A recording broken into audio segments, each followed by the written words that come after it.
Señoras e señores concelleiros,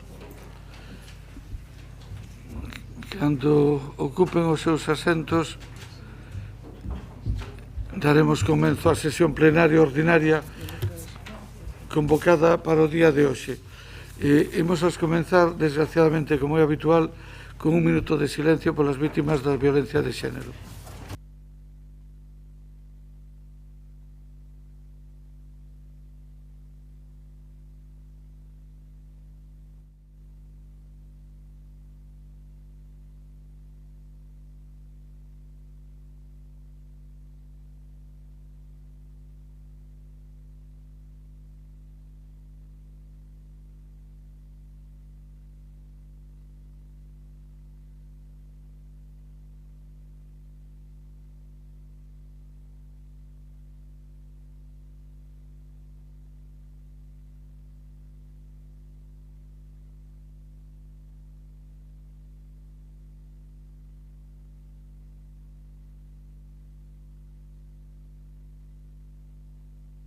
Moitas grazas.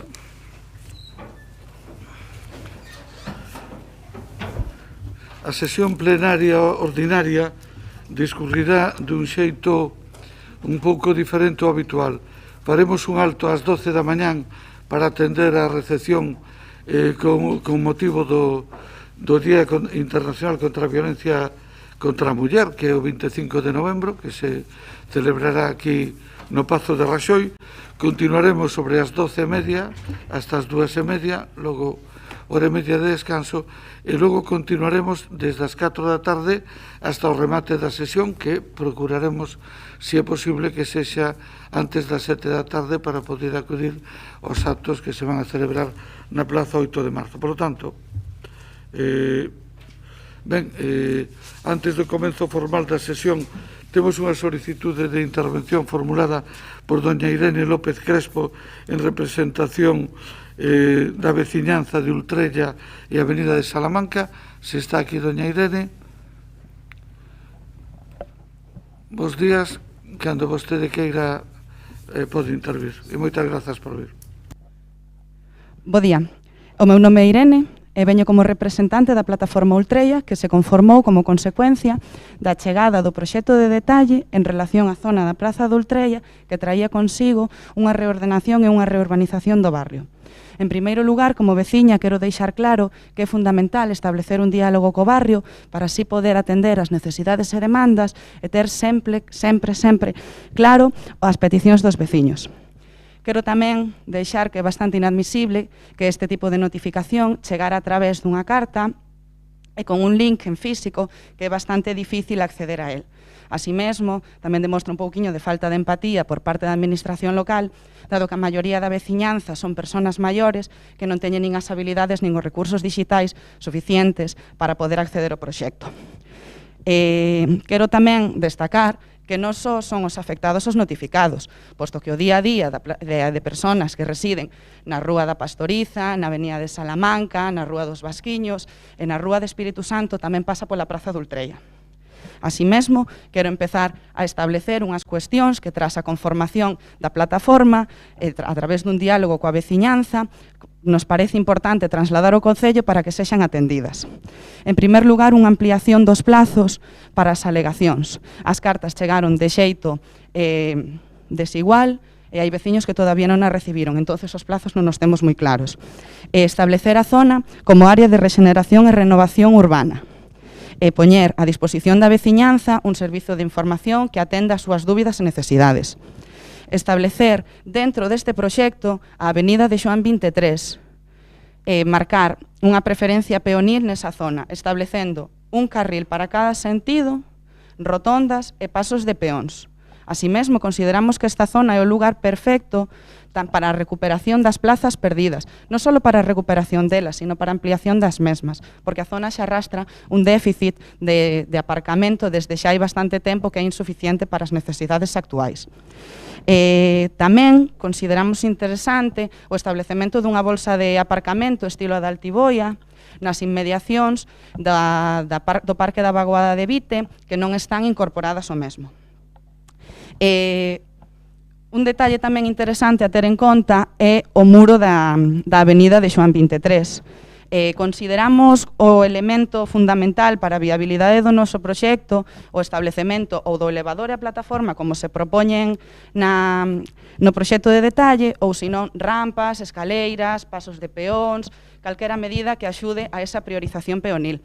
Así mesmo tamén queremos saber que papel vai a xogar a parte final da avenida de Salamanca neste proceso. Consideramos, xa que estamos metidos xa neste berenjenal, importante dicir que por que non recuperar o antigo camiño de Guadalupe.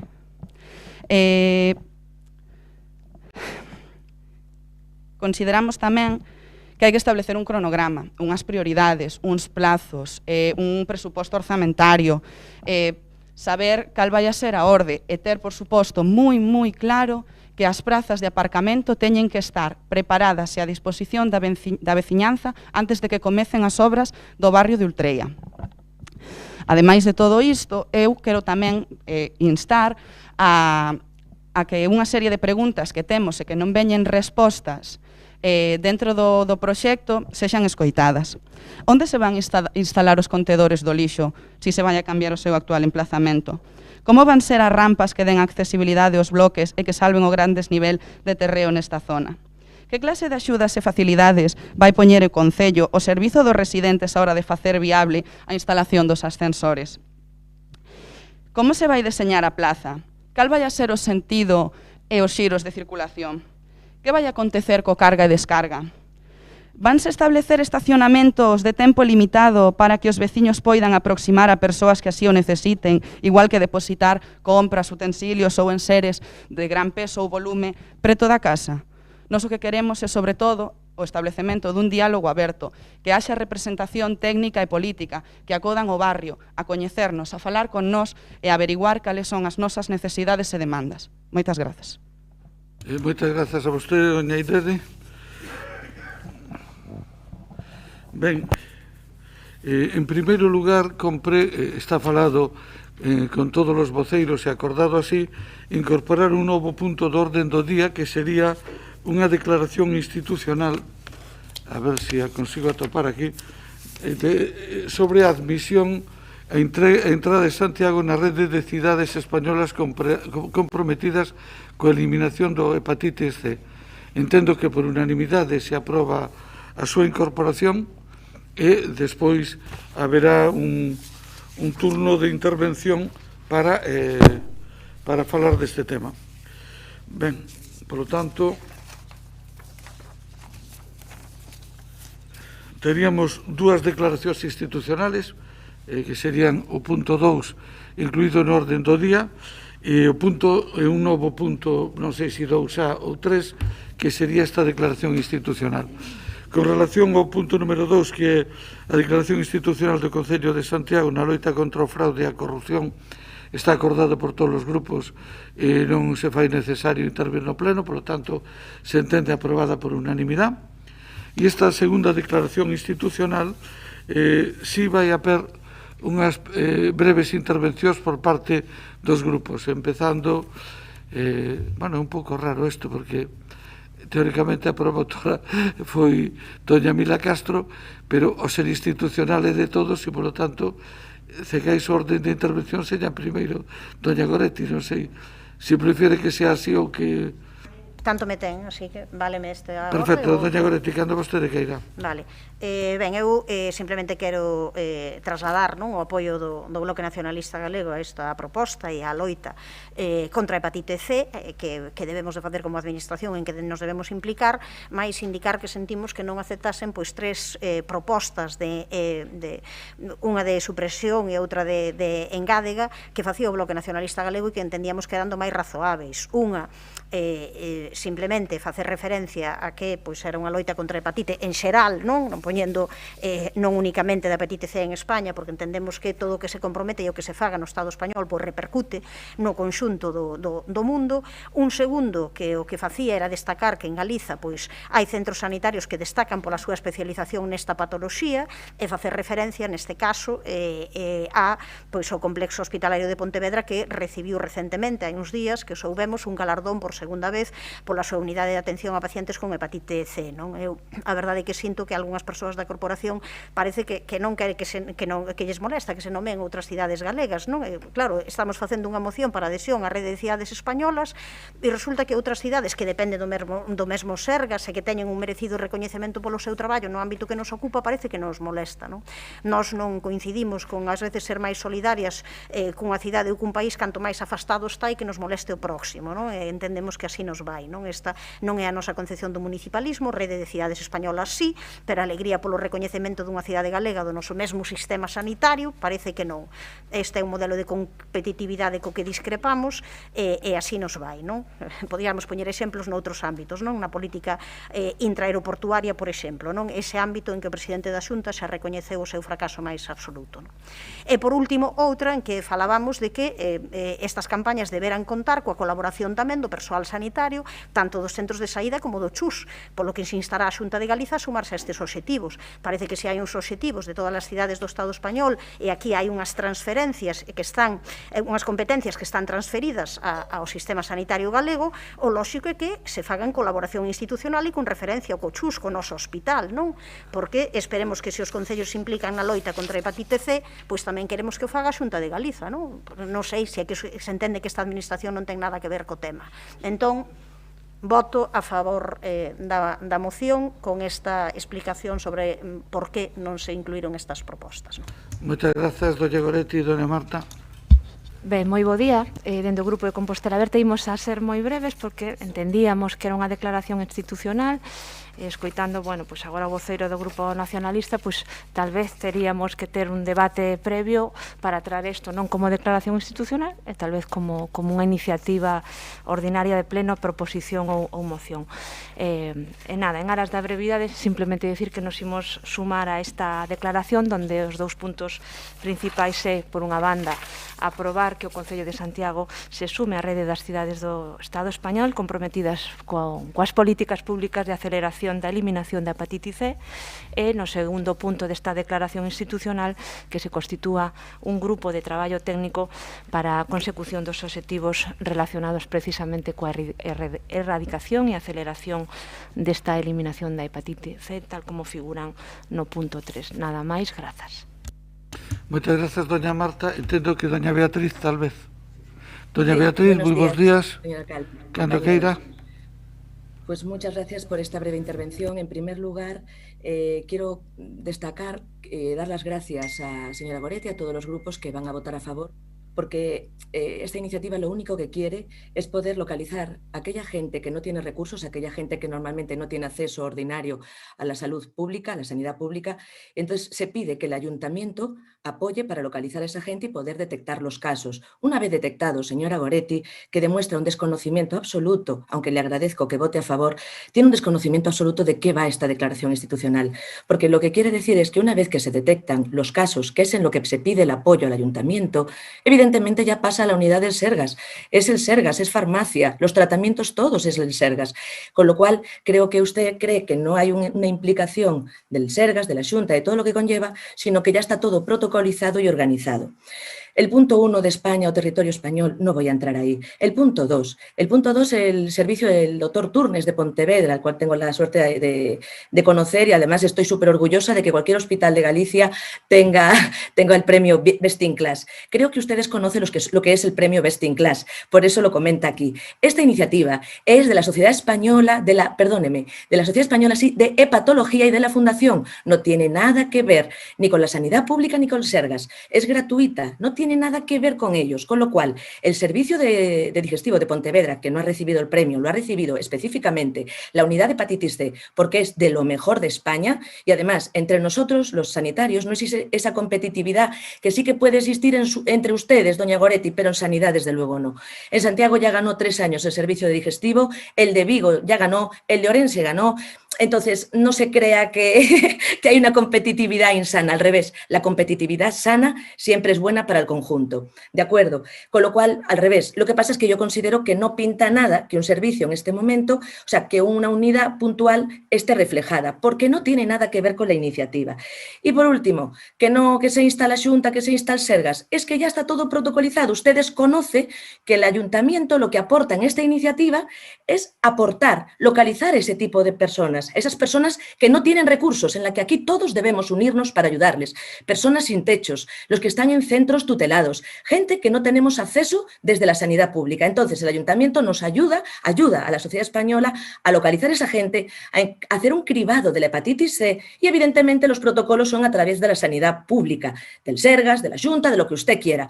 Entonces, ya está todo organizado. Entonces, la única pena que me da es no haber podido haberle explicado todo esto antes, porque entonces estos puntos no tendrían tanto sentido. Con lo cual, yo creo que nuestro apoyo, desde luego, agradecer a Mila Castro desde el primer momento su postura constructiva y positiva en todo esto. Mi grupo siempre ha apoyado esta iniciativa y yo creo que es para ayudar a la gente, con lo cual agradecería que todos estuviésemos de acuerdo. Gracias. Gracias, doña Beatriz. Doña Mila Castro. Grazas, señor alcalde, moi bo día a todos e a todas. Moi brevemente, non vou entrar en debate sobre esta cuestión, sencillamente decir que efectivamente a Sociedade Española de Patoloxía nos planteou a posibilidade de que nos adherísemos con esta declaración institucional para comprometernos ca eliminación e erradicación da hepatitis C, e a nos pareceunos que isto era unha cousa necesaria e, polo tanto, presentamos esta declaración a todos os grupos. Creemos que é un tema moi importante para todas aquelas persoas que sofren esta enfermedade, sobre todo, como decía a compañeira Beatriz Igarrán, naquelas persoas dos colectivos máis vulnerables e máis desfavorecidos, e, polo tanto, xa digo, neste senso, eu creo que é necesario desenvolver políticas e estrategias para conseguir a súa erradicación e só me queda agradecer a adhesión de todos os grupos municipais a esta declaración institucional. Máis nada. Grazas. Moitas grazas. Entendemos que está debatida a cuestión, podese someter a votación. Hai unanimidade, non fai falta votar, por tanto quedaría por unanimidade. Debo pedirlles disculpas, cometín un pequeno erro e saltei o punto 1, que é a aprobación da ata correspondente á sesión ordinaria do 28 de outubro. Pidolles disculpas, se non se formula ningún reparo ou excepción, consideramos aprobada ese acta. Ben, queda aprobada ese acta. Pasamos entón ao punto número 4, que é expediente de modificación de crédito, o 3, perdón, inicio do procedimento de creación da Sociedade Mercantil Pública Urbanística e nomeamento da Comisión de Expertos. Vou intervir eu mesmo en representación do Goberno Municipal. Ben, no propio expediente e na propia experiencia deste Concello temos presente que este Concello estuvo dotado dunha sociedade de xestión urbanística municipal que operou entre os anos 2000 e 2011, ainda que a súa disolución formal non se produciu hasta 2012. Durante esos 11 anos de funcionamento, esta sociedade se lle encargou o desenvolvemento de 16 polígonos de vivendas. 13 deles de vivendas, perdón, de 16 polígonos, 13 deles de vivendas, 3 deles de solo industrial. Como resultado da súa actividade, de esos 13 polígonos de vivendas, 12 se completaron, se adquiriu o solo, se urbanizaron, se aprobou todo o planeamento, algúns se edificaron en aquela época e outros se están edificando aínda a día de hoxe, pero proceden deses solos urbanizados adquiridos pola empresa municipal de Movisa. Dos 3 polígonos de solo empresarial, un se desenvolveu, é o polígono de Costa Bella, que está funcionando xa desde hai bastante máis dunha década, e os outros 2 quedaron paralizados no proceso final, que son 37, 3 e 38 a carón de Finsa, para facernos unha idea. O que é certo é que desde o ano 2011 non se volveu a desenvolver en Santiago ningún solo industrial, ni ningún polígono de solo residencial. nin público nin privado, nin polo Concello, nin por outras administracións públicas. O único que se inaugurou foi o da Xionlla, pero que viña do ano 2004 e estaba aprobado con anterioridade. E a situación na que nos atopamos a día de hoxe é que as últimas parcelas para vivenda protegida son as que sacaremos a licitación dentro do presuposto do ano 2022. As que se sacaron no ano 2021 proceden tamén de Movisa, son parcelas que proceden dos antigos polígonos 5, 7 e 11 propiedade de Movisa. Quedan algunhas parcelas no 12, no 14 e no 22 que tamén proceden de Movisa, pero feita esta licitación, que son cifras moi pequenas, non hai ningunha reserva de solo disponible para facer vivenda protegida. Tamén hai que decir que tampouco hai ningún polígono privado que se desenvolvera ao longo destes 10 anos. Se aprobou o plan parcial dos polígonos que se atopan na zona de Arins, pero que non chegaron a desenvolverse, pero nin se aprobaron máis planes parciales, nin se desenvolveron máis polígonos. E, por último, temos unha dificultad engadida que é en relación coa propia cidade histórica, fundamentalmente. Está aprobado por lei o rexistro de solares, pero é certo que o Concello non dispón dun instrumento efectivo para, unha vez feita a inscripción formal no rexistro, si ese proceso non se leva adiante, para poder actuar sobre eses edificios. O Concello necesita instrumentos efectivos para facer política de vivenda, para facer política de solo, para programar máis solo industrial. Temos falado, e eu mesmo teño informado na Xunta de Voceiros, que no polígono da Xionlla apenas quedan 250.000 metros cuadrados disponibles, que o ritmo actual nos garante 2-3 anos como moito, pero que ese polígono a partir de aí entraría en fase de esgotamento. Por todo elo, entendemos que o Concello debe valorar a posta en marcha de novo dunha sociedade urbanística cos criterios que considere oportunos, coas finalidades concretas que considere oportunas e incluso a definición xurídica que considere máis acaída. A tal fin, a proposta que se trae aquí, en realidad, é a creación dunha comisión de estudio na que participarían todos os grupos políticos municipales e técnicos municipales. Esa comisión tería como misión estudar a situación, elaborar a memoria e realizar, no seu caso, a proposta de estatutos que definirían o modelo e a conformación da sociedade, se a súa conclusión é que ese é un mecanismo axeitado para traela de novo ao pleno, e deberá ser o pleno, lóxicamente, o que tome a decisión definitiva no que no fondo é un sistema de xestión dun servicio público. Pola miña parte, máis nada. Abrimos o turno de intervencións polo Bloque Nacionalista. Doña Goretti. Sí.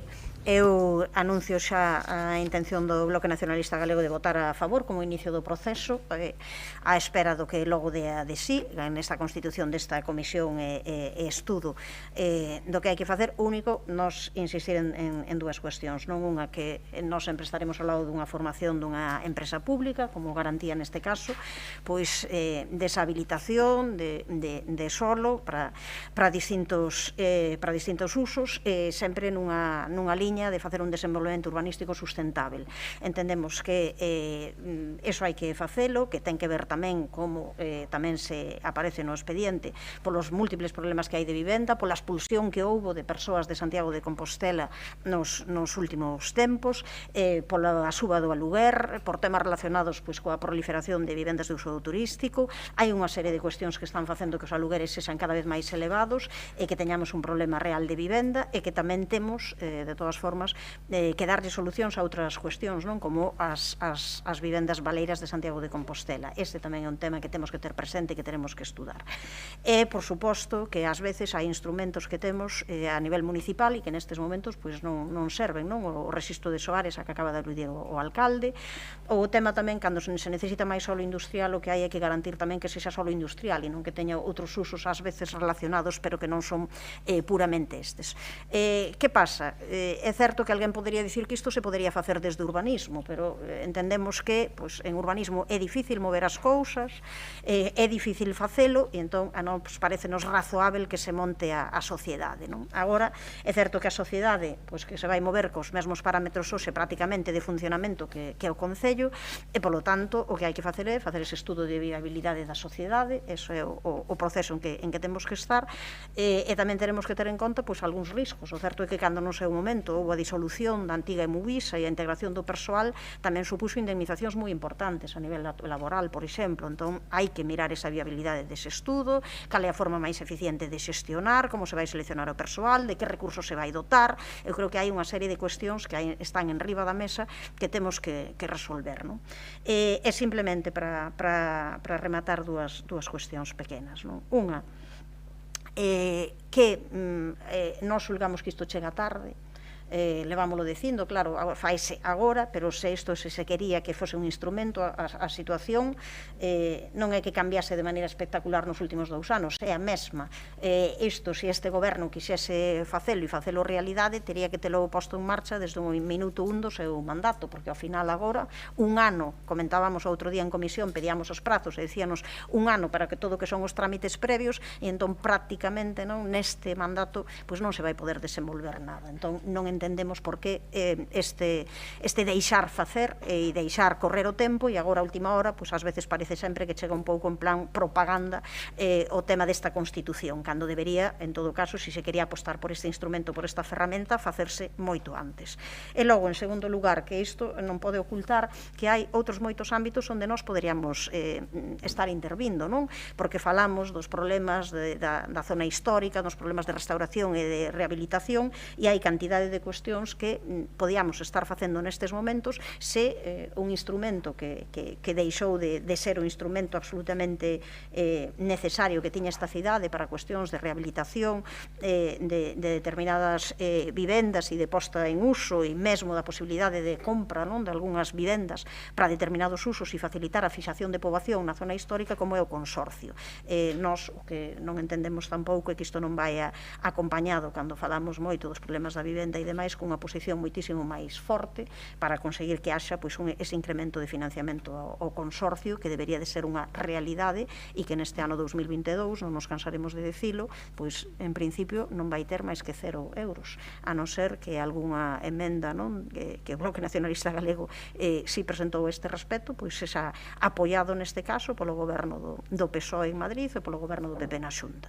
Entón, entendemos que se deben de dar pasos, pero teñen que ir todos acompasados. A nós parecenos ben o inicio do proceso, chega tarde, nós poremos todo da nosa mão para que o tema saia adiante, para que se axilice. Mais é unha mágoa que de querer facelo isto non se empezase hai máis de 2 anos. Moitas grazas. Don Jorge. Bos días a todos e a todas. Dar tamén a benvida a veciña do barrio de Ultrella, Irene, que nos acompañou antes para facer esa lectura do decálogo das reclamacións que tiñan para ese ámbito. Nós, neste punto, evidentemente, compartimos a preocupación do goberno local ca falta de vivenda e ca necesidade de ter unha empresa áxil, sostible e eficaz para poder aportar esa vivenda tanto a través de rehabilitación como promoción de novos solos, como tamén de temas empresariais, como temas de polígonos empresariais. Esa preocupación co tema da vivenda creo que é algo que forma parte do ANE de Compostela aberta, e así intentamos durante o anterior mandato poñer en marcha diversas iniciativas como o programa Viva Compostela para mobilizar vivenda baleira, ou se intentou, sin ter a capacidade real de volver a habilitar registro de solares. Entendemos que é necesario un impulso a esa política de vivenda, e a creación desa empresa áxil, sostible e eficaz nos parece moi ben. Pero nós aquí levamos unha emenda porque entendemos que este Concello, e creo que sin ir máis alá do pleno que tuvemos este mismo martes, pois tamén necesita ser áxil, sostible e eficaz para xestionar as obras en xeral, as obras de mantemento que lle preocupan á veciñanza, tanto no casco urbano como no rural. Porque este Concello tamén necesitaría un instrumento áxil, sostible e eficaz para xestionar certos servicios que aquí non se prestan axeitadamente, como podría ser pois, a construción de aparcamentos sin ter que ser esclavos de concesións. E porque esa mesma sociedade áxil, sostible e eficaz podería ser a que xestionase servizos tan importantes para a nosa veciñanza como poden ser o servicio da auga, o ciclo da auga. Poderíamos seguir con outras actividades, pero entendemos que esas expoñen claramente o que pode prestar esa sociedade. Cando rebuscamos nas outras sociedades de outras cidades, vemos como no ano 2006 creouse unha sociedade en vivenda, unha sociedade na Coruña, na de que ademais de vivenda se chama Empresa Municipal de Vivenda, Servizos e Actividades. Quero dicir que a nós pode nos parecer moi ben que se traia neste momento a creación desa empresa municipal para mellorar a xestión, igual que no seu momento nos apostamos pola empresa municipal TUSA para mellorar a xestión da mobilidade integrando o servizo da hora para dar ese paso adiante na mellora e ter un organismo que pode ter novo persoal, que creemos que é un dos graves problemas deste Concello, a falta de persoal, a falta de agilidade. Bueno, pois esos problemas que xa todos, sobre todo os que experimentamos o paso polo goberno e a xestión, sabemos que é un déficit estructural do goberno. Por lo tanto, a nós nos parece moi ben, nos votaríamos a favor encantados esta proposta, pero nós o que queremos é ir máis alá. Falaba antes Goretti da falta de tempo, que ímos chegar tarde, pero tamén eu creo que debemos de falar de que esa mesma xestión sostible, áxil e eficaz, necesitaríamola para as obras. Creo que aí compartimos todos a cantidade de retrasos, de sufrimento que supoñen as obras. Non sei por qué, non podo deixar de pensar en Concheiros, non quería dicilo, pero se me van continuamente, podía falar de Pombal, Concheiros, tantas cousas, e algunhas que tamén as sufrimos no noso mandato, tantas cousas que requiren esa xestión sostible, así e eficaz, e sobre todo, que o que nos parece tan mal é que trouxéramos xa repetidamente a este pleno a necesidade de crear unha empresa para a xestión directa da auga. Todo eran problemas. Acaba de falar o alcalde do ben que se xestiona desde o privado a construción de polígonos de vivenda e de empresas. Todos 16 desde iniciativa pública, e ningún desde iniciativa privada. Bueno, pois alégrame moito escoitarlle ver que agora é un gran defensor da xestión pública. Por eso, o único que nós hoxe lle pedimos é que esta empresa aumente as súas competencias e inclúa dentro das súas competencias a xestión do ciclo da auga para optar por unha xestión directa, porque nós tamén compartimos as bondades que vostede dixo ahora mismo das bondades da xestión directa no urbanismo, pois as compartimos tamén na xestión directa da auga e tamén para que aborde esa mesma empresa a xestión directa das obras para permitir maior eficiencia, maior sostenibilidade e maior axilidade, que eu creo que é o que demanda este Concello. Por lo tanto, nós apoiaríamos encantados esta proposta. O que queremos é que o goberno local e o resto da corporación se pronuncie sobre a oportunidade da nosa emenda para estender o ámbito desta empresa, xa que só estamos no paso do estudio. Entendemos que nese primeiro estudo se poda estudar estas dúas novas competencias que nos poñemos aquí e que podería ser incluso extensible máis. Agradecemos que se cree esa comisión de expertos, nos gustaría moito máis que fora de expertos e de expertas, creemos que hai certas cousas que non podemos perder e, polo tanto, nos, se non se acepta esta emenda, compartindo o fondo, expresamos a nosa abstención porque creemos que esta empresa municipal debe ir máis alá que a xestión únicamente da vivenda. Moitas grazas, don Jorge. Don Alejandro. Gracias, alcalde. Bo día, concelleiras, concelleiros. Saludamos también a la vecina que han intervenido al inicio del pleno. Bueno, voy a ver si entiendo las propias notas que pergeñé esta noche, porque a veces tengo problemas para entender mi propia letra. Pero bueno, vamos a ver. Se somete hoy a la consideración del Pleno el inicio del procedimiento de creación de una sociedad mercantil pública. En la comisión informativa nosotros pedimos que la propuesta quedase momentáneamente, solo momentáneamente, sobre la mesa. Nosotros no demonizamos la propuesta, pero pedimos que quedase momentáneamente sobre la mesa y que aún no viniera a pleno, porque entendíamos y entendemos que antes de iniciar un procedimiento para la creación de una sociedad mercantil pública urbanística, un procedimiento que está orientado fundamentalmente a intentar acreditar la sostenibilidad financiera y las ventajas sobre otras formas de prestación de servicio, antes de ello entendíamos que debería justificarse la necesidad o la conveniencia de crear otra sociedad mercantil, ¿no? Advirtamos en primer lugar que esta no es una iniciativa planteada por los servicios técnicos del Departamento de Urbanismo, no son ellos los que nos advierten de la oportunidad o de la necesidad. Esta es una iniciativa que parte, bueno, pues del parecer del alcalde, ¿no? El parecer del alcalde, pues es un parecer, bueno, pues estimable, que respetamos, pero no es el parecer de los servicios técnicos. También el parecer del alcalde pasa por entender que el muro del Pombal es seguro y los servicios técnicos pues dicen que no es seguro, por poner un ejemplo, ¿no? Y el alcalde pues emite pues lo que se podría calificar como un juicio apodíctico sobre la oportunidad o sobre la necesidad de esta sociedad mercantil, urbanística y pública, ¿no? Tanto el alcalde como la concejala dan, por cierto, sin fundamentarlo mayormente en el expediente, sin razonarlo mayormente, pues dan por cierto que es conveniente o que es necesaria la creación de esta sociedad, y a partir de ahí pues se va a iniciar pues el procedimiento para acreditar su solvencia o su mayor eficiencia respecto bueno, pues de otras formas públicas de prestación de estos servicios o de realización de estas actividades, ¿no? Nosotros entendemos que hoy debería producirse pues un primer juicio de oportunidad o de necesidad, porque todas las funciones las puede acometer hasta cierto punto, ya sea hasta cierto punto el propio servicio de urbanismo, ¿no? De ahí que entendemos que hoy debería producirse, como digo, pues un primer juicio de oportunidad o de necesidad.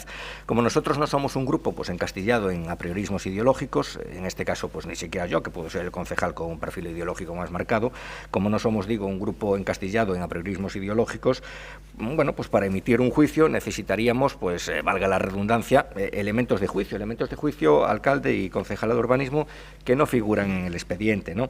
Se dirá, o pueden decirme ustedes, que las lagunas a las que voy a hacer referencia se pueden cubrir pues a partir de ahora en los trabajos de la comisión, y que pues es la mía una objeción solventable, vale, pero sin estos elementos de juicio pues no nos resulta posible ahora pronunciarnos pues con convencimiento, con firmeza o con fundamento sobre esta propuesta. Podemos coincidir con matices sobre el diagnóstico que se hace relativo pues a la escasez de vivienda y sobre la necesidad de mejorar su oferta. Pero tenemos dudas sobre la idea, un poco muy mítica, de que la creación de una sociedad pública sea en estos momentos pues un buen tratamiento o un tratamiento eficaz, o vaya a ser pues el bálsamo de Fierabras.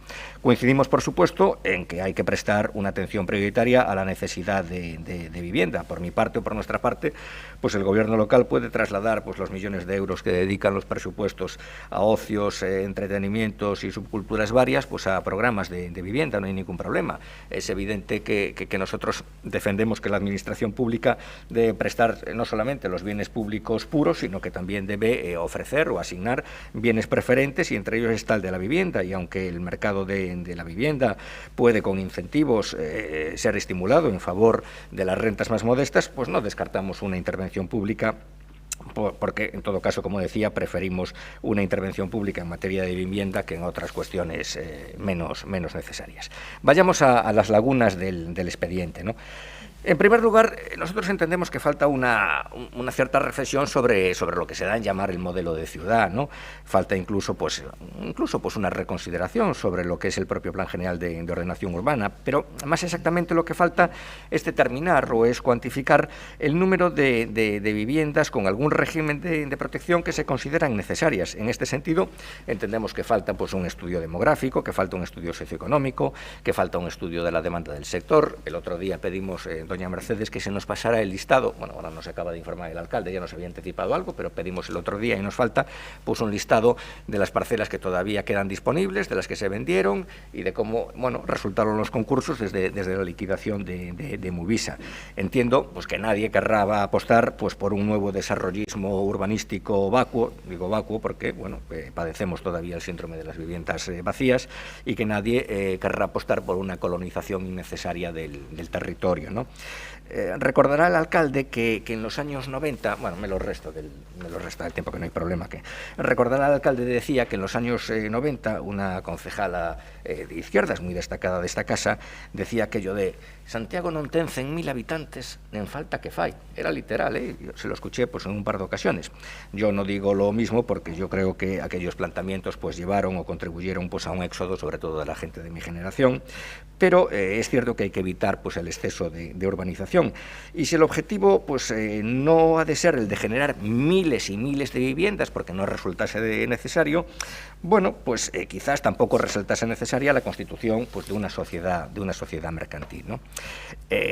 Yo creo que, bueno, si el objetivo no fuese muy amplio, no tuviera que ser muy amplio, pues podría el propio Departamento de Urbanismo, pues con algún refuerzo, abordar trabajos de planeamiento y trabajos de gestión urbanística dentro de un límite, por supuesto, ¿no?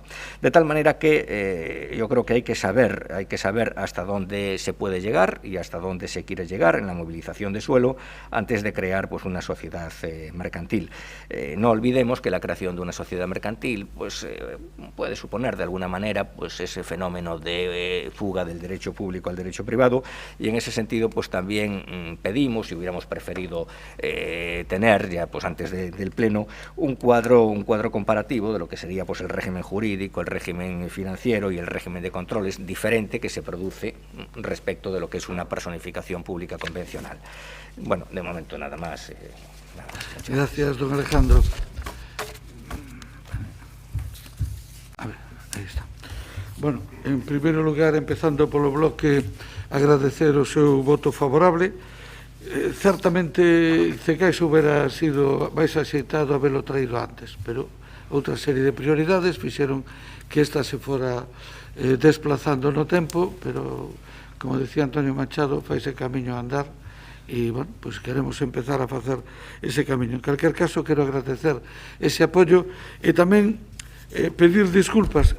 Que conste que, despois o direi en contestación ao don Alejandro, quenes fixeron todas estas propostas casualmente son mulleres, que son as técnicas do Departamento de Urbanismo. Por lo tanto, pido disculpas da parte que me toca e sustituímos expertos por personas expertas, se o aceptan, pero en todo caso quero facer un reconocimiento a que casualmente todas foron mulleres. Bueno, tamén interviu a asesoría xurídica, que non é, pero as técnicas que prepararon isto, todas mulleres. Segundo, con relación a declaración de Compostela Aberta, bueno, eu agradecería o seu voto favorable. Ahora mesmo non é o momento de definir concretamente os obxectivos da sociedade. Das tres propostas que vostedes nos plantexan, sinceramente a eu non a vexo. A B e a C, pois pode ser, perfectamente. Eu teño que decir que nós non a vemos en este momento porque non é unha empresa de xestión de múltiples servicios públicos, é unha empresa, idea especializada en un ámbito moi concreto, e entón xa na contestación ao Partido Popular. A experiencia de Movisa, desde o Concello lle encargamos a xestión de 13 polígonos de vivendas, 3 de solo industrial.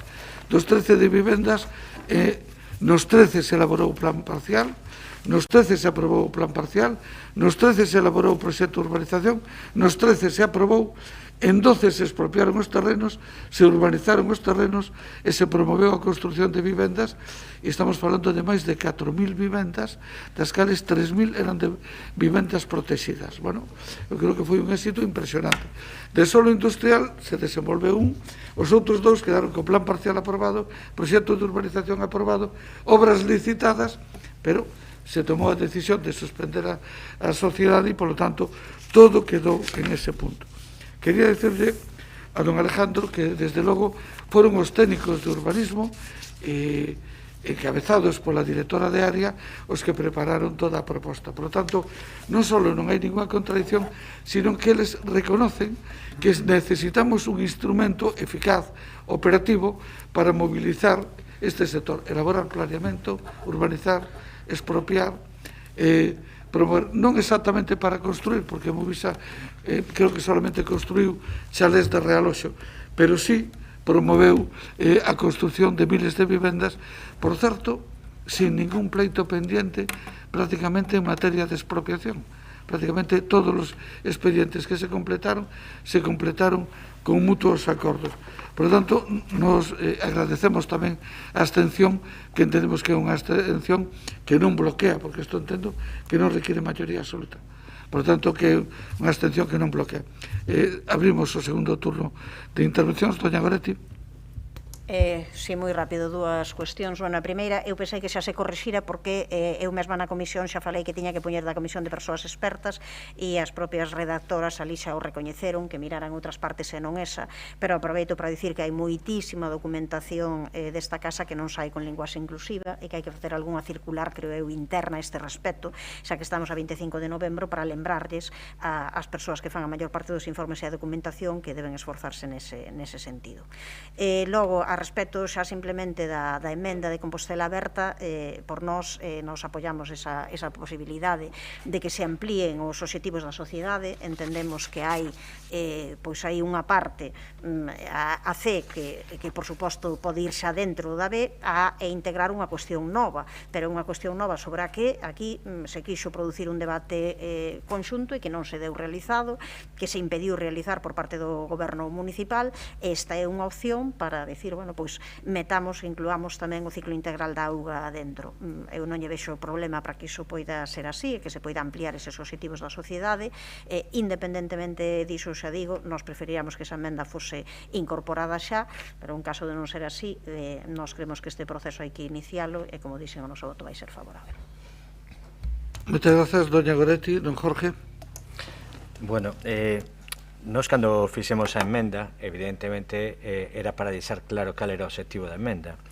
Esta sociedade, nos seus puntos, no seu ámbito de actuación, xa pon que a súa capacidade de actuación, ademais do urbanismo, fala da xestión de equipamentos públicos. A sociedade poderá xestionar, administrar e conservar equipamentos ou dotacións públicas, propiedade da administración que se lle encarguen ou encomenden. Para nós, con que aí se incorporaran servizos, podería valer para algo. Pero nós, o que queremos é deixar moi claro que a actitude do goberno municipal ten dúas visións moi diferentes en moitos puntos. E podería poñer un exemplo moi claro. Esta comisión é unha comisión que está ben formada, na que están os grupos e están ese grupo de persoas expertas. Está perfecta no seu funcionamento. Poderíamos decir incluso que o expediente ou a formalización da proposición está ben, non? Porque nos parece que lle falta algo máis. O que non entendemos moitas veces é este goberno como parece que ten dúas caras. O sea, esta comisión é unha comisión que para nós sería perfectamente aprobable, pero, sin embargo, hai certos temas tabú. E contra eso é contra o que nós nos rebelamos, contra esa visión preconcebida de algúns temas. O señor alcalde falaba con claridade de que no urbanismo a xestión directa foi moito máis eficiente que a xestión particular. Eu, cando falamos da auga, creo que toda a veciñanza do rural ten moi claro que a xestión de Viacua foi nefasta, porque sigue habendo, a maioría do rural sigue estando sin abastecemento e sin saneamento. Se lles preguntamos aos de Vite, dirán que as tuberías rompen cada 5 días. Fai uns días rompeu a tubería en Pombal. O sea, a xestión a través de concesión, poderíamos decir exactamente que é unha garantía de que non vai funcionar o servicio. Non ao revés, e o digo claramente. As cousas que son públicas acaban funcionando. Se as dotamos de persoal e de presuposto, como neste caso a través dunha empresa, funcionarán. E aí o transmitiu así o señor alcalde. O que nos parece mal é que precisamente esa visión preconcebida para que un ben, o contrato máis longo, de máis cantidade que vai ter este concello, non se abra ese debate a unha comisión de persoas expertas e non se poda falar sobre si a xestión directa é mellor que a concesión. Hoxe aproveitamos unha vez máis para poñer aquí o tema sobre a mesa, parécenos imprescindible que, así como se crea esta comisión de persoas expertas, unha comisión política e técnica para falar da vivenda, da xestión tamén de equipamentos.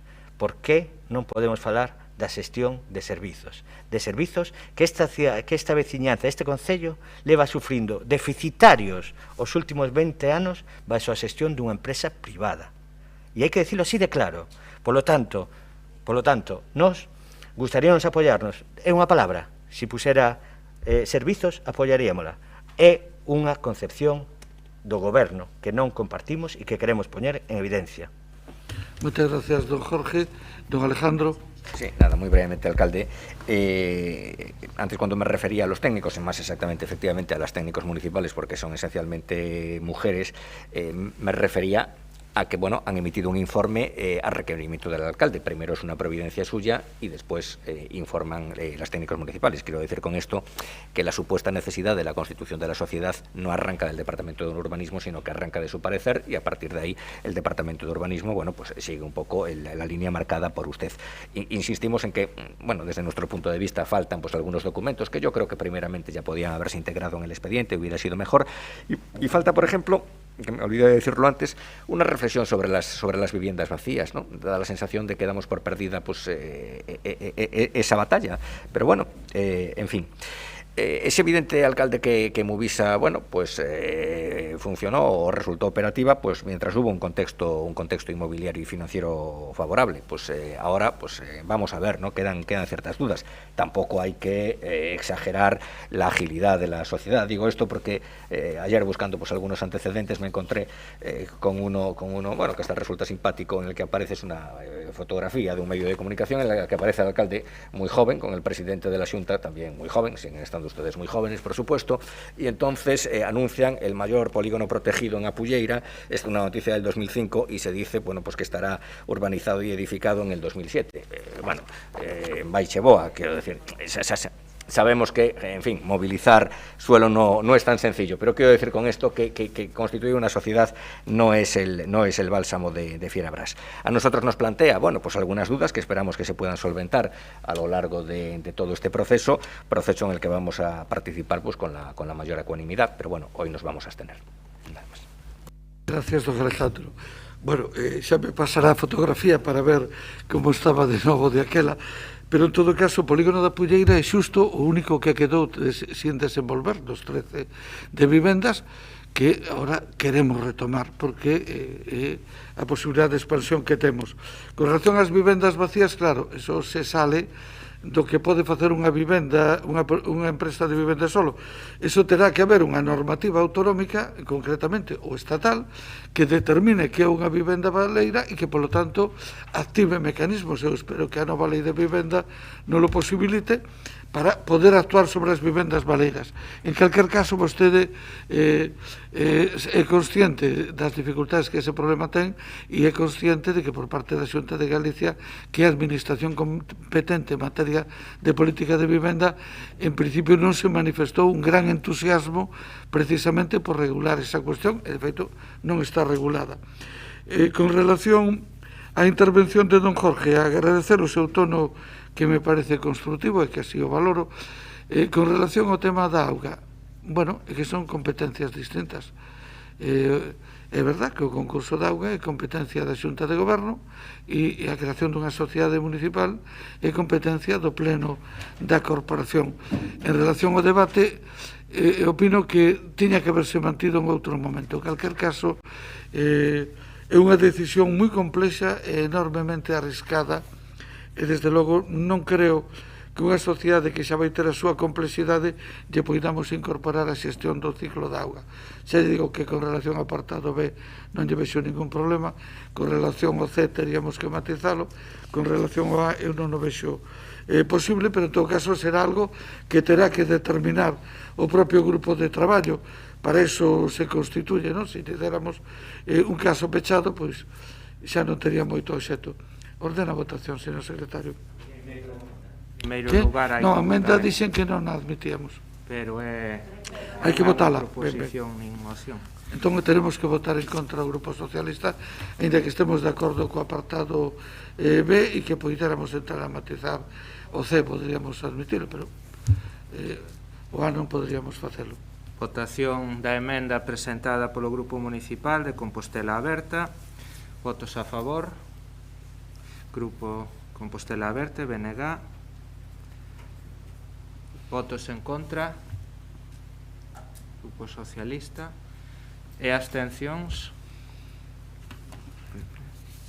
Entonces rexeitase a emenda.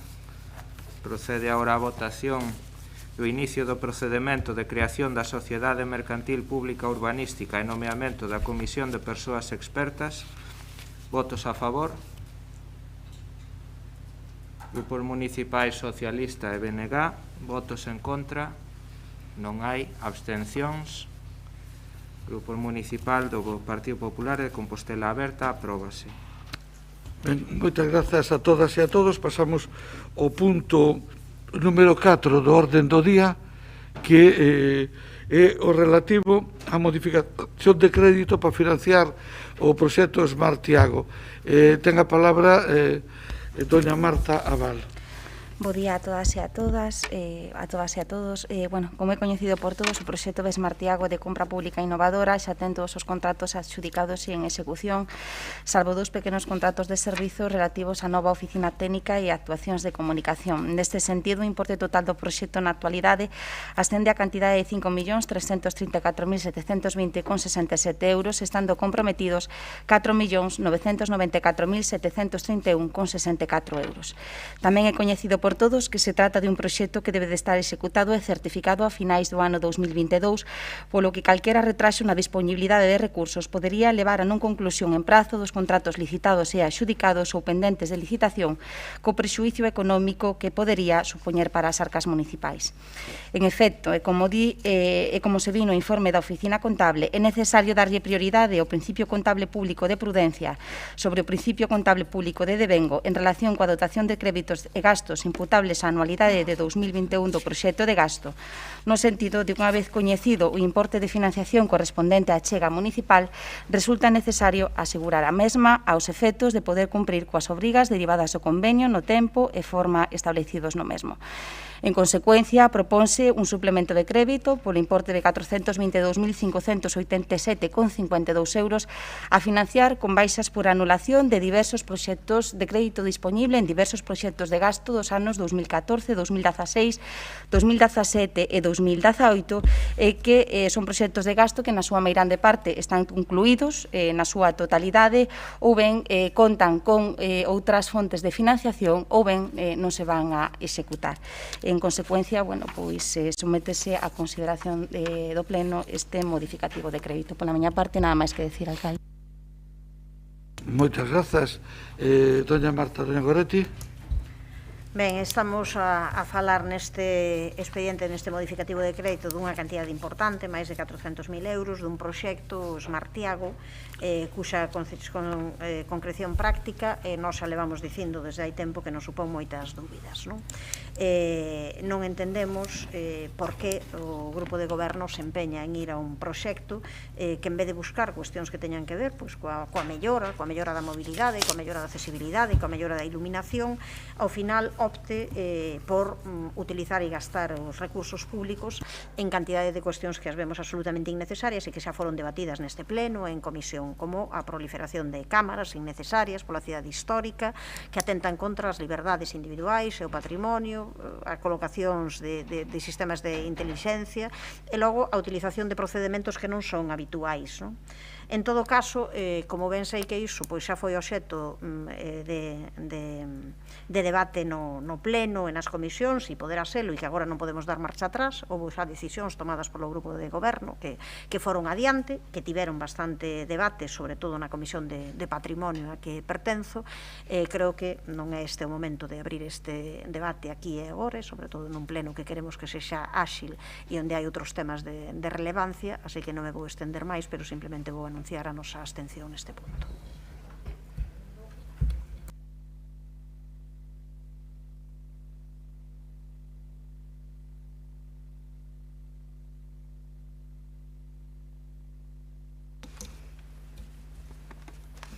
Ben, moi bo día a todos e a todas.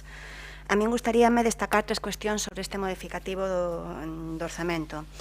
En primeiro lugar, os proxectos de onde se obteñen os fondos que financian esta modificación do orzamento. Falaba a concelleira de Facenda que se traen de proxectos que están rematados, que os fondos están disponibles ou proxectos que non se van a executar, non?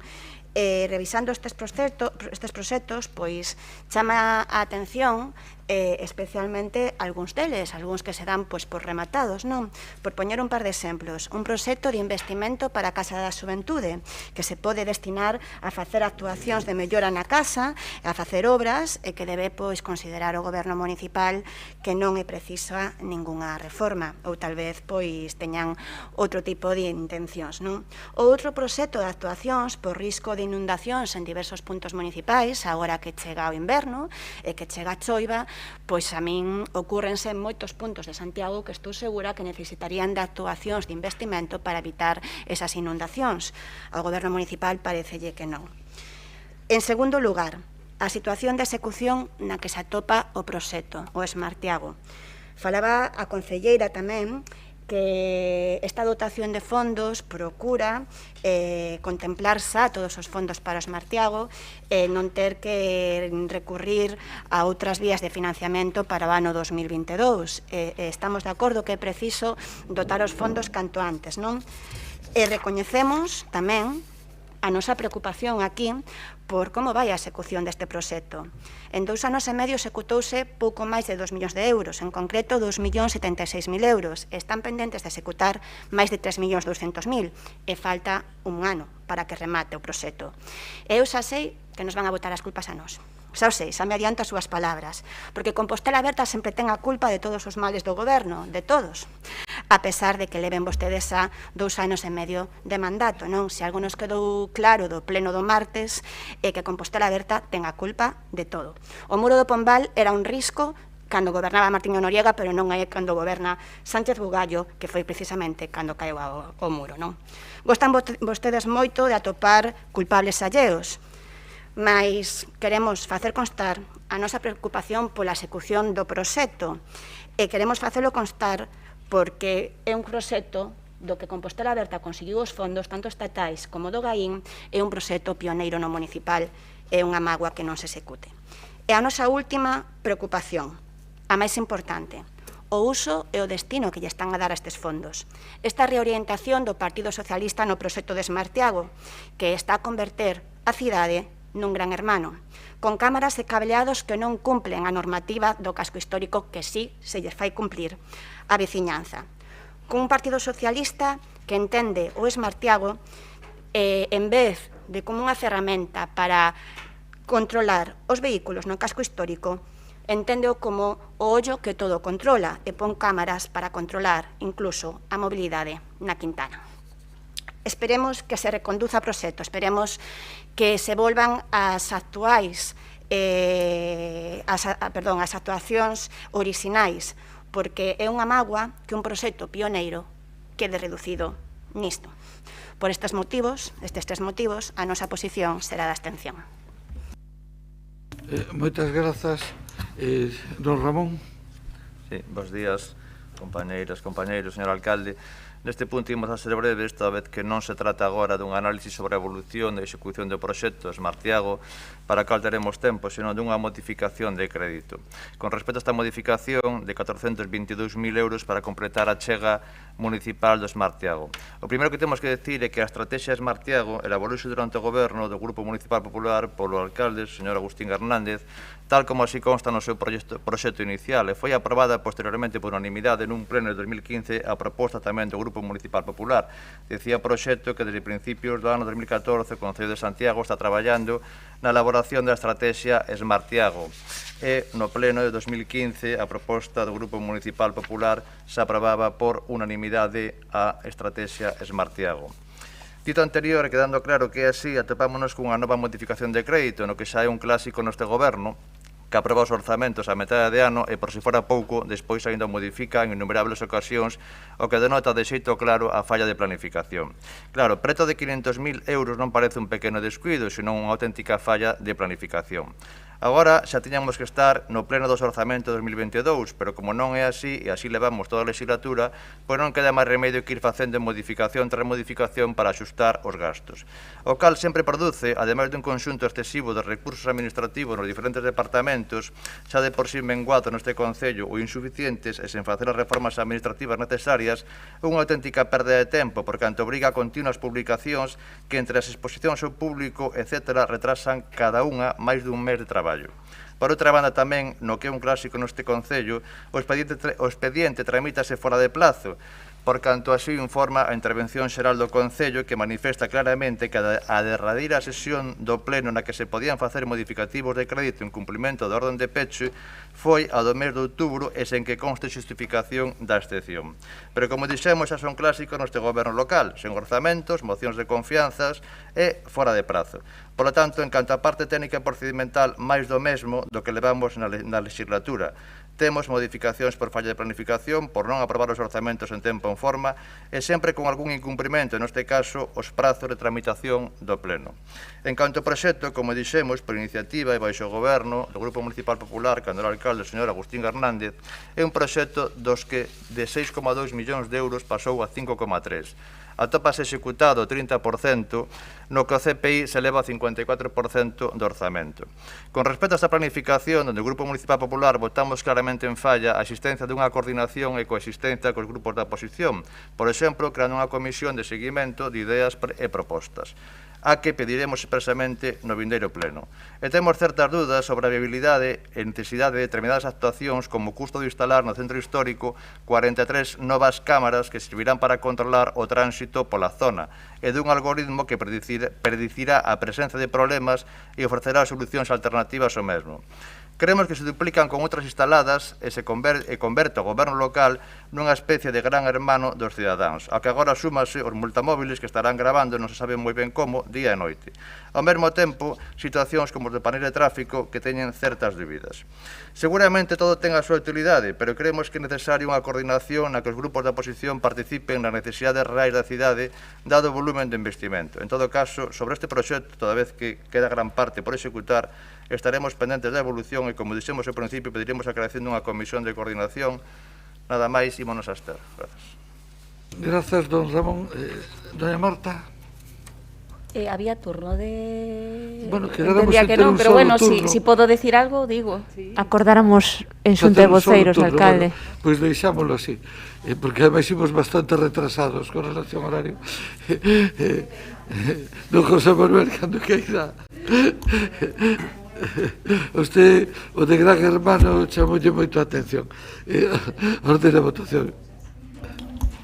Expediente de modificación de crédito mediante suplemento de crédito co número 2021/suple/06 por importe de 422.587 euros e 52 céntimos para completar a achega municipal ao proxecto Esmartiago, financiado con baixas por anulación.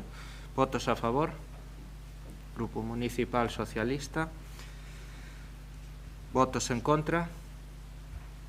Non hai. E abstencións? Grupos de Compostela Aberta e Partido Popular e BNG. Apróbase. Moitas grazas. Pasamos entón ao punto seguinte, que é a modificación da ordenanza 0.00 xeral de xestión.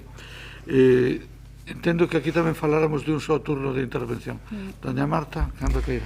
Moi ben. Bueno, pois sométese a consideración do Pleno da Corporación a modificación da Ordenanza Xeral de Xestión, Recadación e Inspección de Tributos e outros ingresos de dereito público.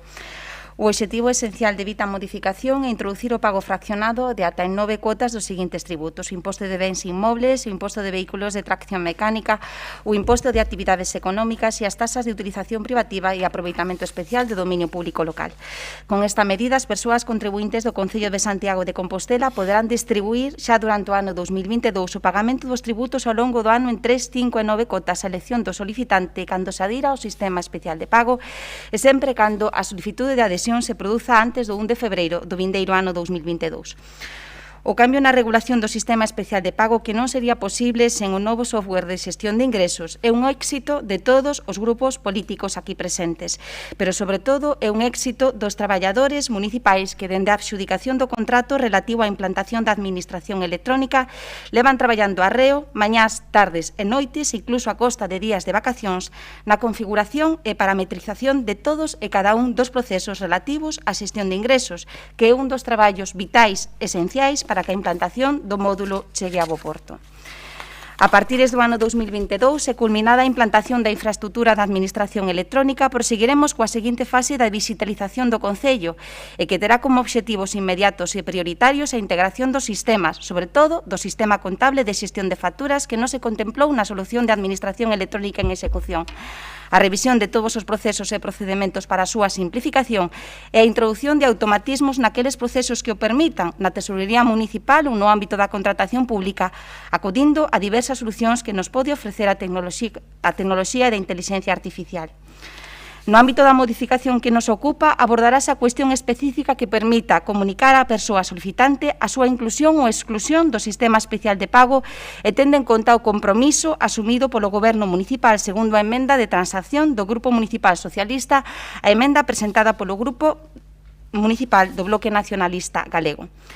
Perséguese con todos estes pasos de duro e silencioso traballo unha administración ao servizo da cidadanía que facilite e simplifique a relación dos cidadáns co Concello, coa firme convicción de que a transformación digital nos permitirá concentrar os recursos humanos naqueles sectores da cidadanía que teñen máis dificultades para acceder aos medios electrónicos, diminuindo así a brecha digital. Por a miña parte, nada máis.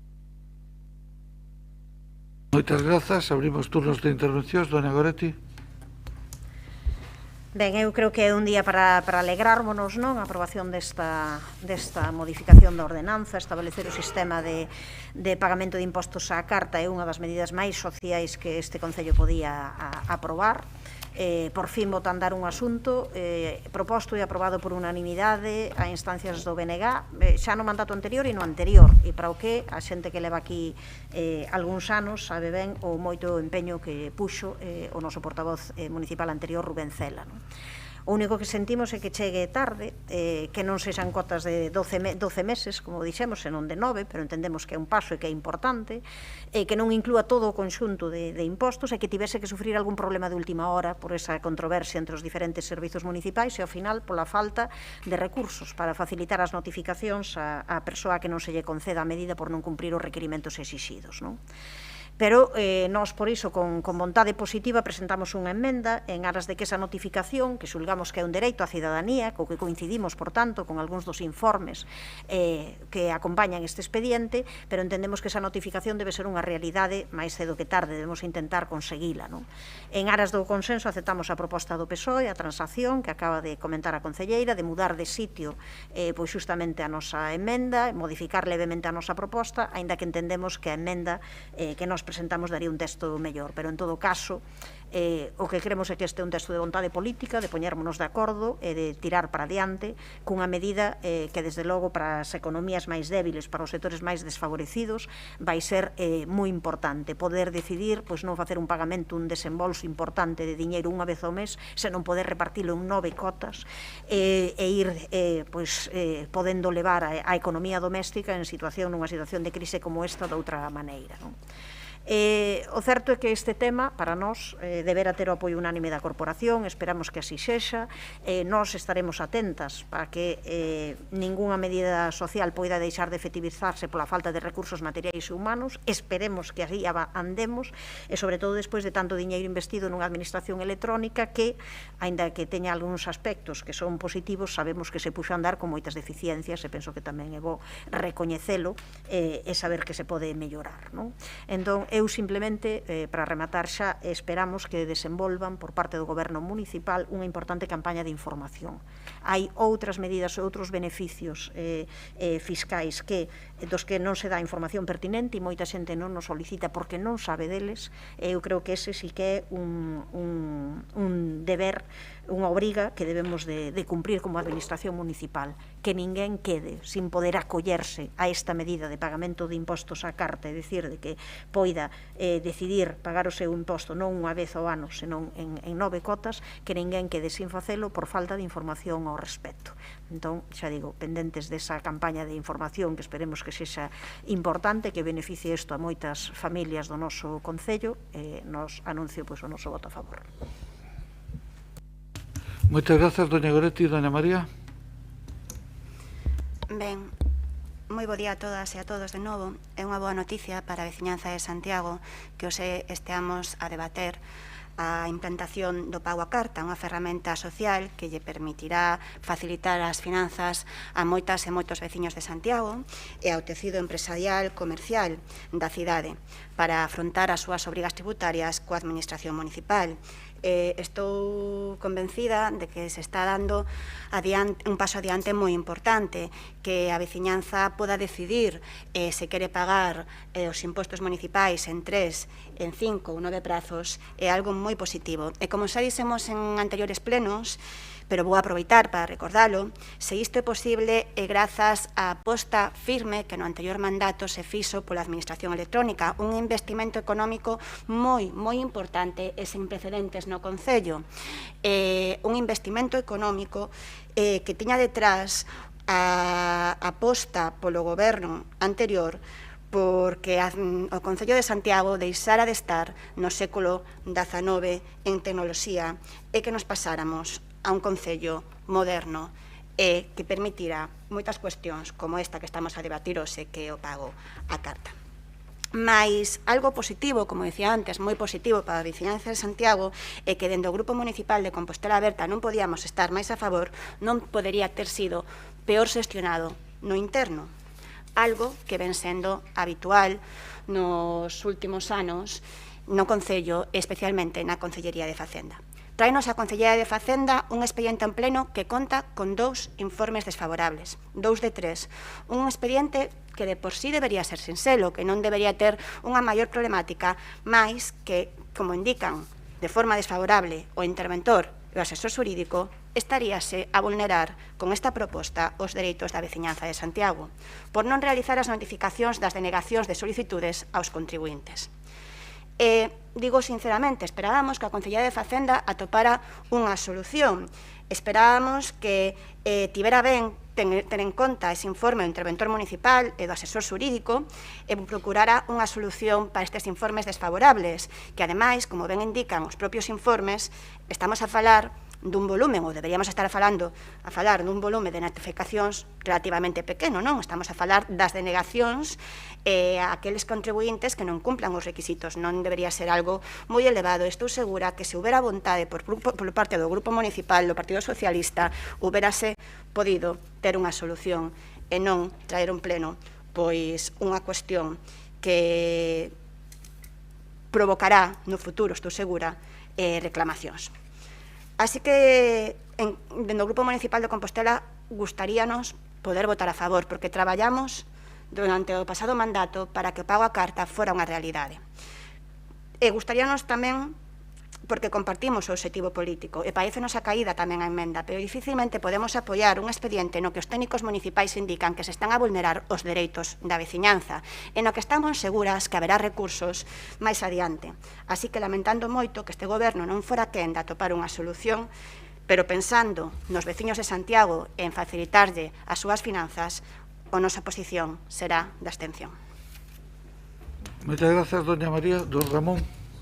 Sí, buenos días de novo, compañeiras, compañeros, señor alcalde.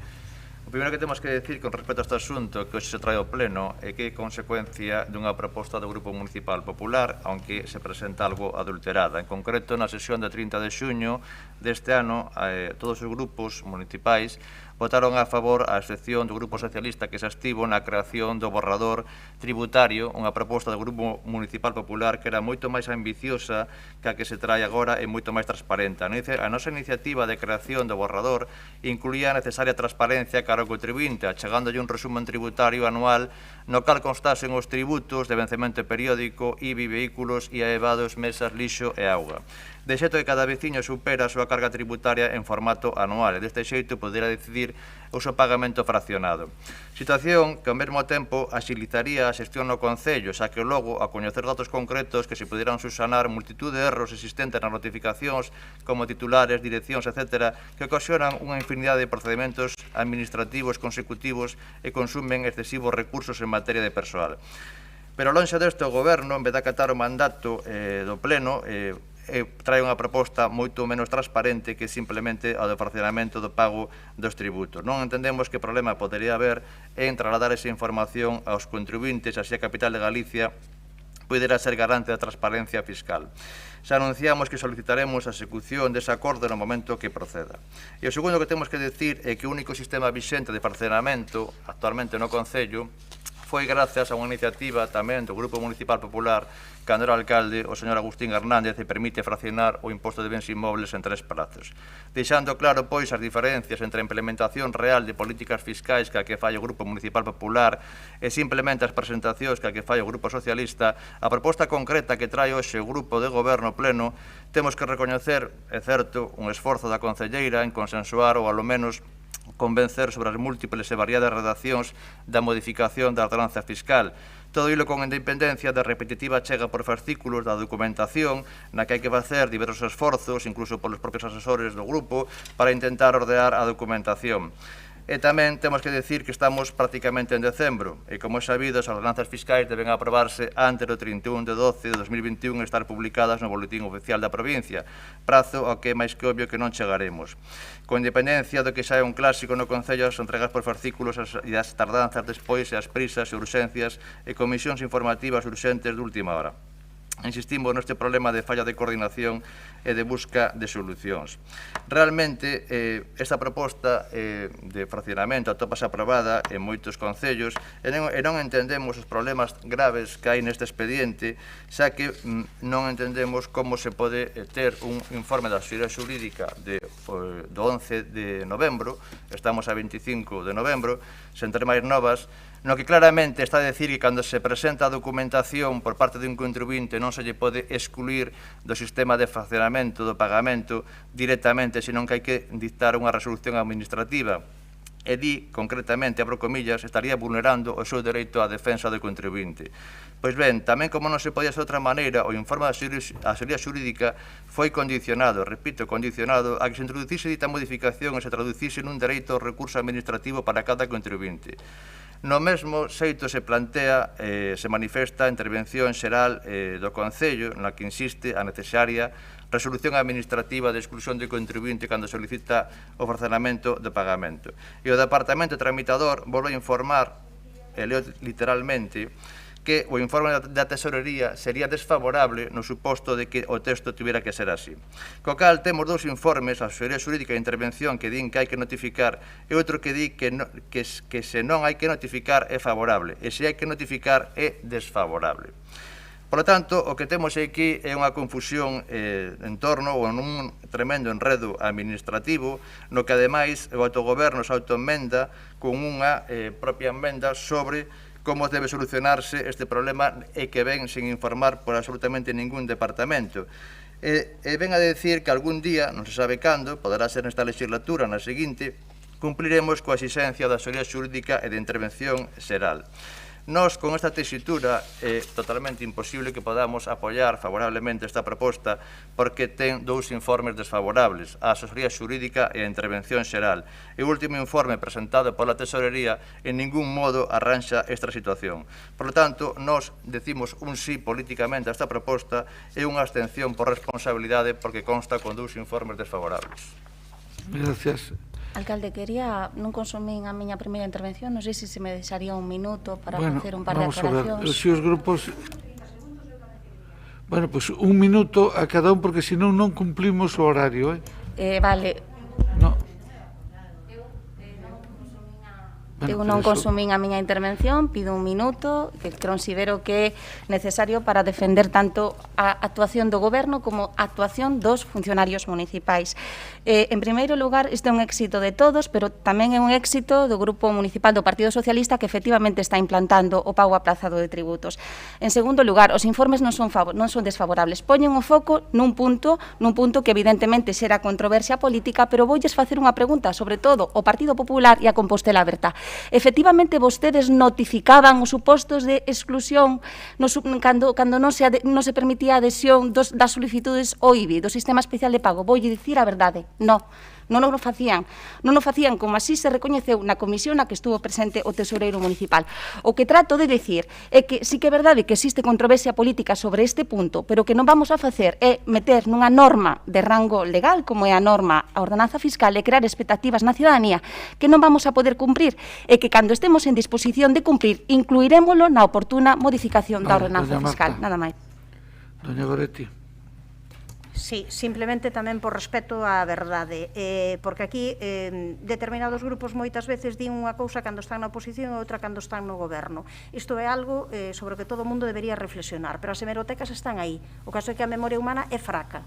Entón, eu simplemente quero dicir, todo o mundo sabe a de veces e a de intervencións que houbo por parte do BNG para defender o fraccionamento do pago dos impostos en 12 meses. E eu xa dixen, e concretamente, moi concretamente, por parte de Rubén Cela. Pero, simplemente lembro, e están aí as hemerotecas, decembro de 2014, o fraccionamento, a proposta de fraccionamento de pago dos impostos en 12 meses que propón o Bloque Nacionalista Galego tivo o voto en contra do Partido Popular. Iso foi o que aconteceu. Gracias, doña Goretti. Doña María. Señor alcalde, eu isto de cambiar as reglas de xogo en función dos intereses do grupo de goberno non o comparto. Quero que quede aquí constancia. Se se acordan xunta de voceiros que hai unha única intervención, deberíamos facer a única intervención, a pesar de que a concelleira despois lle entren as ganas de ter unha segunda. Sobre unha intervención moi breve.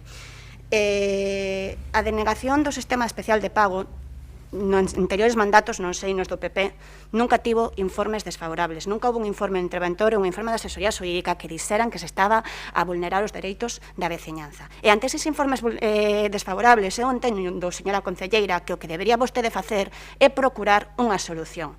Porque o importante é sacar propostas adiante no que ninguén se sinte vulnerado. E despois vou dicir unha cuestión. Nunca houve unha denegación no meu mandato do fraccionamento do IBI. Nunca nos atopamos nesa situación. Espero que vostede poda pasar polo mesmo que nós, pero a realidade é que non o parece. E despois, señora concelleira, boteñe un vistazo a como fan noutros concellos. Máis nada. Grazas, don Ramón. Sí, brevemente. Como dixemos antes, esta iniciativa, e por eso decimos que un voto políticamente afirmativo, é unha iniciativa a proposta do Grupo Municipal Popular cando presentamos o 30 de xuño o borrador tributario e que iba incluso máis alá, que era achegar aos cidadáns a información de todos os tributos de vencemento periódico que poden pagar, o IBI, vehículos, vadomesas, e incluso incluíamos lixo e auga, cosa que se quita desta proposta porque lixo e auga se quita dos tributos a poder fraccionar. E por eso decíamos que políticamente o voto é afirmativo. Como día a compañeira María Rozas, nunca tivemos ningún tipo de informe desfavorable cando se implantou, e así tamén contesto de paso a voceira do Bloque Nacionalista Galego, cando se implantou por o Partido Popular o fraccionamento do imposto de bens inmobles en 3 prazos e que agora mesmo existen 2.500 recibos fraccionados. Hai 2 informes desfavorables, só hai que lelos, a intervención e a asesoría xurídica. E hai un informe favorable da Tesorería que di que se ten que facer o que di a asesoría xurídica a intervención é desfavorable. Por lo tanto, prácticamente hai 3 informes desfavorables. Gracias. Antes de votar, me gustaría decirle a doña María Rozas que eu non teño por costumbre cambiar as reglas, pero, perdóneme, pero temos un regulamento que establece un segundo turno. De mutuo acordo, podemos acordar que haya un solo. Compostela Aberta e o Grupo Popular non dixo nada, alcalde. Que? Compostela Aberta e o Grupo Popular non dixo nada deste segundo turno. Non, pero o pide un grupo e é un dereito que lle asista a calquer concelleiro. Sí? Si os estatutos, o reglamento prevalece sobre un acordo que é voluntario, que eso é así. Perdone, ordene a votación. Pois nada, non acorden nada vostedes en xunta de voceiros. Está claro que non valen para nada os acordos a xunta de voceiros. Sí que valen, e é a vontade de cumplilo, pero non podemos negar o dereito a defenderse, doña María. Señor secretario, ordena a votación. Hai que votar en primeiro lugar a emenda transaccional, por non tratarse dunha moción nin dunha proposición. Entonces, votos a favor da emenda transaccional, Grupo Socialista, BNG e Compostela Aberta. No, si votou Compostela Aberta, ou se abstuvo. Votan a transaccional, ok. Votos en contra, non hai, e abstencións, o Grupo Popular. Seguidamente, entonces, apróbase a emenda transaccional, seguidamente a votación da proposta coa emenda transaccional. Modificación da ordenanza 0.00, xeral de xestión, recadación e inspección de tributos e de outros ingresos de dereito público. Votos a favor? Grupo Municipal Socialista e Bloque Nacionalista Galego. Votos en contra? Non hai. E abstencións? Grupos municipais Compostela Aberta e Partido Popular. Moitas grazas. Ben, pasamos á proposición, a primeira proposición que é formulada polo Grupo Popular, que na Xunta de Voceiros se acordou que se discutiría conxuntamente coas mocións 3 e 5 formuladas polo Bloque Nacionalista Galego e por Compostela Aberta. Intervencións únicas, votación separada. Interven polo Grupo Popular. Don José Antonio. Bo día, José Antonio. Sí, buenos días, alcalde. Sí, muchas gracias. Buenos días, alcalde. Buenos días también a los compañeros, compañeras y desde luego a Irene, a quien luego tendré ocasión de saludar más adelante. Bueno, si me extiendo, alcalde, le ruego me lo descuenta del siguiente turno. La importancia que tiene la limpieza de una ciudad en el bienestar de las personas es mucho más importante de lo que puede parecer a priori. Cada español genera anualmente 465 kilos de basura. En nuestra ciudad, la nada desdeñable cantidad de 100 toneladas diarias, por lo que es evidente que un parámetro de la calidad de vida de las ciudades es desde luego la limpieza de sus calles.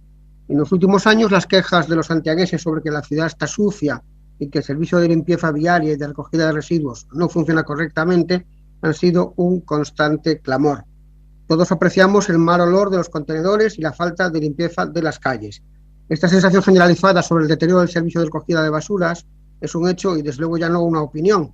Se llegó a confirmar incluso en declaraciones públicas por el propio alcalde, aunque en su caso no para aportar soluciones, sino solo para culpabilizar de estos problemas a los comportamientos incívicos de algunos residentes. Una radiografía del servicio que nos da el comité de empresa de la concesionaria, a quien aprovecho para saludar, creo que incluso han previsto una concentración delante de la plaza laboral, delante del concello, mientras se celebra este pleno municipal, nos da una plantilla con 21 personas menos, las bajas no se cubren. Trabajadores asignados a nuestra ciudad que prestan servicios en otras que también gestiona la empresa. Un déficit importante de vehículos de recogida de basura, de manera que en algunos turnos solo hay uno porque 6 están estropeados. Retrasos y amontonamiento de basura alrededor de los contenedores, a propósito, en su mayoría absolutamente en estado lamentable.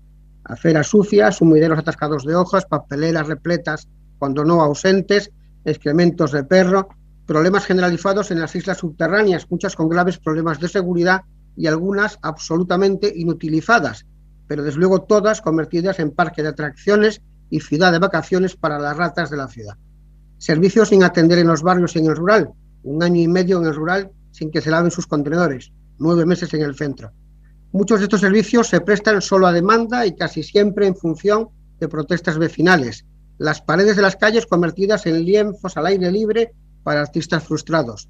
2022 es la fecha en la que se va a exigir el 5º contenedor, el contenedor marrón, utilizado para la separación y recogida selectiva de material orgánica, que tendremos que colocar en nuestras calles si no queremos tener que pagar importantes multas. ¿Está previsto? Todos estos son aspectos cotidianos de nuestras calles y plazas, lo que trasluce a las claras la más grave incapacidad de gestión del gobierno municipal, con desafortunadísimas consecuencias para la imagen de la ciudad, la calidad ambiental e incluso la salud de nuestros vecinos. Ya sé que el contrato está vencido y que se presta mediante un orden de continuidad. Ya sé que la licitación se encuentra en proceso, pero es que nuestros vecinos no pueden esperar más y no tienen por qué seguir sufriendo sus retrasos y desde luego su mala praxis en la exigencia y supervisión de la prestación de este servicio.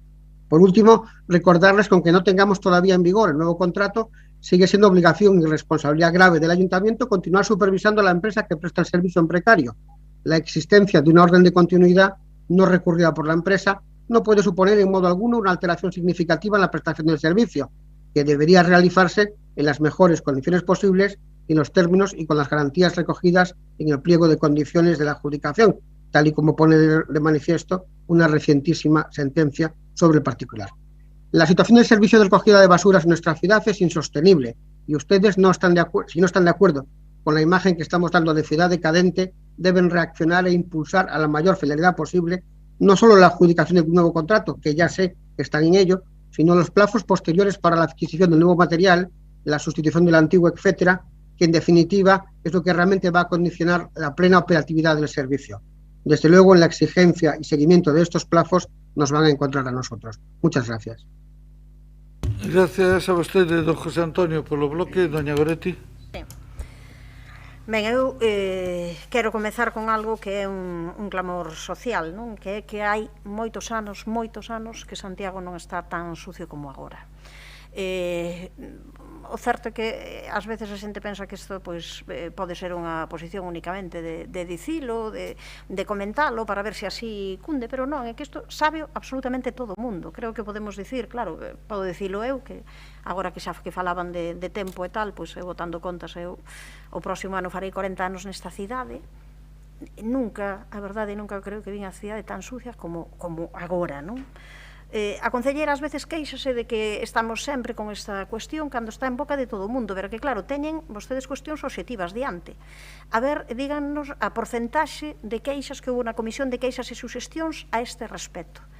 Díganos se no repertorio de peticións das asociacións veciñais, cando a reciben, non está sempre o problema do lixo, da zona histórica, do ensanche, dos barrios, das parroquias, do rural, en todos. E supoño que a vostedes tamén lles pasará o mesmo que a xente da oposición, e polo menos a min. A min non hai semana en que non haxa máis de 10 persoas que se queixen deste tema. Non hai semana en que non haxa, hai moitas, e hai días en que pasan disso. Eu xa estou por anotalas. Claro, é sair da rúa, ir de aquí a ali, e calquera persoa que diga, ois, pero dilles que barran, pero dilles que saian, pero claro, dicindo, desde lugares onde non se limpa desde hai meses, desde contedores a medio baloirar polas urxencias do persoal, que entendemos que ten que suplir 20 persoas de baixa que a empresa non sustitúe, pasando por maquinaria que morre de risa no almacén, contedores sin lavar no rural desde hai 18 meses. A verdade é que son cuestións que se escapan, non, a todo. Papeleiras sin colocar desde hai meses, sin baleirar, papeleiras rotas en mal estado, contedores que xa non hai por onde collelos. Agora sí, para decidir regularizar o cobro e que o rural teña que pagar por un servizo moi deficiente ou casi inexistente, a eso sí, aí sí que se moveron rapidamente. Entón, claro, vostedes teñen un recurso que van dicir, o servizo está en precario, vale? Sí, está en precario. Está en precario tamén porque non sacaron o concurso a tempo, é evidente, pero está en precario cunha orde de continuidade editada en abril de 2020 en que se di que este servizo ten que prestarse nas mesmas condicións en que foi aprobado o contrato. É algo que este goberno ten que garantir, como terá que falar con traballadores e traballadoras, algo que fixo, é certo, a última hora porque non lle quedou máis remedio, e mediar entre a empresa e o persoal traballador, porque, claro, se con esa mediación se permite mellorar a calidade do servizo, mentres agardamos pola seguinte adxudicación, que logo falaremos, non? Eso terá moitas eivas, pero o primeiro que terán que facer é dicir, non, a cidade está mal, isto está en precario, nós tamén nos negamos a falar cos traballadores e traballadoras e xa se resolverá. E xa se resolverá cando? Se non poñen nada da súa para resolvelo, nós insistimos, claro, non nos podemos cruzar de brazos a esperar meses, e todo se sae ben, se non hai ningún recurso, e se hai recursos, e mentres tanto seguimos igual, non? Entón, nós non entendemos. O certo é que non podemos deixar tamén de anotar que a seguinte adxudicación desde a nosa perspectiva vai ter moitas eivas, non aproveitaron a ocasión para apostar pola reciclaxe, van a por un modelo en que nin sequera premian as melloras ecolóxicas, nin sequera intentan que a empresa aposte por contedores ecolóxicos e non por producir toneladas de plástico, entre outras moitas cuestións. Pero creo que iso xa o discutimos outras ocasións e probablemente o seguiremos discutindo, pero eu entendo que vostedes teñen o seu modelo e queren aplicalo. Nada, discrepamos, pero non hai problema ningún. Agora, o que non vale é que que dentro do seu modelo ofrezan un servizo caótico, nun concello en estado de vergoña, coas follas a piques de atascar sumidoiros e de provocar roturas de tubaxe.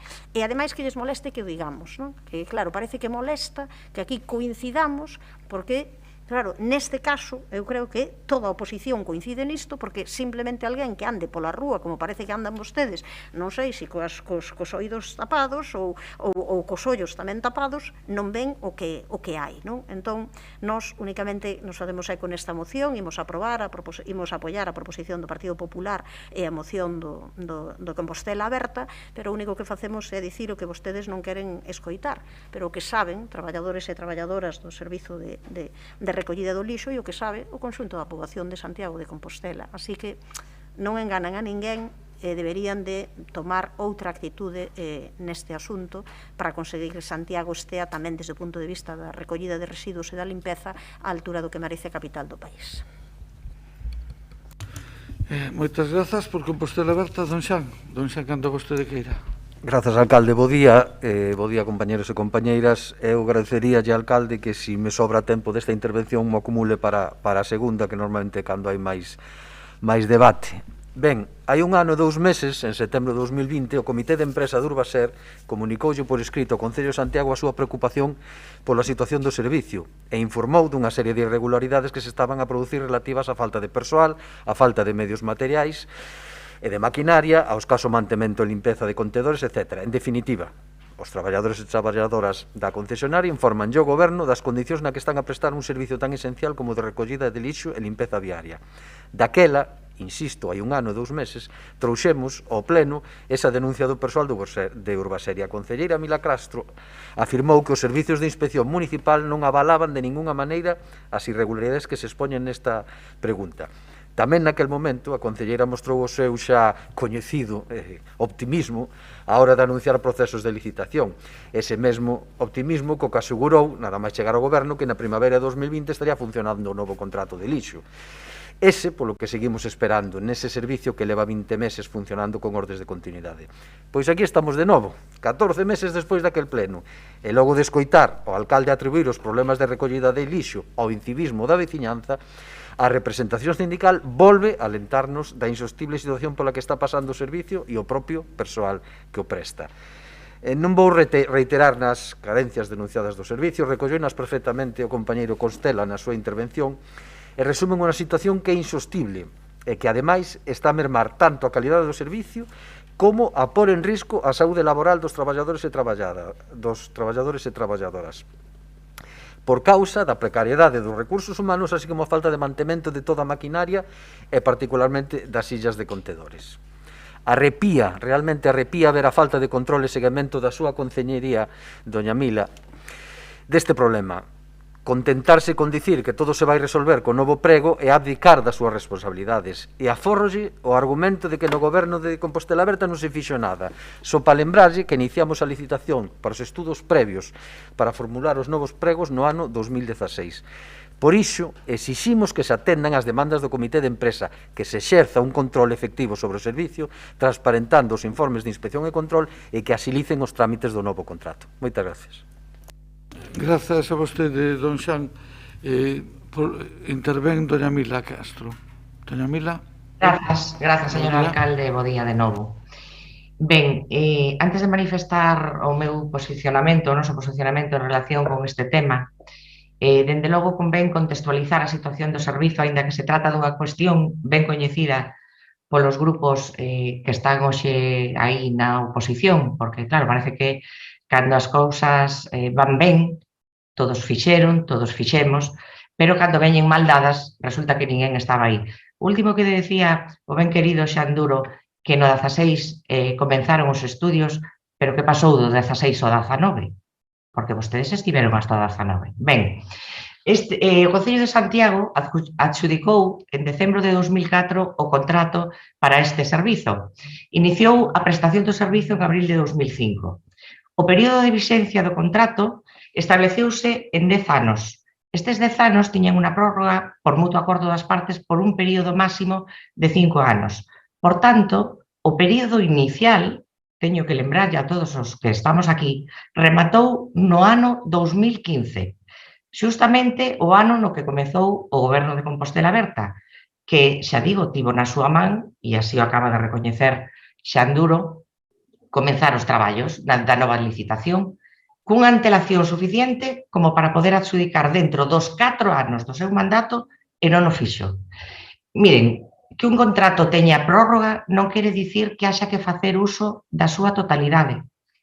E menos nun contrato destas características, tanto pola maquinaria e os vehículos que se empregan, que ahora mismo están obsoletos, claro que sí, despois de casi 17 anos, como pola dimensión das zonas nas que hai que intervir agora. Pouco ten que ver a fotografía do Santiago de hai 17 anos co Santiago de hoxe en día. E dice a compañeira Goretti San Martín que a concelleira moléstalle, que a concelleira non o ve. Non é certo. A concelleira claro que lle molesta que Santiago teña neste momento un servicio deficitario e a concelleira o que fai, cando ten noticia de algunha cousa destas, é tratar de arranxalo.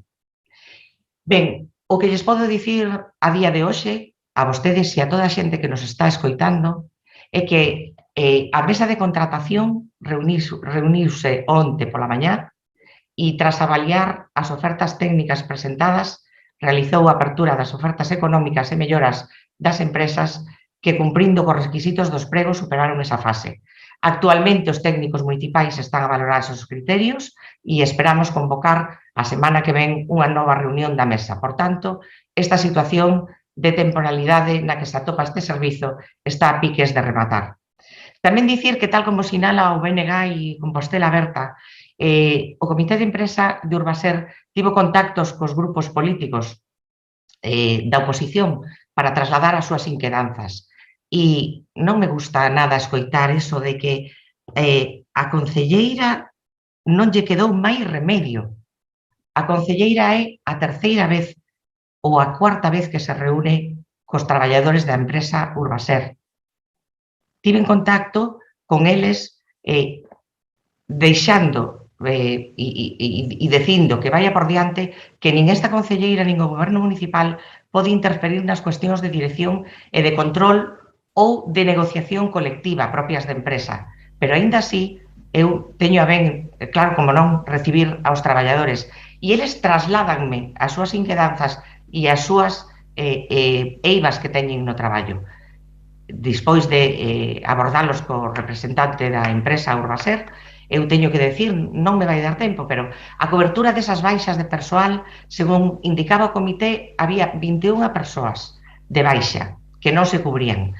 Ben, teño que dicir que non poden computarse como ausencias as vacacións fora dos meses de verán e tampouco as baixas de paternidade, xa que é unha licencia que disfruta unha persoa e que lle brinda o Estatuto dos Traballadores. Por outro lado, está coberta a vacante dunha persoa fallecida e vaise cubrir tamén a excedencia de outra, excedencia que a ten desde o 8 de novembro. En canto ás baixas de longa duración, que son as que teñen máis de 30 días según o prego, a empresa sí que recoñeceu nesta situación hai 3 persoas no mes de novembro que pasaban uns días deste mes que está establecido, polo que se vai a proceder de inmediato a súa sustitución.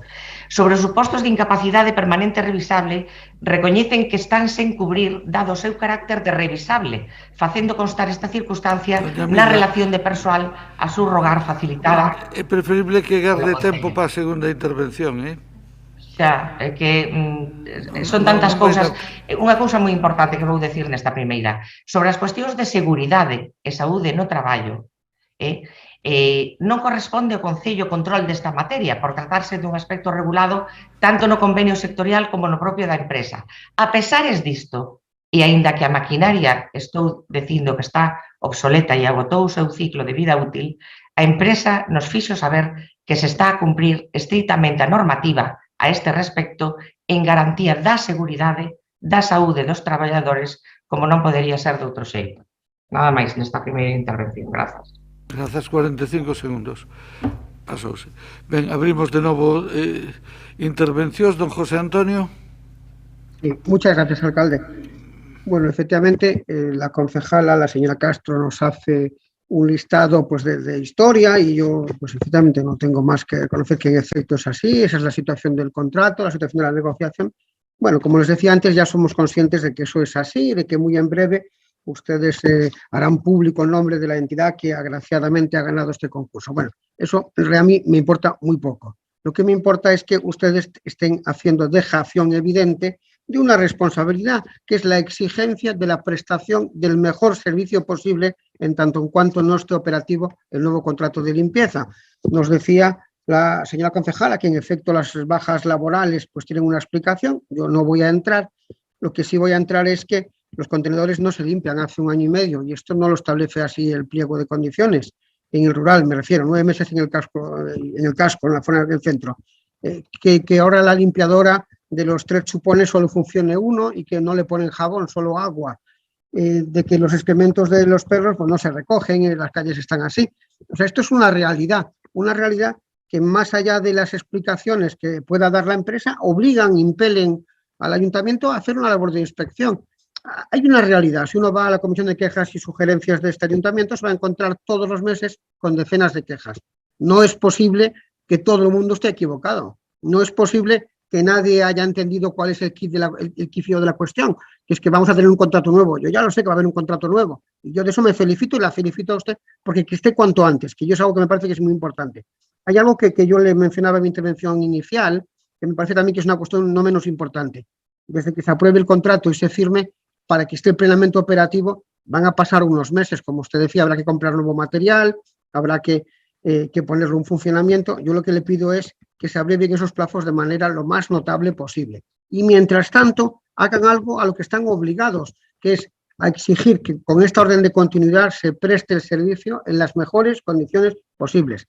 Que todas las islas subterráneas estén en un estado lamentable, como le decía, con basura dentro de la isla, y que convertidas en parque de atracciones de ratas, no es una cuestión de animalismo y compromiso con el medio ambiente, es un verdadero despropósito y un problema de salud pública. No, por tanto, yo lo que les sugiero es que se sienten con la empresa, para exigirles que cumplan aquello que en su momento firmaron y que, bueno, que agilicen los plazos para que el nuevo contrato esté operativo, que yo que sí que espero que esté dimensionado a la realidad de la ciudad y que sea un éxito, porque de sus éxitos se van a beneficiar los ciudadanos, que es algo que nosotros queremos, simplemente es esto. Muchas gracias.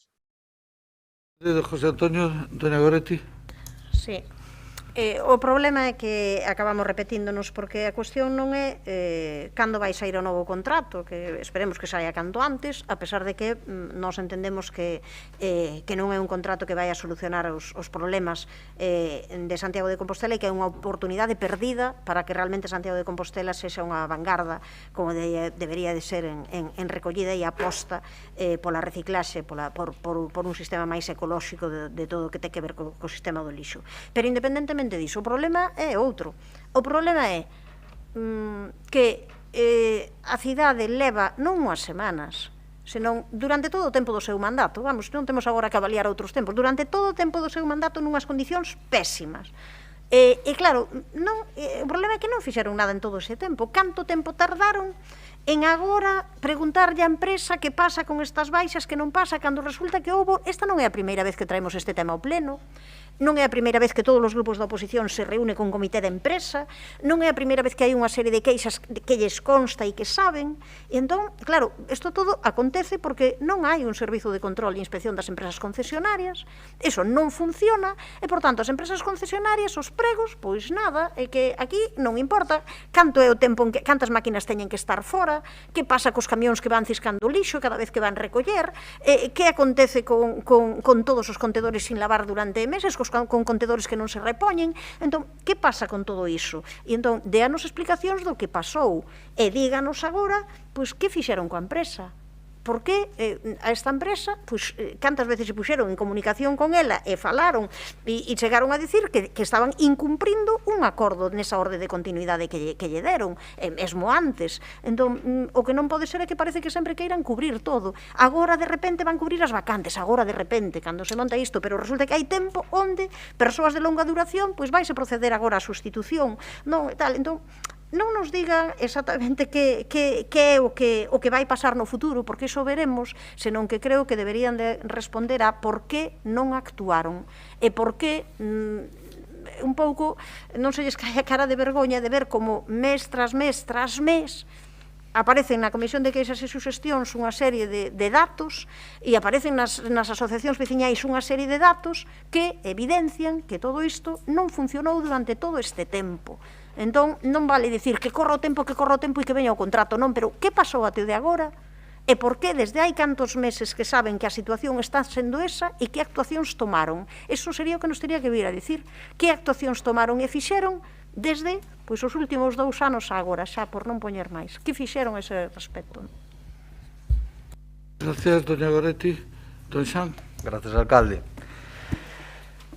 Señora Mila Castro, voulle volver a recordar. O comité de empresa leva máis dun ano falando destes problemas na prestación de servicio. Máis dun ano. E vostedes, coa prepotencia que ven sendo habitual, non quixeron escoitalos. E é máis, dixeron pública e reiteradamente que non teñe nada que falar cuns traballadores que prestan un servicio esencial como do lixo. O alcalde dixo varias veces que non nos deixáramos enganar polo persoal de Urbaser, que eles só están a mirar polo seu, e el como alcalde ten que mirar polo conxunto da cidadanía. Efectivamente, ten toda a razón o alcalde. Pero a realidade é que cando se nega a falar con quen mellor coñece este servicio, non está a mirar polo ben da veciñanza, que día sí e día tamén queixase da situación da limpeza en Santiago. Vostedes, xa o sabemos, son máis de falar con que están nos despachos, pero xa lles advito que a realidade coñécese bastante mellor a pé de rúa, e máis neste servicio. Estamos acostumbrados, señora Castro, ao seu bla bla bla de botarlle a culpa a Compostela Aberta por non ter feito nada no seu mandato, cando sabe que vostede podía ter o servicio traballando cun novo contrato a finais do 2019 ou principios do 2020. E voulle dicir con absoluta rotundidade, señora Castro, vostede minte, e sábeo, minte continuamente cando fala do traballo que recibiu feito do goberno de Compostela Aberta, que nesta materia, permítame a inmodestia, foi moito e foi moi bo. Ten vostede a cara dura de dicir públicamente que Compostela Aberta só lle deixou uns apuntes para o novo prego de contrato do lixo. Dío cando sabe que recibiu o estudo para a redacción das bases técnicas para a definición do servizo de recollida de residuos realizado pola empresa Terravanza. Recibiu o plan económico-financeiro realizado pola consultora Arestora. Recibiu o borrador prácticamente fechado do prego técnico. E recibiu, por certo, unha consulta de mercado en marcha lanzado a través dunha páxina web e publicidade institucional que desactivaron meses despois da súa chegada ao goberno e cujos resultados, por certo, desconecemos. Agora que así tampouco non era moito de escoitar os traballadores e parece ser tampouco algunhas empresas. Apuntes di que lle deixamos. Ten moita falta de vergoña para falar así. E sabe o que lle digo? Que non me preocupa que minta o respecto do traballo que recibo feito. O que me preocupa é que é como vostede, por capricho, o empeorou. Porque os seus pregos, señora Mila Castro, non van mellorar a xestión de residuos, non van contribuir a reciclaxe, non van diminuir as emisións de gases de efecto invernadoiro, non van arranxar nada. Nada do que lle debera importar a unha Conselleira de Medio Ambiente, quero dicir. E agora falemos do futuro, do que se albisca despois destes 2 anos de absoluta inacción por parte deste goberno. Porque si, vostedes perderon 2 anos, señora Castro, por un capricho e optaron por unha suposta solución para a recollida de lixo en Santiago que é simplemente unha fuxida cara adiante, unha falsa compostaxe, unha mala solución como foi no 2003 a integración en Sogama. Os seus pregos van facer que Santiago incumpra a Directiva Europea sobre Residuos. Se vostede fora unha Conselleira de Medio Ambiente preocupada polo medio ambiente, sabería que cumprila é imposible sin apostar por unha compostaxe comunitaria para o tratamento dos residuos orgánicos. Sabería que o 5º contenedor non pode ser a única solución. Sabe vostede que o 5º contenedor, se leva máis dun 15% de impropios, non se composta? Bioestabilízase e bótase un vertedoiro. Sabe que non hai... Ten que rematar.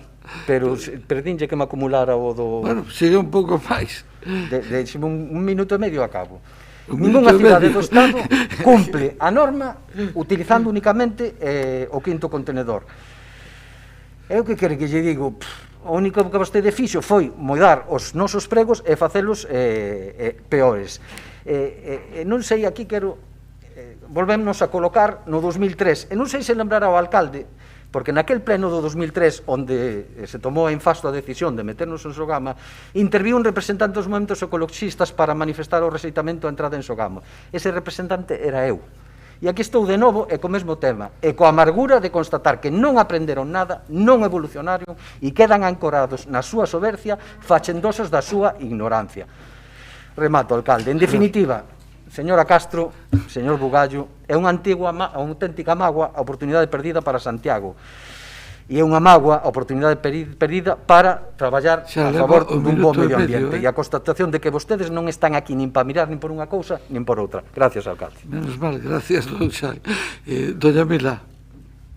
Gracias, señor alcalde. Sí, son capaz de rebaixar o tono deste debate, porque antes afectábame moito, non que me afectara, moléstame, cando se me decía que a concelleira minte reiteradamente.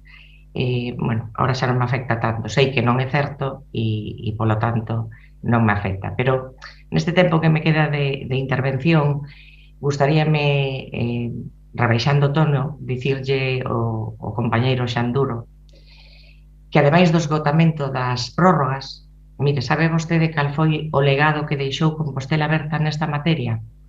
Pois o legado foron uns estudos inoperativos elaborados por unha consultora e un borrador, que nunca dixen eu apuntes, nunca, e un borrador de pregos técnicos cunhas previsións tales, o que poñen nese borrador, que ademais vostedes volveron a mandar agora, que dificilmente permitirían a prestación do servizo sen ter que acudir á modificación do contrato case ao mesmo tempo que a súa formalización.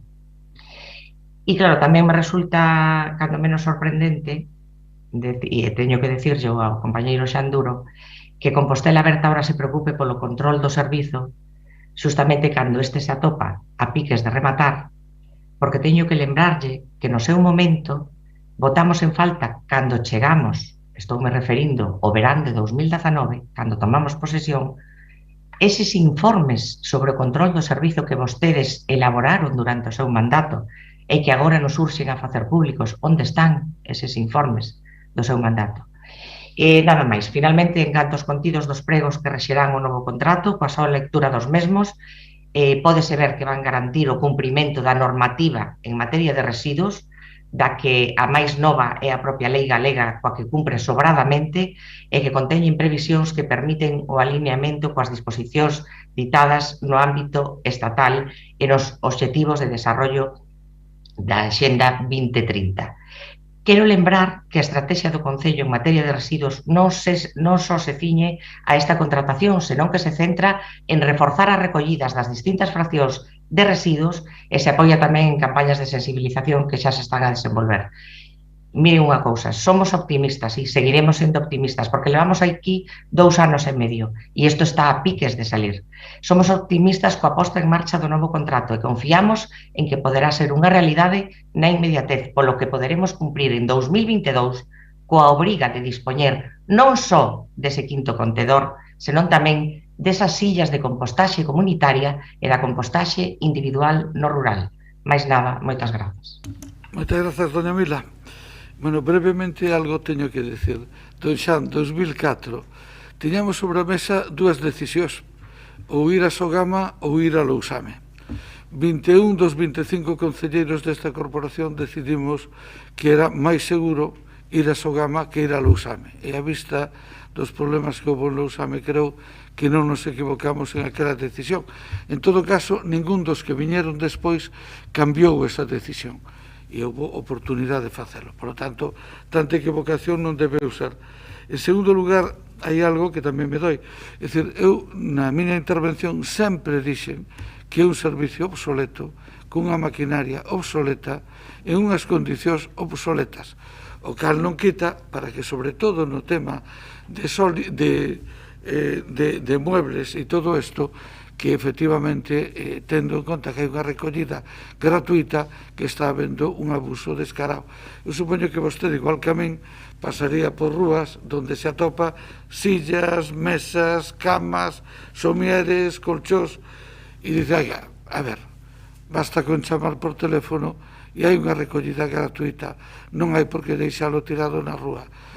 Bueno, eso era ao que me refería, ese aspecto concreto da cuestión. Do resto non dixen ou non pretendía decir algo menos nada.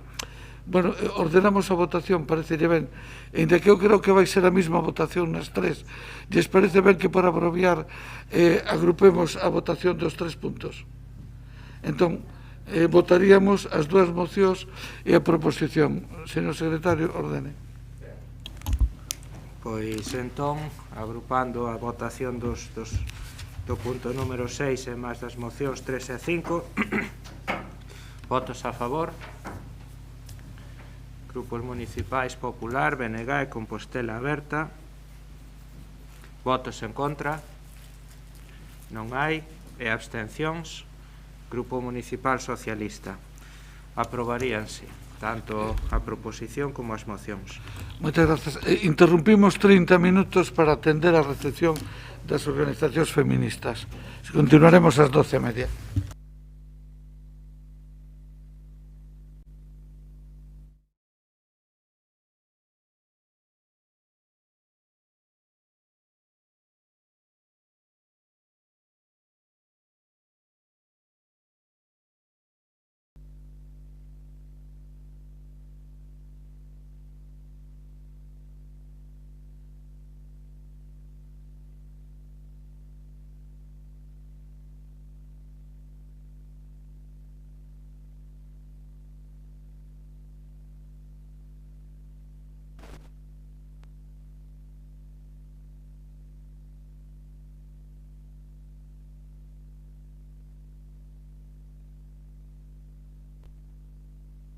Ben, moi boas tardes ou moi bons días, señoras e señores concelleiros. Imos a dar continuidade á sesión plenaria ordinaria. Véxome na obriga de advertirles que, se seguimos o ritmo que imos, non acabamos a 7 nin de broma. Por lo tanto, eu non sei se hai algunha posibilidade de abreviar algo nas proposicións. Nos quedan 5 proposicións que, agotando o tempo, serían 160 minutos. Necesitaríamos intentar acabalas en 120. Pois non sei se non quedaría unha proposición, quedaría para empezar pola tarde. Bueno, ímolo intentar. A primeira é a proposición número 7, formulada por Compostela Aberta, sobre a taxa turística. Doña Marta ou Doña María? Primeiro Doña María e despois Doña Marta. Doña María, cando vostede queira. Gracias, alcalde. Ben, bo día a todas de novo. A taxa turística, como todas sabemos, é unha competencia da Xunta, mas esperamos con esta proposta que o Goberno municipal teña un posicionamento claro e que o demostre neste pleno para demandar que se habilite dito tributo, para así formularse como un imposto que aposte por un turismo sustentable. A taxa turística non é unha novidade, non estamos a falar de algo innovador. A taxa turística está implementada dende fai bastantes anos na metade dos países europeos, como ben dixo a Concelleira de Facenda Marta Val no anterior pleno. Non hai nada innovador dela, aplícase normalmente con diferentes contías que se establecen en función do aloxamento e da pernota do turista. En España está aplicable tanto en Baleares como en Cataluña, pero cada vez son máis as cidades que estudan a súa implantación, e penso que é necesario lembrar que en Santiago pois hai un traballo feito previo, ese estudo realizado a finais do ano 2017 polo catedrático de Economía Aplicada, Luis Caramés, que concluía que a taxa turística pois sería unha medida apropiada para a nosa cidade, sempre que se aplicara dunha maneira proporcionada, tendo en conta as diferentes tempadas e tendo tamén en conta os tipos de aloxamento. E tamén indicaba Luis Caramés que Santiago era unha cidade idónea para a dita taxa, xa que o seu tipo de turismo é un turismo de patrimonio. O economista realizaba ademais unha cuantificación do que supoñería para as arcas municipais, para o Concello, pois esta taxa, utilizando un tipo medio, unha cantidade moi similar a outras cidades europeas, como pode ser pois €1, e o Concello de Santiago recadaría 1 millón de euros con este imposto. Así que, Con esta proposta que debatimos hoxe en pleno, o que queremos facer é pedirlle ao alcalde, pedirlle a Bugallo, que aproveite esa boa relación con Feijóo da que tanto presume e que lle demande que habilite o cobro da taxa turística que compensaría os gastos que se enfronta en Santiago por mor da presión turística. Porque, esa para rematar, porque a taxa non é só unha ferramenta para un turismo sustentable, senón que a taxa é unha ferramenta tamén da redistribución e da xustiza fiscal, para que non sexa a cidadanía santiaguesa a que teña que afrontar o incremento en gasto corriente que supón o fluxo de turistas e de visitantes. Estou a falar de gastos en seguridade, en lixo ou en transporte. Por esos motivos, pois pedimos e traemos esta proposición ao pleno. Pola miña parte, nada máis. Moitas grazas. Doña María, abrimos turnos de intervencións. Doña Goretti. Sí, o Bloque Nacionalista Galego xa se manifestou en diferentes ocasións a favor da taxa turística. Queremos que diante dunha proposta como esta que nos apoiamos noutras ocasións, o que hai que facer é plantarse con posición de Concello diante da Xunta para que apoie esta posición que evidentemente entendo tras o resultado de hoxe que vai ser mayoritaria no Concello. Esperemos. Nós non podemos pagar simplemente os prexuizos, xa sabemos que tamén hai beneficios do turismo, pero tamén sabemos ademais que hai estudos máis que suficientes, non só do profesor Caramés recentemente falecido, importante, que acaba de nomear a compañeira María Rozas, senón tamén moitos estudos que demostran ademais que implantar a taxa turística non supón ningún tipo de problema en perda de capacidade de ter turistas, de atraer turistas, senón moi ao contrario. Moitas veces o que fai o turismo é revalorizarse, ir a un modelo de turismo máis de calidade, que é algo en que parece tamén que sempre estamos de acordo. Vou aforrar, facer referencia a eses estudos que podíamos por aforrar e ser áxil en tempo. Nós o único que queremos poñer en riba da mesa é que o importante da taxa turística é para que non se utilice para recadar por recadar, senón que o importante sería que entre todos os grupos nos poñamos de acordo para que debe usarse esa taxa turística, non? Entendemos que entre as distintas cuestións que habría que poñer arriba da mesa é a limpeza viaria, a limpeza do patrimonio, a rehabilitación do patrimonio, pero tamén estudar se para reducir os recibos do lixo e da auga da veciñanza.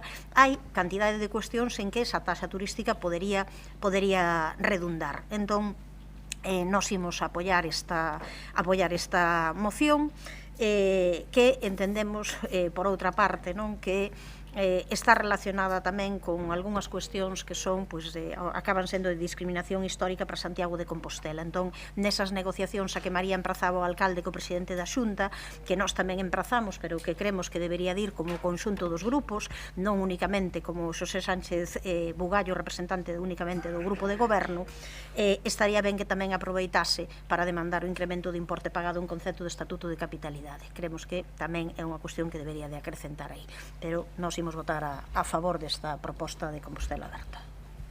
Gracias, doña Goretti. Por el Grupo Popular, don Alejandro.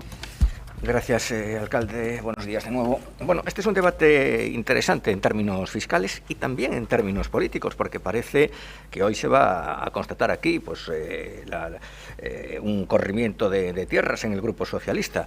Me sugería doña María Antón me sugería que aludiese al juego del calamar. Yo no sé muy bien lo que es el juego del calamar, creo que es una serie de televisión, pero supongo que ella se refería a que las Martas, doña Marta Val y doña Marta Lois, han soltado tinta con la que han escrito un nuevo discurso en el Grupo Socialista, me da la sensación, y con la que de alguna manera han emborronado el discurso inicial del propio Grupo Socialista y del propio alcalde. Parece que hoy vamos a asistir a una confluencia. Bueno, bromas aparte, la idea de la mal llamada tasa turística como enunciado es una idea interesante en apariencia o en principio, pero más allá del enunciado, la idea se tambalea o no se enfoca bien.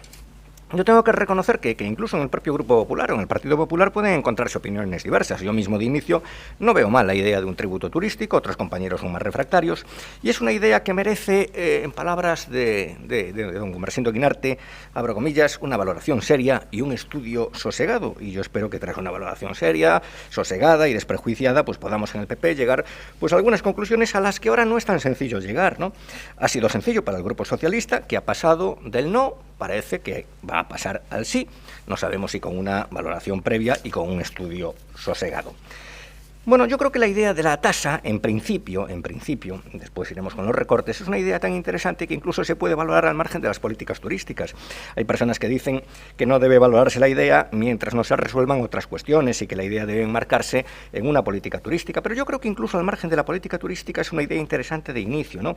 Porque es cierto que los tributos pueden a veces condicionar los comportamientos y tienen finalidades extrafiscales y contribuyen a lo que son las políticas sectoriales, pero ya solo como fuente de recaudación, pues es interesante porque apunta a un principio muy importante del sistema tributario, que es el principio de generalidad, el todos, ¿no? Dice algo así la Constitución, como todos estamos llamados al sostenimiento del gasto público, y bueno, apunta también a la posibilidad de que se pueda producir un alivio fiscal de los santiagueses, toda vez que habría más personas que contribuyesen al sostenimiento de los gastos públicos. E incluso fíjense lo que les voy a decir, yo creo que en clave turística podría llegar a ser una vacuna contra determinados procesos, esto es, todos sabemos que la reivindicación de la tasa se está utilizando para avivar una cierta turismofobia, ¿no? Eso, la reivindicación de la tasa, pero quizás la aplicación de la tasa, bueno, nos inmunizaría de esa turismofobia, porque evidenciaría pues, que hay beneficios del turismo que lo pueden ser para todos, y hoy esa percepción, pues desgraciadamente no es tan clara, porque para una generalidad de ciudadanos, para los que no se dedican profesionalmente al turismo, los beneficios pues son indirectos, son inciertos, son difusos, y los costes o las externalidades pues son como más claras. Y un tributo, pues bueno, pues en principio nos permitiría evidenciar pues el beneficio para el conjunto de los ciudadanos, para el concello, por lo que supondría incluso también, como decía antes, de alivio fiscal para los contribuyentes locales.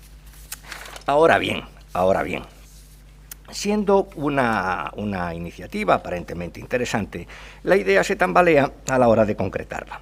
En primer lugar, el destino de la tasa, si lo dedicamos a opciones de turismo sostenible, pues se pierde pues la oportunidad de la tasa como instrumento de alivio fiscal para el contribuyente compostelano, ¿no? Eso es así.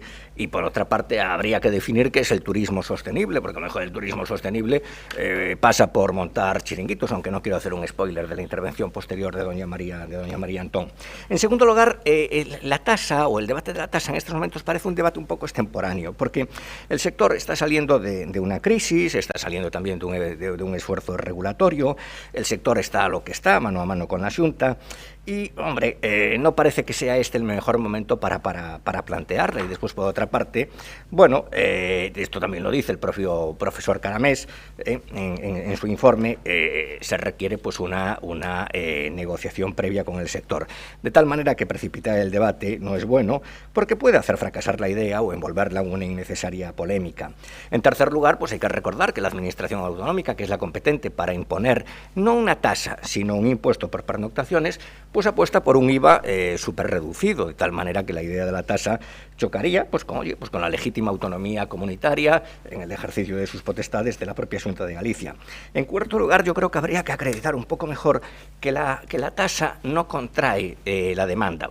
Puede que no la contraiga, pero bueno, yo creo que esto habría que acreditarlo mejor y pues, dejar claro también a la Administración Autonómica que no frena el crecimiento, porque bueno, pues la Administración Autonómica tiene una idea contraria y habrá que poner más estudios encima de la mesa. El estudio del añorado profesor Caramés es un estudio, un primer estudio de referencia, pero quizás sea necesario completarlo. Me descuenta el tiempo, alcalde. Y en quinto lugar, si solo establecemos un tributo por pernoctación, planteamos un problema de equidad, porque estamos castigando pues, a los turistas de mejor calidad. Habría, lógicamente, también que plantear un tributo para excursionistas, pero resulta que eso es competencia del Concello y el Concello pues no da la sensación de que quiera imponer un tributo a los excursionistas, ¿no?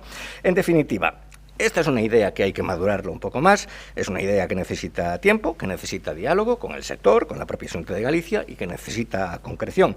Y en segundo lugar, señor Guinarte, pues hay que asumir pues las propias responsabilidades municipales, porque el tributo para excursionistas es una competencia fundamentalmente municipal.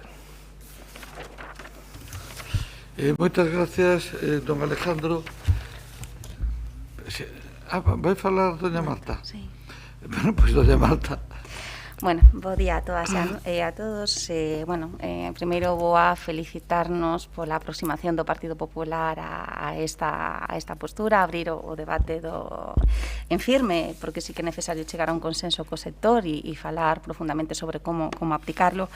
E polo demais, decir que na súa proposición o Grupo Municipal de Compostela Aberta propón no primeiro punto instar a Xunta de Galicia a impulsar a habilitación dunha taxa turística atendendo ás consideracións establecidas no Plan Estratégico Estratégico de Turismo de Santiago do ano 2017 e no punto terceiro propón urxir ao Goberno municipal competente a presentar unha proposta para a aplicación dun gravamen para as persoas excursionistas ou cruceiristas, tomando como base o Plan Estratégico de Santiago de Compostela do ano 2017-2022.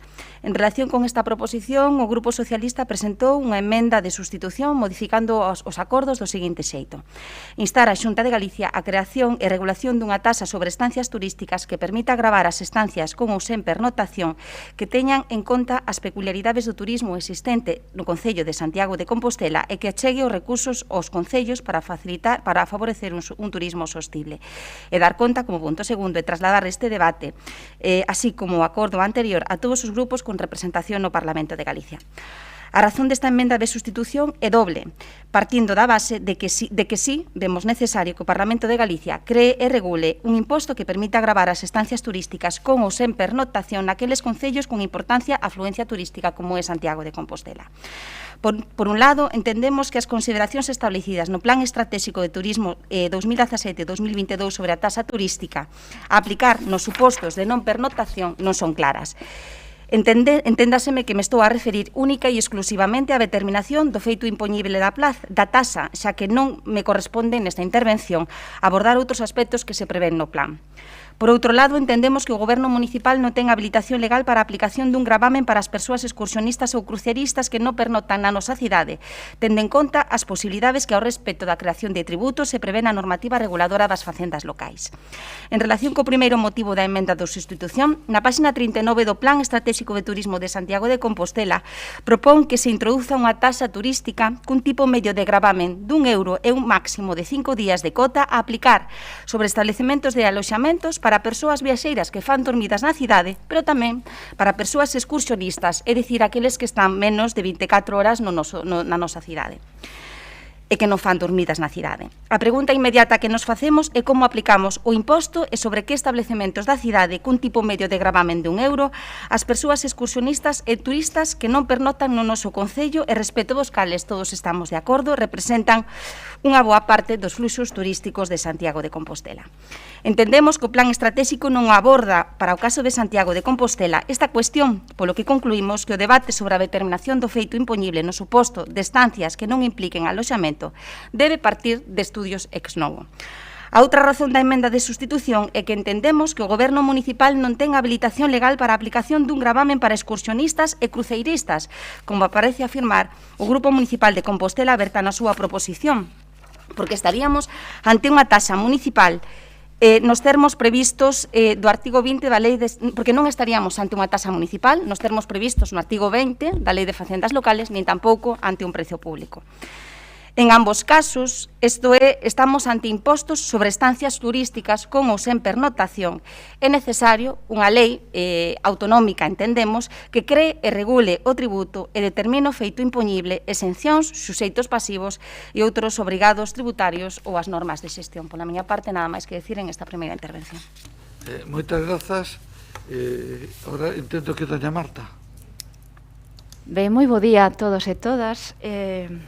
En primeiro lugar, en nome de Compostela Aberta, queríamos agradecer o apoio expreso do Grupo Nacionalista a esta proposición que non é a primeira vez que vai a este pleno, e por outra banda, gustaríame, decir que quen vos escoita hoxe, agora, e quen vos escoitaba no pasado, tanto ao Grupo do Partido Popular, que lle insto a que no futuro aposten por unha maior autonomía municipal, porque de fondo deslízase claramente que hai unha sintonía en buscar os intereses que son realmente importantes para a nosa cidade, para Compostela, e en ese sentido estou convencida que están de acordo con este tributo e, polo tanto, que pouco a pouco que se vayan afastando desas directrices tan da Xunta de Galicia que non compete ao debate neste pleno, que temos que buscar o mellor para Compostela.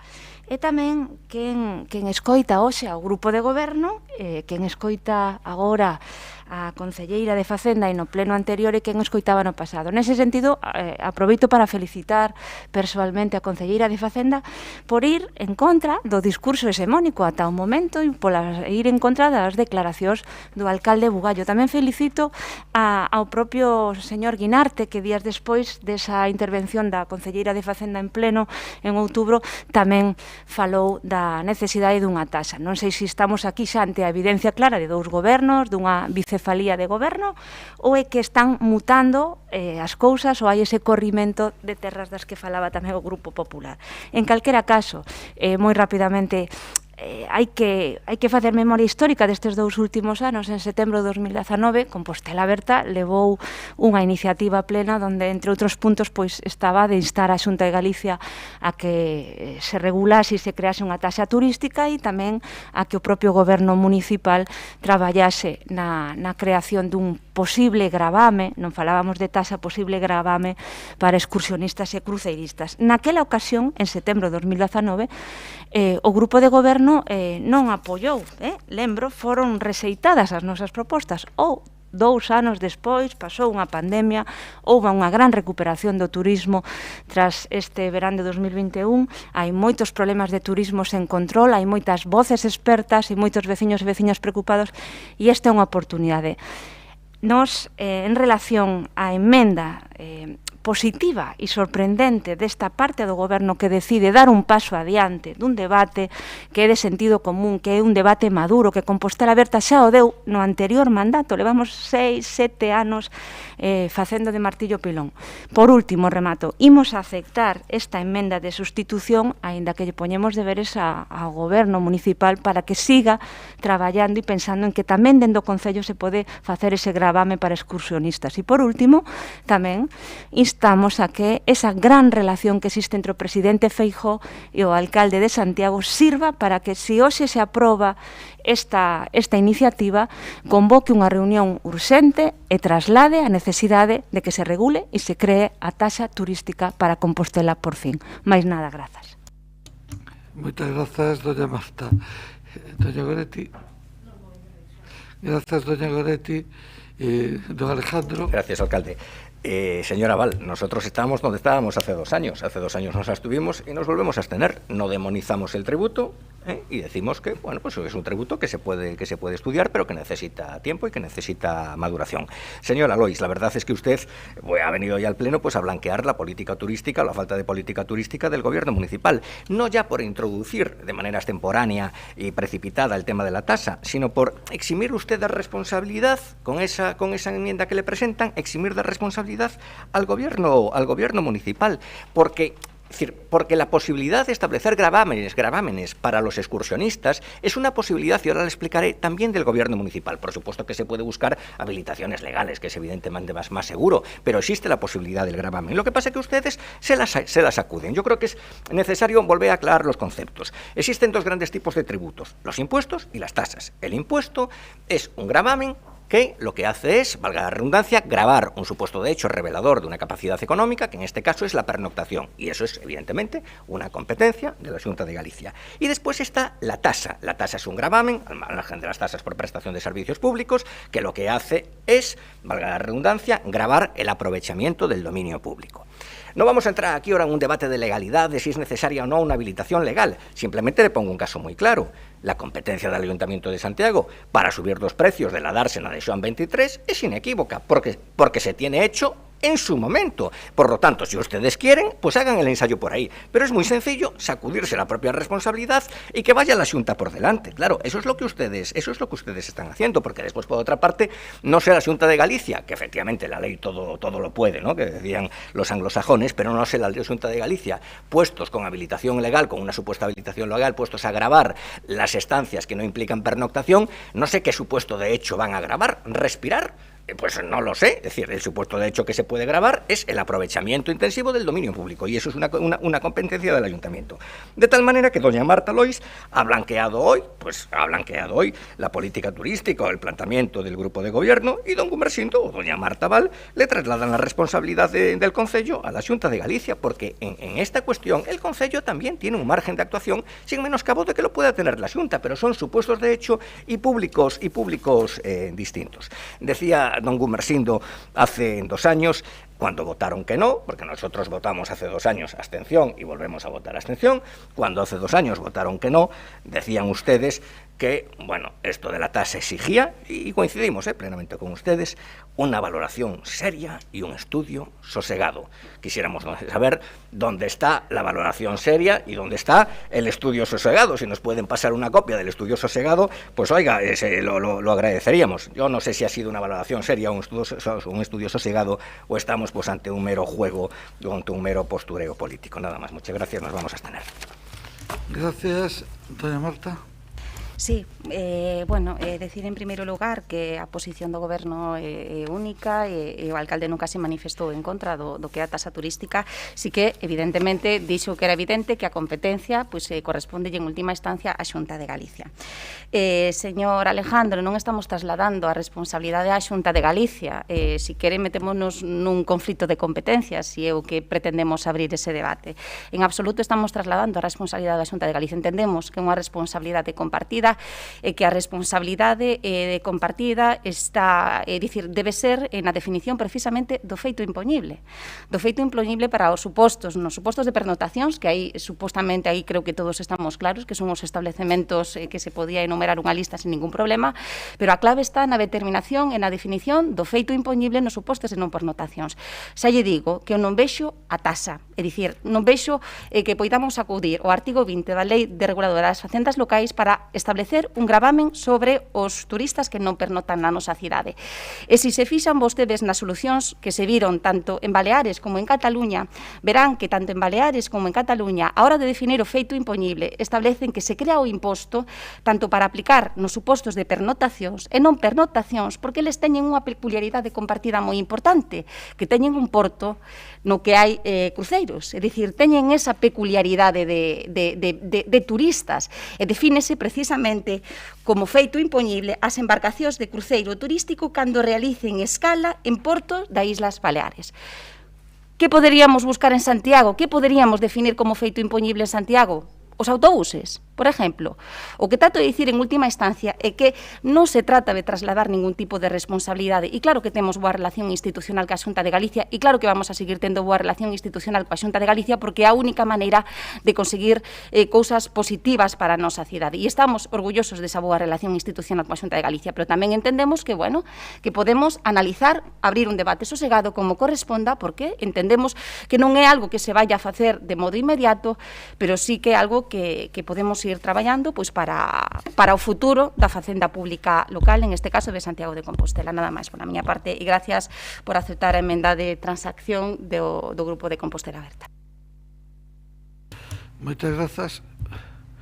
Obviamente, por alusións, non podo evitar o decir algo. A verdade que nunca vin a serie esa del Juego del Calamar, creo que está moi de moda. O único que entendí é que é unha cousa perversa na que os acaban matando a todos ou algo así. Eu non creo que Compostela Aberta pretenda que me maten a mí, pero... Que o di é María Antón. É María Antón, que o di, non, pero... María Antón o compara co Xogo do Calamar, pero digo que non creo que Compostela Aberta que plantexa, digamos, esta especie de caña que vota... Por alusiones voy a pedir la palabra, alcalde. ¿Qué? Por alusiones también voy a pedir la palabra. Bueno, no, eu non aludín, foi o seu voceiro... Sí. No, foi o seu voceiro que aludeu. Eu falo do Xogo do Calamar. Bueno, eu non creo que Compostela Aberta teña intencións tan perversas comigo e de que vai ti a saber. O que si sei, don Alejandro, é que temos un problema, certo? O tema dos que non son turistas e non visitantes ocasionales. Claro, nós podemos poñer unha tasa no Xoan 23 de 62 euros, en vez de 12, un por persona. O que, claro, o que non sei E que consecuencias tería eso? Habría que avalialo, porque o que poderían facer todos é ir á estación de autobuses de abaixo e ali xa non poderíamos aplicar esa tasa porque as tarifas están fixadas e teñen que ser aprobadas pola Xunta. En calquer caso, este é un debate interesante, moi importante, en algunhas cousas é un falar, porque evidentemente dependemos de que outra administración e un Parlamento con unha maioría absolutísima que manifestou a súa vontade contraria aprobe unha lei ou non a aprobe. E iso é unha decisión deles. Eu agradezolles non a confianza que demostran, sino os deberes que me poñen para que vaya a trasladar o señor Feijóo.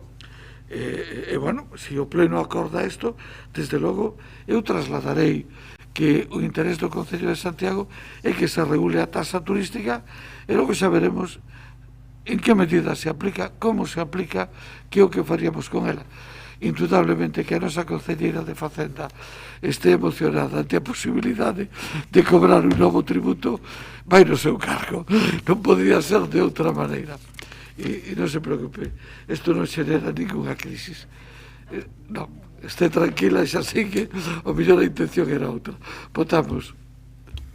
Proposición presentada polo Grupo Municipal de Compostela Aberta sobre a habilitación dunha taxa turística en Santiago para a gobernanza do turismo. Incorpora a emenda transaccional do PSDG. Votos a favor. Bueno, de sustitución, perdón, desculpa. Perdón. Votos a favor, Grupo Municipal Socialista, BNG e Compostela Aberta. Votos en contra. Non hai. Abstencións. Grupo Municipal Popular, polo tanto, apróbase. Moitas grazas. Pasamos ao punto 8, que é unha proposición do BNG sobre paneis de enerxía fotovoltaica. Doña Navia. Sí, grazas. Moi bo día, compañeiros, compañeiras de corporación, veciños e veciñas. A cuestión das enerxías renovables, por fortuna, xa é unha cuestión amplamente asimilada tanto pola poboación como polas administracións, aínda que só sexa a idea. Quero dicir que polo menos no reino das ideas sí que se sabe cara onde debemos camiñar, tanto por responsabilidade co medio, como tamén, por que non, por cuestións puramente económicas. Outra cousa é a vía dos feitos, claro, máis alá das ideas, e aquí o tema vai moito máis lento, custa moito máis cambiar, custa moito máis dar pasos, e hai máis atrancos, e o certo é que imos moi tarde tamén. Pero ainda así, cada vez son máis as administracións públicas que apostan pola promoción das instalacións de autoconsumo con enerxía fotovoltaica, mesmo coa redacción de ordenanzas municipais que regulan os paneis solares e as bonificacións nas taxas fiscais. Temos visto que en algúns casos estas iniciativas e regulamentacións contribúen a incentivar o modelo de enerxía renovable en novas construcións destinadas á vivenda, centros industriais, oficinas e centros culturais, comerciais, deportivos e residenciais, e mesmo algúns casos para grandes obras de rehabilitación. O consumo en vivendas e edificios merece, consideramos desde o BNG, unha atención específica na medida en que representa tamén unha alta porcentaxe de emisión de gases de efecto invernadoiro, e isto acompaña as demandas das sociedades, e temos en conta, e isto son datos da Xunta, que as instalacións de autoconsumo eléctrico mediante paneis solares fotovoltaicos tiveron un crecemento interanual do 250% en Galiza. Se en setembro de 2020 falábamos de 449 anotadas no rexistro da Xunta, na actualidade xa son máis de 1.600. E nas accións publicadas no perfil do Concello no Pacto das Alcaldías pro Clima e Enerxía só figura a intención de bonificar o imposto de actividades económicas para instalacións de autoconsumo, e creemos que debería facerse e podería facerse moito máis. Para isto hai diversas iniciativas nas institucións para darlle este impulso á instalación de placas fotovoltaicas que se recollen na exposición de motivos, tanto axudas do Ministerio de Transición Ecolóxica como de proxectos europeos que poden subvencionar estas instalacións, e son mostra tamén de que é o momento de buscar axudas para apostar por este tipo de enerxías e polo tránsito cara a unha economía baixa en carbono, coa diminución de emisións de dióxido de carbono á atmosfera, e un paso máis na loita, en definitiva, contra o cambio climático, coa idea de incrementar tamén a soberanía enerxética tanto a nivel municipal como galego, reducir o consumo e ter a xeración eléctrica o máis próxima posible ao propio territorio. Isto, por suposto, tamén podería reducir a factura da luz e dispor de instalacións máis eficientes co aproveitamento da luz solar, que é certo que non temos moitísimo sol, pero temos sol. E isto, pois, podería facerse aproveitando os teitos dos edificios públicos que adoitan ser de grande superficie. Entón, o Concello de Santiago, para ir recapitulando, sendo a vez consumidora e administración pública, debería desempeñar esta función exemplarizante e para iso presentamos pois a proposta de que se estude realizando os informes técnicos pertinentes a posibilidade de colocar paneis fotovoltaicos nas instalacións públicas municipais, que podería estenderse logo a colexios, centros deportivos e demais, e de ser o caso que se acolla estas liñas de subvencións para desenvolver os proxectos correspondentes, e engadimos un segundo punto para que o Concello organice unha xornada de divulgación do autoconsumo eléctrico para particulares e empresas e así informar a persoas interesadas. Nada máis. Moitas gracias. Turnos de intervencións por Compostela Aberta. Intervén. Don Xanduro. Grazas, alcalde. Ben, os estudios que fixemos cando gobernábamos para a elaboración do PAES 2015-2020 sinalaban que o alumeado público, edificios, equipos e instalacións municipais representaban un 2,8% de todo o consumo de electricidade de Santiago de Compostela. A cifra pode parecer pequena, pero ambientalmente para as arcas do Concello é un gasto moi importante. Principalmente este gasto, casi o 75%, é do alumeado público, seguido das dependencias municipais e instalacións deportivas a casi un 9%, e logo un 5% de consumo de electricidade por parte das escolas, dos colexios. É o que supón máis ou menos como uns 19.000 e pico megavatios hora ano. É evidente que aquí hai campo de abondo para establecer medidas que supoñan aforro, non só económico, sino ambiental. Nestas medidas, evidentemente, a enerxía fotovoltaica é unha delas. Insisto, polo aforro, que é enerxético e de emisións, pero tamén polo que ten de exemplarizante de cara á ciudadanía pois ver que o teu Concello pois aposta por este tipo de enerxías. Así que o noso voto vai a ser a favor. Grazas. Moitas grazas, don Xan. Polo Grupo Popular, quen vai intervir? Don Ramón. Grazas, señor alcalde. Buenos días, pois estamos diante dunha proposta pois que chega nun momento moi bo, porque fala de instalar paneis fotovoltaicos no Concello, porque realmente o señor alcalde pois ten os conxeados, tanto os grupos políticos como os funcionarios, tanto así que moitos xa marcharon a teletraballar, e claro, estamos en decembro e sen calefacción. Non sabemos se isto é por aforrar ou é por outros motivos, pero o que realmente se debería conxear é a factura da luz. Non sei se están de acordo, e esperemos que a obra pois non dure o que dura a obra de Concheiros. Pero falando en serio da proposta, o primeiro que nos chama a atención, independentemente da posición de voto que teñamos, nesta proposición é a mención ao aforro na factura eléctrica, cando o Grupo Municipal Popular trouxo o no derradeiro pleno unha proposición precisamente para establecer unha liña de axudas para o pagamento ante a subida desproporcionada da factura eléctrica, e o resto dos grupos políticos se abstiveron na súa implementación. Por lo tanto, claro, trae proposicións para incentivar o aforro enerxético, justificando tamén o aforro na factura eléctrica, despois absterse cando o Grupo Municipal Popular presenta unha iniciativa para o pagamento da factura da luz, non parece moi coherente. Dito isto, que como dixemos non vai a condicionar o noso voto, o segundo que temos que dicir é que o pioneiro en implementar e incentivar medidas de aforro enerxético foi o Grupo Municipal Popular baixo o mandato como alcalde do señor Agustín Hernández, aprobando a ordenanza fiscal o 29 de 12 de 2014, pola cal se establecía unha bonificación do 75% para construcións e instalacións que incorporasen sistemas de aproveitamento de enerxía solar para autoconsumo. Por lo tanto, a iniciativa non é nova e o seu impulso foi por proposta do Grupo Municipal Popular. Agora ben, pasaron 6 anos e pouco ou máis ou nada se fixo. O noso grupo vai apoiar esta iniciativa porque supón incidir nunha liña que o Grupo Municipal Popular, como dixemos, incentivou e impulsou no seu momento en consonancia coas recomendacións e políticas emanadas de outras instancias. Creemos nunha liña centrada en estas medidas para o aforro enerxético, a mellora do rendemento das instalacións existentes e a adopción de novos mecanismos de enerxía renovable. En transacción e medidas desenvolvidas nos últimos anos podemos citar o proxecto europeo alrededor dunha planificación de enerxía eficiente nas cidades iniciado en 2014 conforme a ELAN, planificación desa eficiencia na iluminación de novas rúas. A contratación en 2014 dun inventario sobre máis de 26.000 puntos de luz repartidos no Concello para mellorar o seu funcionamento e rebaixar o seu consumo e tamén mellorar a xestión enerxética de infraestructuras e vehículos de titularidade municipal. Tamén a auditoría enerxética do ano 2015 para analizar o funcionamento e a mellora de 137 equipamentos municipais, entre eles dependencias administrativas, instalacións deportivas, centros socioculturais e dependencias educativas.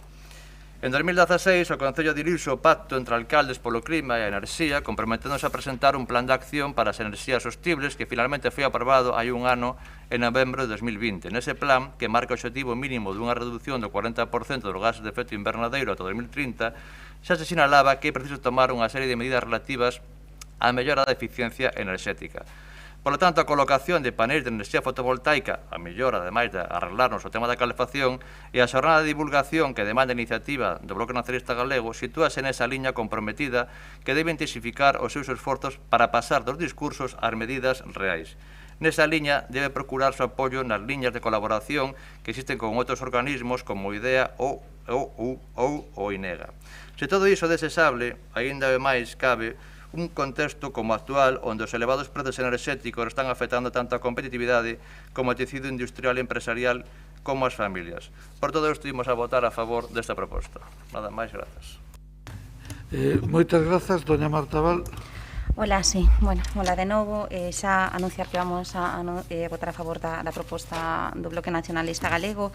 Decirvos, bueno, que xa tuvemos fai en concreto o día 4 de outubro a Consellería de Urbanismo e eu mesma nos reunimos con unha empresa precisamente especializada na instalación de paneles fotovoltaicos, co obxectivo de avanzar no establecemento dun marco de colaboración precisamente en materia de transición enerxética como mecanismo de colaboración conxunta para desplegar a comunidade de paneis solares en Santiago de Compostela.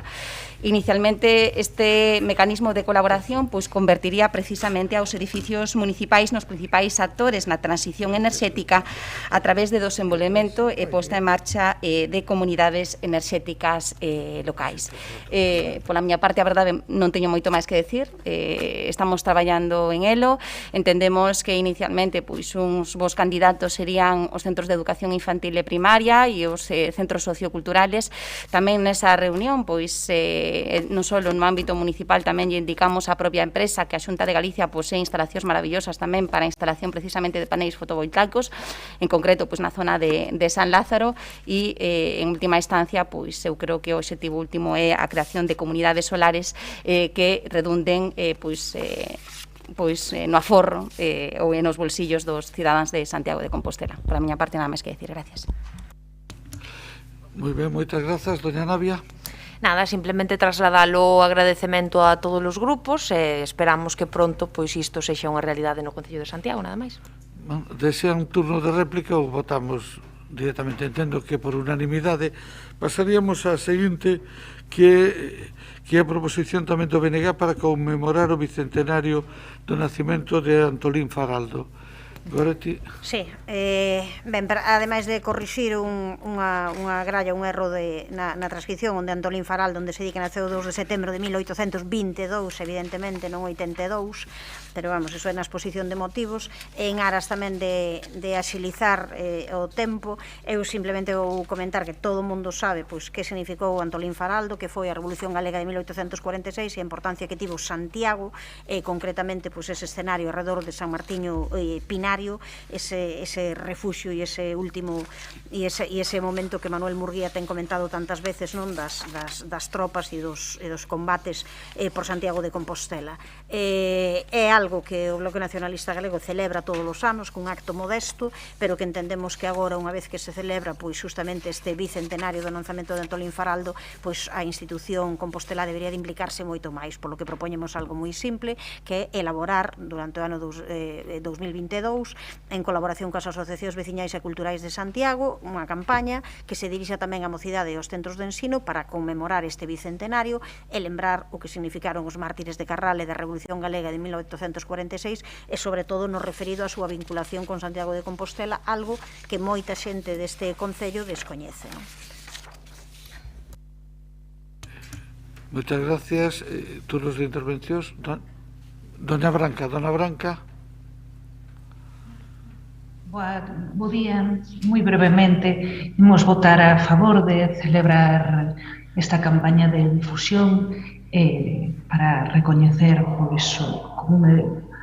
un referente actual Antoni Faraldo no seu bicentenario, como referente de resistencia fronte á agresión dos dereitos do noso país aínda hoxe.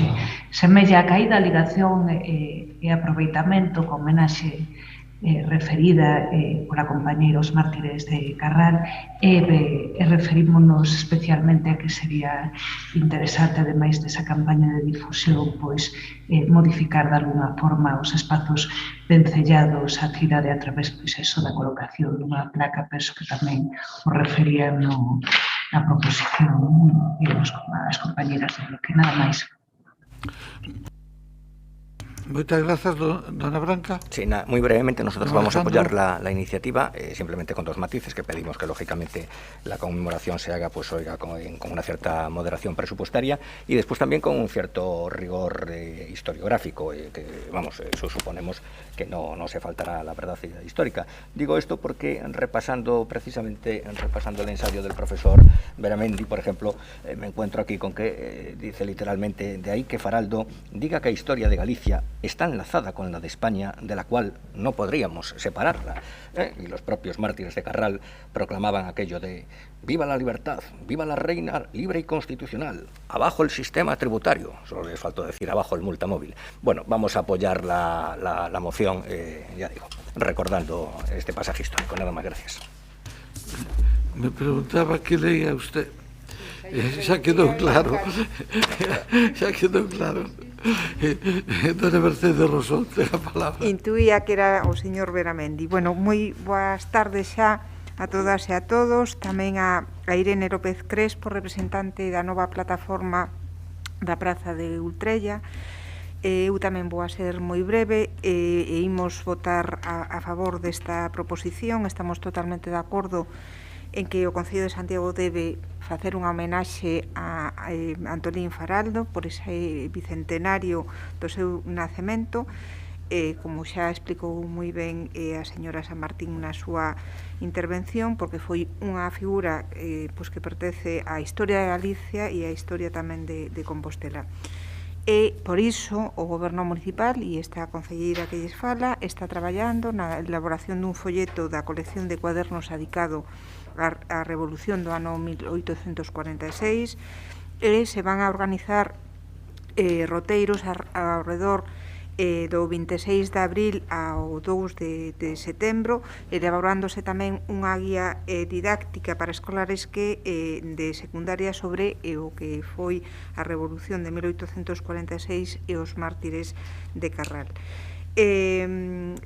Polo tanto, e todo isto se vai a facer vía distribución dos cadernos e todo isto, como non pode ser de outra maneira, a través dos diferentes colectivos veciñais da nosa cidade e tamén utilizando como sempre os centros de ensino, por suposto, e ca rede de centros socioculturais do Concello. Estamos de acordo na colocación desa placa en memoria dos mártires de Carral e, como non podría ser de outra maneira, colaboraremos con outras institucións como é a Diputación da Coruña. O próximo martes día 30 temos unha xuntanza ali convocados polo Diputado de Cultura onde van a participar tamén outros concellos implicados, como é o Concello de Betanzos, de Teo e de Carral, para facer tamén algunha acción máis de carácter xa interadministrativo con outras administracións públicas, como dixen antes. Moitas grazas. Ben, dona Goretti. Xa quedaramos nunha única intervención, agradecer o apoio e punto, nada máis. Veña, pois moitísimas gracias. Entendo que se aproba por unanimidade. Pasamos entón ao punto seguinte, que é a proposición presentada polo Grupo Municipal do Partido Popular sobre a tramitación de licenzas e comunicacións previas. Don Alejandro, vai ser. Muy brevemente, alcalde, con una brevedad inversamente proporcional a la gravedad del asunto que late en esta iniciativa y también inversamente proporcional a la brevedad a la oportunidad que se abre. Bueno, como todo el mundo sabe, voy a ser muy breve, en los últimos años, fundamentalmente a partir del 2009-2010, originariamente del 2006 con la Directiva de Servicio, bueno, pues se produjo un cambio de paradigma en la administración pública, de tal manera, bueno, pues que se ha ido asentando un consenso en el sentido de que la administración pública, a la hora de dar vía libre o autorizar a determinadas actividades, pues tenía que pasar de un control anterior pues a un control posterior. Pese a ese cambio de paradigma que se concretó fundamentalmente a través de un instrumento como que es las comunicaciones previas o las declaraciones responsables, que sustancialmente viene a ser lo mismo, pese al cambio de paradigma, pues tampoco es que se hayan agilizado mucho las cosas, pues porque vemos que cada 2 por 3 declaraciones de ineficacia de las comunicaciones previas, que a veces se emiten pues dentro de los primeros 15 días que prevé la ley o el reglamento, y otras veces incluso fuera de ese plazo, generando pues incertidumbre e inseguridad jurídica en los emprendedores o en los particulares. Después, por otra parte, bueno, pues se sigue manteniendo, pues para los usos del suelo un poquito más gravosos o intensos, se sigue manteniendo el régimen de licencia o de autorización previa, ¿no? El problema de la tardanza en la obtención de un título habilitante para realizar una obra y una actividad, porque a veces son conjuntas, no es un problema menor, es un problema de pérdida de oportunidad para mucha gente, y en algunos casos es algo más que una pérdida de oportunidad, en algunos casos es un drama, porque hay gente pues que lo pasa francamente mal como consecuencia de estos retrasos. Ahora, desde hace unos meses se abre pues una nueva posibilidad para facilitar bueno, pues lo que es la realización de usos del suelo vinculados a actividades económicas o incluso vinculados a actividades empresariales, a actividades residenciales, y me refiero pues a la aprobación por parte del Parlamento de Galicia de una nueva ley, que es la Ley de Simplificación Administrativa, que es una ley que, como digo, bueno, pues ofrece pues una terapia, digamos, alternativa a la patología tradicional, que es la del retraso en la concesión de esos títulos habilitantes, de tal manera que se completa pues ese cambio de paradigma, y ahora pues lo que se hace es viabilizar pues que determinadas entidades profesionales, que son entidades acreditadas, puedan certificar la conformidad con el planeamiento de determinadas obras o de determinadas actividades, ¿no? Ahora bien, hacer uso de esa previsión normativa pues depende de los concellos, porque lo que hace la ley es dar pues una oportunidad a los concellos de, bueno, que se acojan a la misma o no, porque dice algo así como que podrá el concello tomar en consideración esas certificaciones de conformidad, de tal manera que ahora corresponde al concello, bueno, pues sacarle el máximo partido a la ley. Yo puedo entender, bueno, que este nuevo cambio de paradigma pues genere un cierto recelo o genere un cierto vértigo, pero creo que sería un error absoluto despreciar las posibilidades que la ley da, ¿no? Entonces, bueno, puestos ustedes a tomar en consideración las previsiones de la ley, pueden modular las mismas, no es necesario que hagan uso de todas las posibilidades que abre el artículo 54 de la ley, pero de algunas posibilidades sí deberían hacer uso pues a través de la modificación de la correspondiente ordenanza. Al mismo tiempo, en la iniciativa lo que también pedimos es que se elabore un plan de inspección de lo que son las actividades comunicadas que no existen en el concello, porque lo habíamos pedido en el anterior mandato.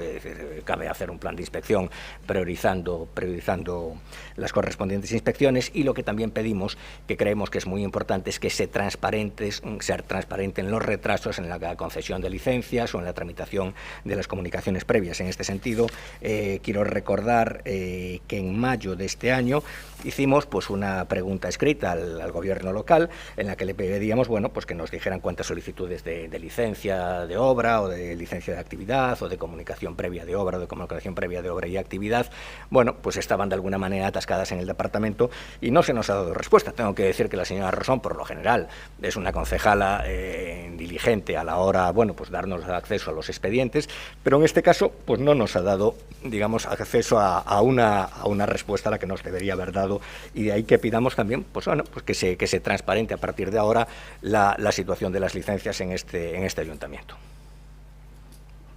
Nada más, gracias. Muchas gracias, don Alejandro. Abrimos turnos de intervención. Doña Goretti. Sí, quero comezar por trasladar tamén que nós, como Bloque Nacionalista Galego, sí que temos unha preocupación, coincidimos, compartimos esa preocupación que acaba de manifestar o portavoz do Partido Popular a respecto da necesidade de axilizar as licenzas, e puxemos en riba da mesa algunhas propostas e alternativas nese sentido, e que coincidimos nalgúnas dos acordos, nalgúns dos puntos do acordo que propón nesta iniciativa.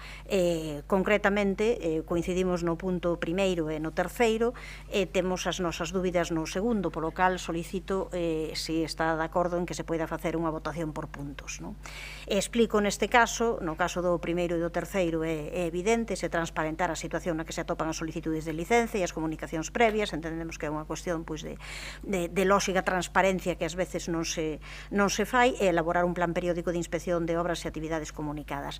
Pero nos opoñémonos ao punto segundo desta proposición do Partido Popular, porque eses puntos da lei a que fan referencia sinalan que cando unha solicitude de licenza urbanística se presenta acompañada dunha certificación de conformidade, os informes técnicos e xurídicos municipais sobre a conformidade da solicitude coa legalidade urbanística serán facultativos e non preceptivos.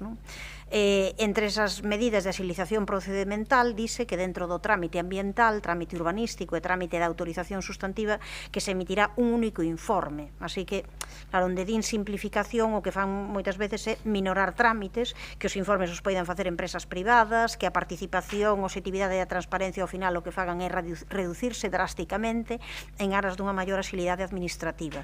E os temas ambientais preocúpannos de maneira especial.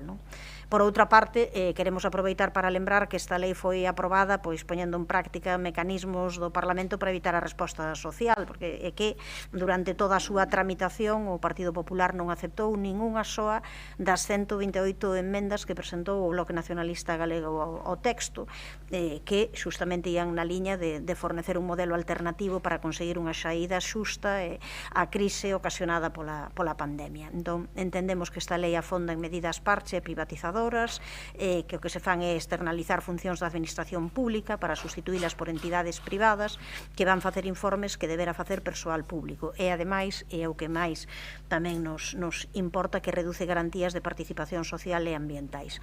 É por iso que o punto segundo non o imos apoiar. Se se permite a votación por puntos, pois votaríamos a favor do primeiro e do terceiro. Gracias, doña Goretti. Don Jorge. Ben, nos compartimos o espírito en canto á falta da pregunta que vostedes fixeron, a falta de transparentar ese datos de tempos de tramitación de comunicacións previas e licencias. Entendemos que é un déficit do Concello, un déficit estrutural ese problema de agilización de tramitación de licencias. Parécenos tamén hasta certo punto moi criticable que unha pregunta por escrito non se teña contestado, e entendemos que sí é necesario que haxa esa información, e tamén o punto 3 no que fala de que haxa un punto de control. Pero cando falamos da lei de fomento de iniciativas empresariais, bueno, pois eu creo que o artigo 54.2 é realmente moi preocupante. Cando di que ten que ser, que pode ser facultativo e non preceptivo o informe municipal, poderíamos estar ante un momento en que unha empresa veña co seu propio informe e non sexa necesario ningún trámite municipal.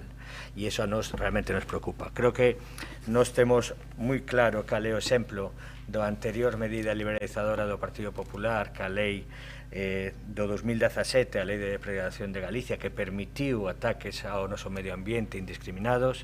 Entendemos que esta lei de 9/2021 ten algunha parte positiva en canto a redacción de tempos para algunhas cousas, pero este artigo en concreto, 54.2, e pedir que eso se aplique no Concello de Santiago de Compostela, que poda chegar aquí unha empresa co seu propio informe certificado de conformidade e que non haxa informe municipal, nos parece que non había nin o camiño para poder xestionar o urbanismo e as licencias no noso Concello. En base a eso, a nosa proposta iba a ser, o noso voto iba a ser en contra, pero se vota realmente por puntos, poderemos estar a favor do punto 1 e 3 e en contra do punto segundo. Moitas grazas, don Jorge. Ten a palabra doña Mercedes Rosón. Si, moi bons días de novo. Tal e como fai constar o portavoz do Grupo Popular na súa proposición, hai un cambio de paradigma no control administrativo das obras e das actividades que pasa de previo a posterior no caso de actividades comunicadas ou con declaración responsable, que son a maioría. Na exposición afírmase que son moitas as actividades tramitadas a través deste procedimento que non acadan unha declaración favorable nun tempo razoable. Afirma que a ausencia de propostas nun tempo razoable supón notables prexuizos porque os solicitantes demandan seguridade.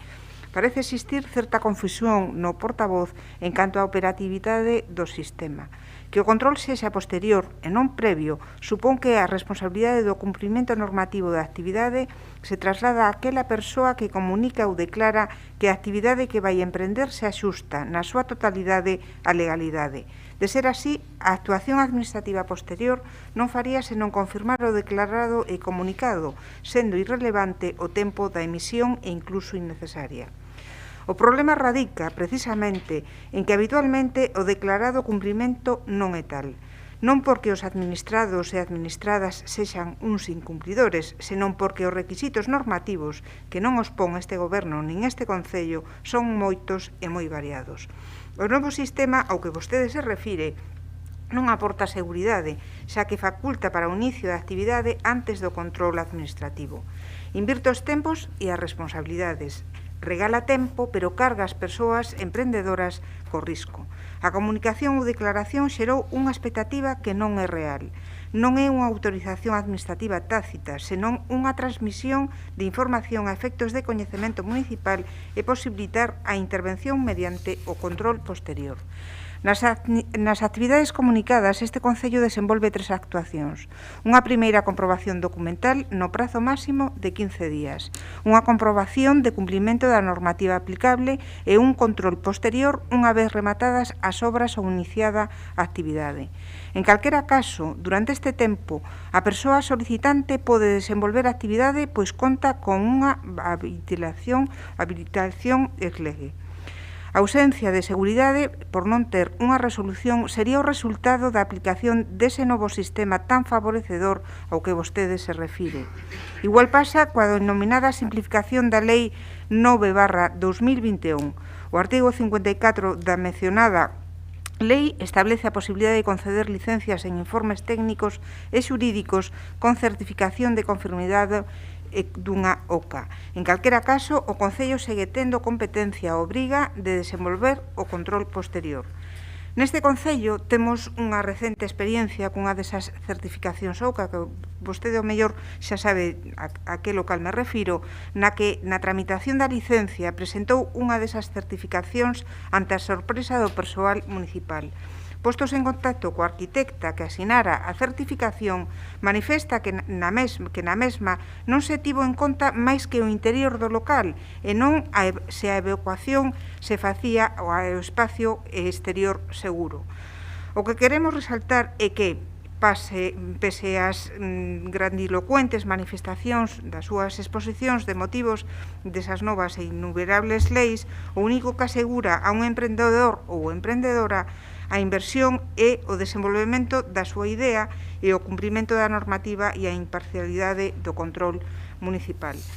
En canto á transparencia, todos os grupos municipais teñen acceso á totalidade de resolucións administrativas e acordos adoptados por esta corporación. E sabemos, señor Sánchez Brunete, que vostede fai moi exhaustivamente os deberos.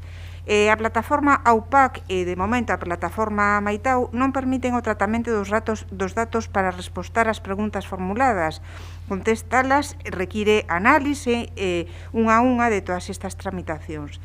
A frágil estrutura administrativa foi imposible que o funcionariado se adique a estas labores que retrasarían aún máis as tramitacións. Pero, a pesar de todo, podolle decir que entre o 1 de xullo do ano 19 e o 28 do mes pasado, do mes de outubro do ano 20, solicitáronse 2.864 licencias de obra e comunicación e resolvéronse 2.378. En canto á elaboración, sigo despois, porque creo que xa me Sí. Estás acabando, sí. Non, como sempre me... Pois... Non pasa nada, porque prefiro que o deixe para último. Don Alejandro, turno de... No sé, estos discursos así un pouco interrumpidos son un pouco absurdos, pero bueno. Nada, muy brevemente.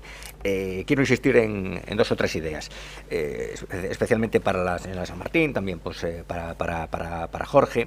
En cuanto al gobierno, pues en fin, yo sé que ustedes pues prefieren mantener el monopolio autorizatorio, pero eso es por motivos estrictamente políticos, no por motivos de seguridad jurídica o de legalidad, porque en ninguna parte está escrito que el Departamento de Urbanismo garantice mejor la legalidad de lo que la pueden garantizar determinadas empresas que están acreditadas y que están sujetas a un régimen de responsabilidad y de sanciones mayor que el régimen de responsabilidad o de sanciones al que puedan estar sujetos determinados departamentos públicos. Hay un historial de reveses y de sentencias judiciales que son un auténtico revés para el ayuntamiento. Por lo tanto, el ayuntamiento no es más infalible o no es infalible respecto a lo que puedan hacer estas entidades colaboradoras. Y podríamos poner, como digo, muchos ejemplos. En todo caso, como decía antes, fundamentalmente una aclaración para doña Goretti y también para don Jorge. El artículo 54 es un artículo que efectivamente ofrece un campo muy amplio de posibilidades, pero es un artículo modulable a través de una ordenanza y por lo tanto está en manos del ayuntamiento pues modular el alcance del artículo 54, pero en fin, yo creo que es una pena desaprovechar esas oportunidades. Y después quiero decirle algo también a la señora San Martín: cuando existe un riesgo ambiental y cuando existe un riesgo ambiental suele existir una legislación sectorial que inaplica el artículo 54 y que sigue manteniendo la exigencia de informes, por ejemplo, de naturaleza medioambiental. Insisto en la idea de que son empresas colaboradoras sujetas a responsabilidad y sujetas a sanciones, y oiga, externalizar, pues hoy ustedes mismos pues han favorecido pues la externalización del Departamento de Urbanismo en Movisa y no pasa absolutamente nada.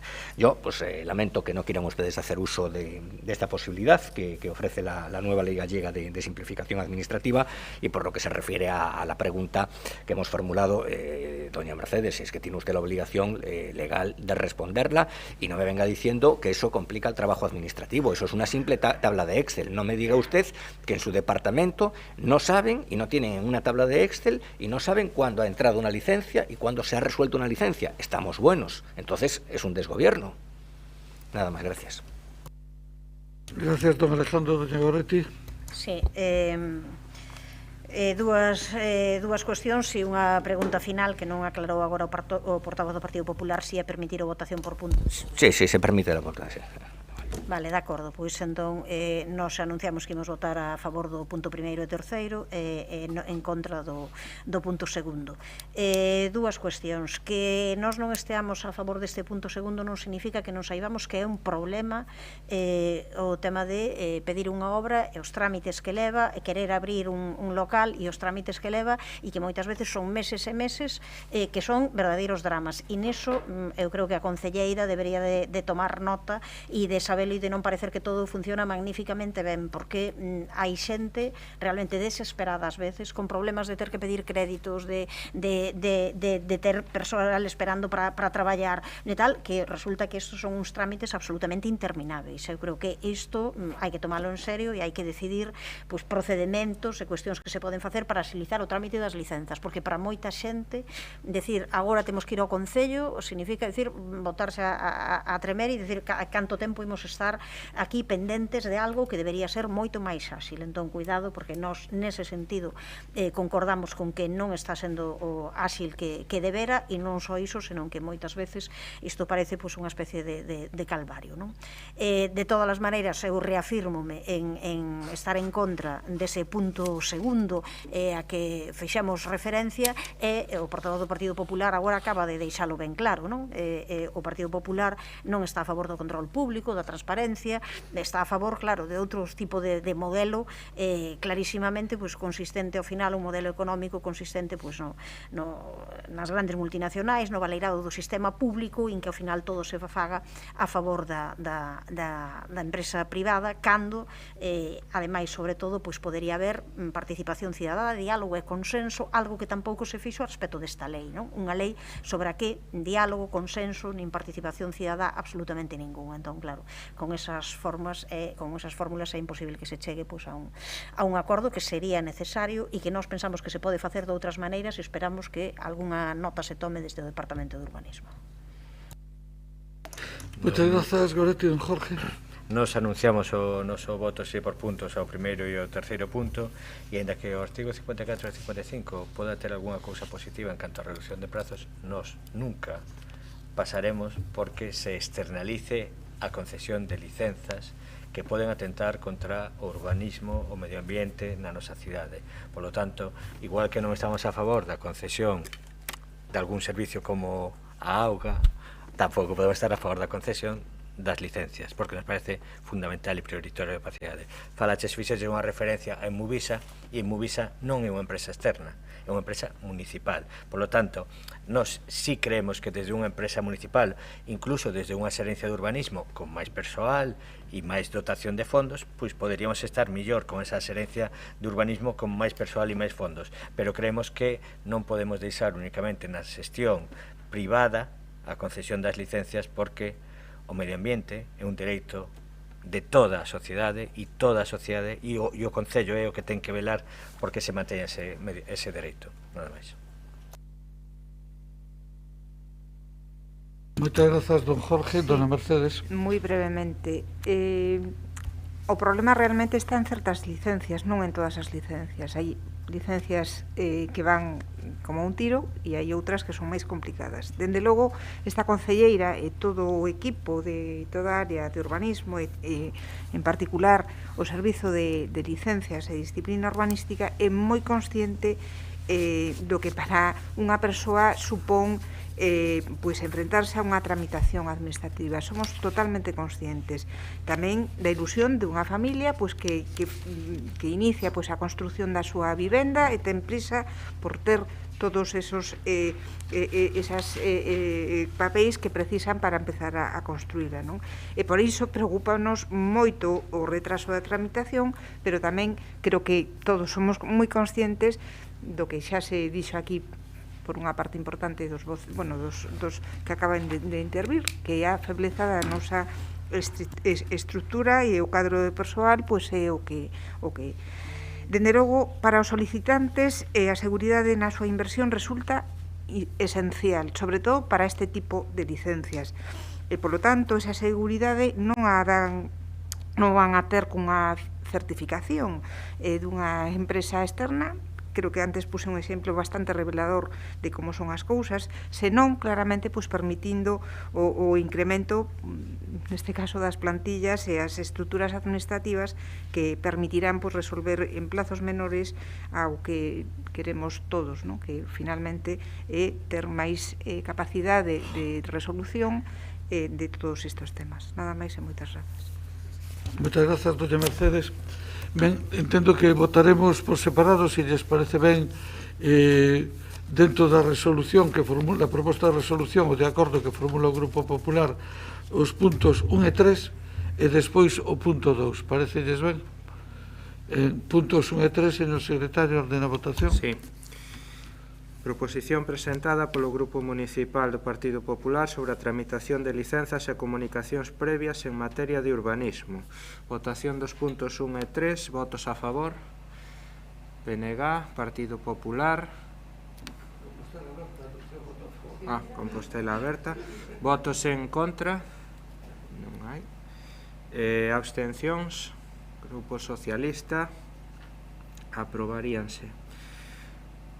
Punto segundo, votos a favor. Grupo Popular. Votos en contra. BNG, Compostela Aberta. E abstencións. Grupo Socialista. Moitas grazas. Pasamos ao punto seguinte, que é a proposición formulada por Compostela.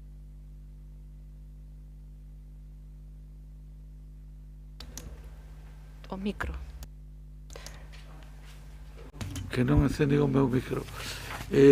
A proposición do Grupo Municipal de Compostela Aberta sobre o apoio ao pequeno comercio na cidade histórica. Ten a palabra doña Marta. Ben, bo día de novo. Compostela Aberta trae hoxe aquí unha proposición que ten que ver novamente coa memoria histórica das proposicións, das iniciativas de pleno que continúan pois no limbo sen cumplirse máis cando se aproban. Neste caso, pois temos que facer memoria histórica non de setembro de 2019, sino de xaneiro de 2020. Referímonos precisamente a esa iniciativa que o noso grupo levou e que foi emendada e transaccionada e que foi votada por unanimidade. Nesa iniciativa había unha serie de puntos aos que se comprometía este grupo de goberno a realizar. Refírome, en primeiro lugar, a estudar unha moratoria para as tendas de souvenir, en segundo lugar, a iniciar a ordenanza reguladora para a protección do comercio tradicional e de proximidade, en terceiro lugar, para aprobar un plan de dinamización de comercio que favorezca o comercio tradicional e, en cuarto lugar, tamén aprobar a creación, o estudo dun observatorio de comercio sobre o cual poder deseñar despois políticas públicas axeitadas para a súa protección. Naquela altura, o señor alcalde dixo literalmente que compartía plenamente a filosofía daquela iniciativa. Compartía tan plenamente que a compartía literalmente ata o 150%. E tamén dixo que habería que buscar o encaixe legal. Ben, pasaron prácticamente 2 anos e vemos que o Concello nada ten avanzado neso. Seguramente escoitaremos despois ao alcalde ou a concelleira falar das excusas por mor da pandemia, por mor da COVID, aínda que nin a pandemia nin a COVID, bueno, pois é razón suficiente para non traballar en cada un dos departamentos en todos estes 4 puntos que foron aprobados por unanimidade. Pero o peor de todo é que pasados estes 4 anos, a situación do comercio tradicional, do pequeno comercio na cidade vella é moitísimo máis grave, é moito maior o empoderamento da situación. Por qué? Porque se saímos ás rúas da cidade vella, vemos como recentemente hai moitas tendas pechadas. Hai farmacias pechadas, hai zapaterías pechadas, hai tendas de roupa pechadas, hai moitos locais pechados e moitos outros que empezan a abrir para ser tendas de merchandising ou comercio banalizado.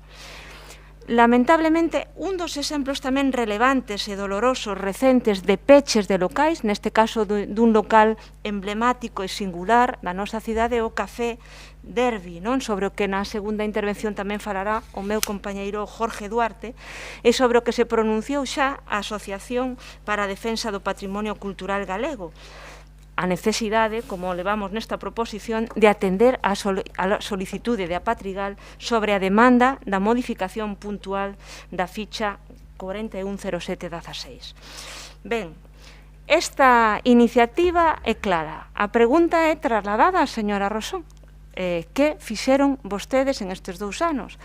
Non hai moratoria, non hai observatorio, non hai inicio de ningunha ordenanza reguladora, pero hai moitos e cada vez máis locais pechados e moitos e cada vez máis tendas de souvenirs que están degradando a cidade vella.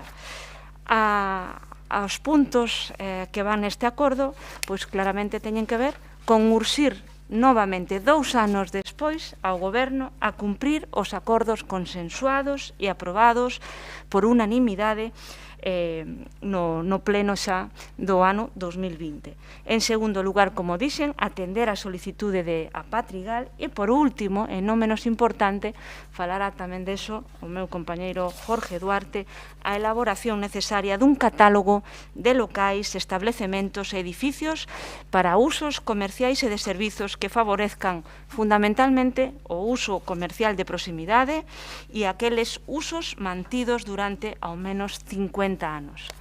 A pregunta é, que fixeron vostedes durante estes 2 anos? De momento, máis nada, grazas. Moitas grazas, doña Marta. Doña Navia.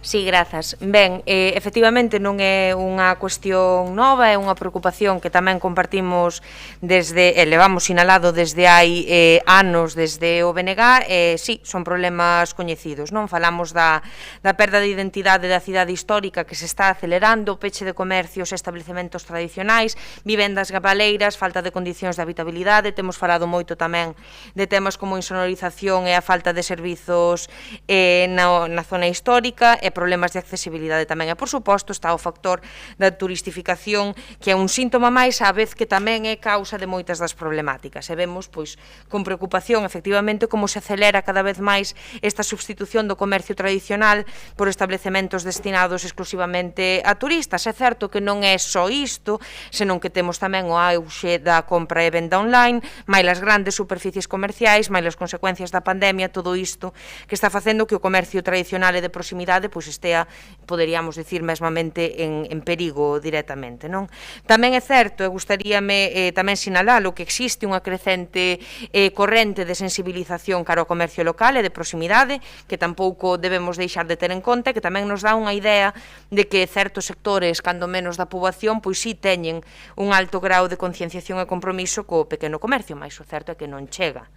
A respecto de xaneiro do 2020, quixera lembrar, como tamén se indica na proposición, que daquela o BNG levaba unha emenda destinada a crear unha ordenanza de protección e conservación de establecementos emblemáticos, tanto comerciais como hostaleiros históricos, para non perder a identidade de Compostela, que buscaba que se tomase en serio a protección e conservación destes establecementos tradicionais.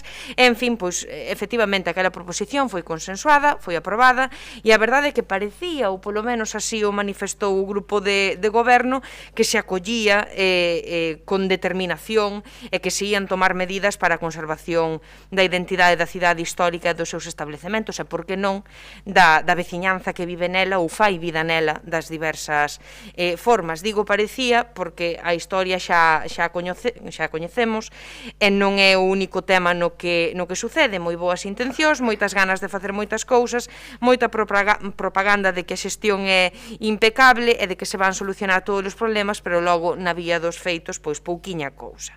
É difícil que a unha non lle rompa algo por dentro cada vez que aparece un novo liquidación por peche, en tendas nas que ao mellor non compramos unha vez senón moitas, ou ver establecementos que ao mellor duraron 1, 2, 3 meses porque nin siquiera conseguiron arrancar, para logo no seu sitio pois aparecer outra tenda de souvenirs ou ter un local baleiro durante moitos meses, que tamén sucede. Santiago ten que ser algo máis que o Camiño. É certo que o Camiño é unha pata moi importante, nós non queremos acabar co turismo nin moito menos, pero non o pode ser todo e non pode tapar a identidade dunha cidade viva, dinámica e acolledora para vivir e traballar, pro ocio, para a cultura e pro deporte, que é o que queremos, e nisto creo que estamos ou deberamos estar todos os grupos. É simplemente iso, dicir, por último, que tamén concordamos coa necesidade de valorizar un local emblemático como é o antigo Derbi e protexelo polo seu valor patrimonial, e sobre a cuestión de elaborar un catálogo de locais, establecementos e edificios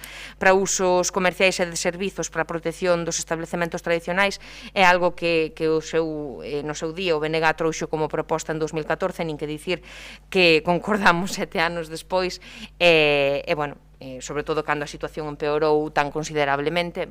Polo demais, dicir que evidentemente o BNG votará a favor desta proposición, nada máis. Muchas gracias por el Grupo Popular. Sí, yo mismo, alcalde. Bueno, vamos a votar a favor porque ya votamos a favor en su momento, y esta moción es una reiteración de una iniciativa presentada hace unos meses. Vamos a votar a favor con un matiz, y es que pedimos que se extremen las cautelas a la hora de estudiar esa moratoria, ¿no? Que se extremen las cautelas tanto desde el punto de vista jurídico como desde el punto de vista político. Desde el punto de vista jurídico no va a ser sencillo pormenorizar los usos comerciales, porque ya me dirán ustedes qué es o qué no es una tienda de recuerdos. Bueno, pues ya me lo dirán.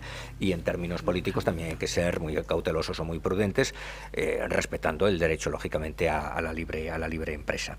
Hay un asunto que a mí pues me hace mucha gracia, por decirlo de alguna manera, que es que centran ustedes la necesidad de la moratoria en las tiendas de souvenirs, ¿no? Y decía la señora Lois, es que, creo que era la señora Lois, y vemos que cierran las tiendas y que abren tiendas de souvenirs. Oiga, y abren locales de hostelería. Entonces, ¿qué pasa? ¿Que la terciarización es menos problemática si es un local de hostelería que si es una tienda de souvenirs? ¿Con una copa en la mano es menor el problema? Yo creo que incluso pues puede ser mayor la externalidad negativa puede ser mayor. Esto lo comentaba un día con la señora Rosón en una conversación de pasillo a propósito de lo que está sucediendo, por ejemplo, en la Rúa del Villar. A mí, evidentemente, pues oye, pues me causa una afectación a mi memoria sentimental, creo que ya lo tengo comentado en alguna ocasión, pues ver efectivamente la librería Galí convertida en tienda de souvenirs. y Over Malde convertida en tienda de souvenirs. Pero claro, estoy viendo que la Rúa del Villar, poco a poco, pues se acaba convirtiendo pues en el Franco segunda parte. Con lo cual, es problemática una colonización de tiendas de souvenirs, pero también es problemática, digamos, otra colonización monotemática que puede generar, como digo, externalidades más complicadas. Por lo tanto, habrá que utilizar el mismo criterio, y no lo utilizan ustedes, por eso me llama la atención. Pero en todo caso, hay que ser prudentes, porque también está en juego el principio de libertad de empresas, y en el caso de las tiendas de souvenirs, la pormenorización de usos es muy complicada. Y respecto a lo de catalogar pues elementos arquitectónicos, bueno, pues yo creo que en el caso del Derby pues puede haber un consenso por todo lo que el Derby supone para la memoria histórica y sentimental de la ciudad, pero también hay que ser muy prudente. Primero, que cada vez que cataloguemos hay que pagar y hay que indemnizar, y segundo, que eso es una carga en la propiedad privada de los demás. Claro, es que es muy bonito decir vamos a catalogar en la propiedad del vecino. Oiga, si quieren también les catalogo yo elementos de su propio patrimonio. Entonces, en este sentido pedimos un poquito de prudencia y un poquito de ecuanimidad. Nada más. En todo caso, votamos con esa reserva, se puede votar a favor. Moitas grazas. Vou contestar eu mesmo. Bueno, preguntaba a doña Marta que fixéramos. Pois máis do que se fixo en toda a vida, infinitamente máis do que se fixeron nos 4 anos anteriores. É evidente que o 30 de xaneiro do ano 2020 adoptamos un acordo, e é evidente que o 13 de marzo empezou unha crisis de a que ainda non salíamos. E esa crisis, este goberno respondeu con un programa de axudas e de apoio que non ten precedentes na historia deste concello. Hai apenas 2 semanas acabamos de pagar 1.700.000 euros de axudas, e antes outras 600.000, e antes outras convocatorias, e antes o programa Eu Merco Aquí 2 veces, e antes, por exemplo, uns programas de Navidad que a algúns les parecía un exceso o gasto en iluminación, que tiña como objetivo xustamente apoiar o pequeno comercio. Bueno, nunca se deron máis cartos en axudas económicas ao comercio, axudas para a supervivencia en estes 2 últimos anos, que en toda a historia xunta do Concello de Santiago, incluído os 13 anos nos que eu mesmo fun alcalde. Bueno, pois para non facer nada me parece bastante impresionante. En segundo lugar, me gustaría decirles que hai un estudio elaborado desos que non se fixeron justamente con motivo das vivendas turísticas, nos que se analizan varios aspectos. En primeiro lugar, se describe os nosos obxectivos e prioridades, que concretamente hai 2, que son a fixación de población e a protección do comercio tradicional. E, por certo, do análisis que se deriva dese estudio, non se deriva unha pérdida significativa do número de comercios tradicionales, do número de comercios, porque no comercio tradicional en Santiago temos un pequeno problema sin importancia. 2. Que en moitos casos a familia non quere a continuidade do negocio, porque o vimos, por exemplo, no Derby, pois a persona que o xestionaba ten 80 e tantos anos, e as súas fillas ninguna tiña intención de darlle continuidade, por exemplo, a ese servicio, porque están en outros postos de traballo, en outras actividades. E temos outro segundo problema, que é a propiedade. Casi todos, a totalidade, son de propiedade privada. E na súa inmensa maioría non son propiedade do que o xestiona ou explota, sino que teñen outros propietarios que os seus intereses é cobrar unha renta. E aí temos un problema agudizado na salida desta pandemia, porque a digitalización, por exemplo, tuvo unha consecuencia, que é o incremento de ventas online. E estamos hoxe asistindo ao peche de algún comercio que pecha, porque o seu propietario tiña 4 establecimentos e decide pechar 2 porque pasou unha parte das súas ventas a venta online. E con que comercio se queda? Pois cos que son da súa propiedade, e renuncia aos que ten alugados, porque lle compensa máis a venta online que a venta en un establecimento comercial directo. En calquer caso, deste diagnóstico que se acaba de facer aquí tan tremendista, nos compartimos a preocupación. Queremos población e queremos comercio. Pero actuamos con unhas limitacións legales porque a propiedade non é municipal, sino que a propiedade é privada, e temos tamén limitacións porque nin nós, nin os que estaban antes que nós, nin os que estaban antes que os que estábamos nós, que eran vostedes, é dicir, o Partido Popular e Compostela Aberta, foi quen de atopar unha fórmula legal que permita prohibir o comercio de souvenirs. Nin vostedes, nin eles, nin nós ata o día de hoxe atopamos unha fórmula legal que o permita, nin atopamos unha fórmula legal que obliga a baixar o aluguer dos locales.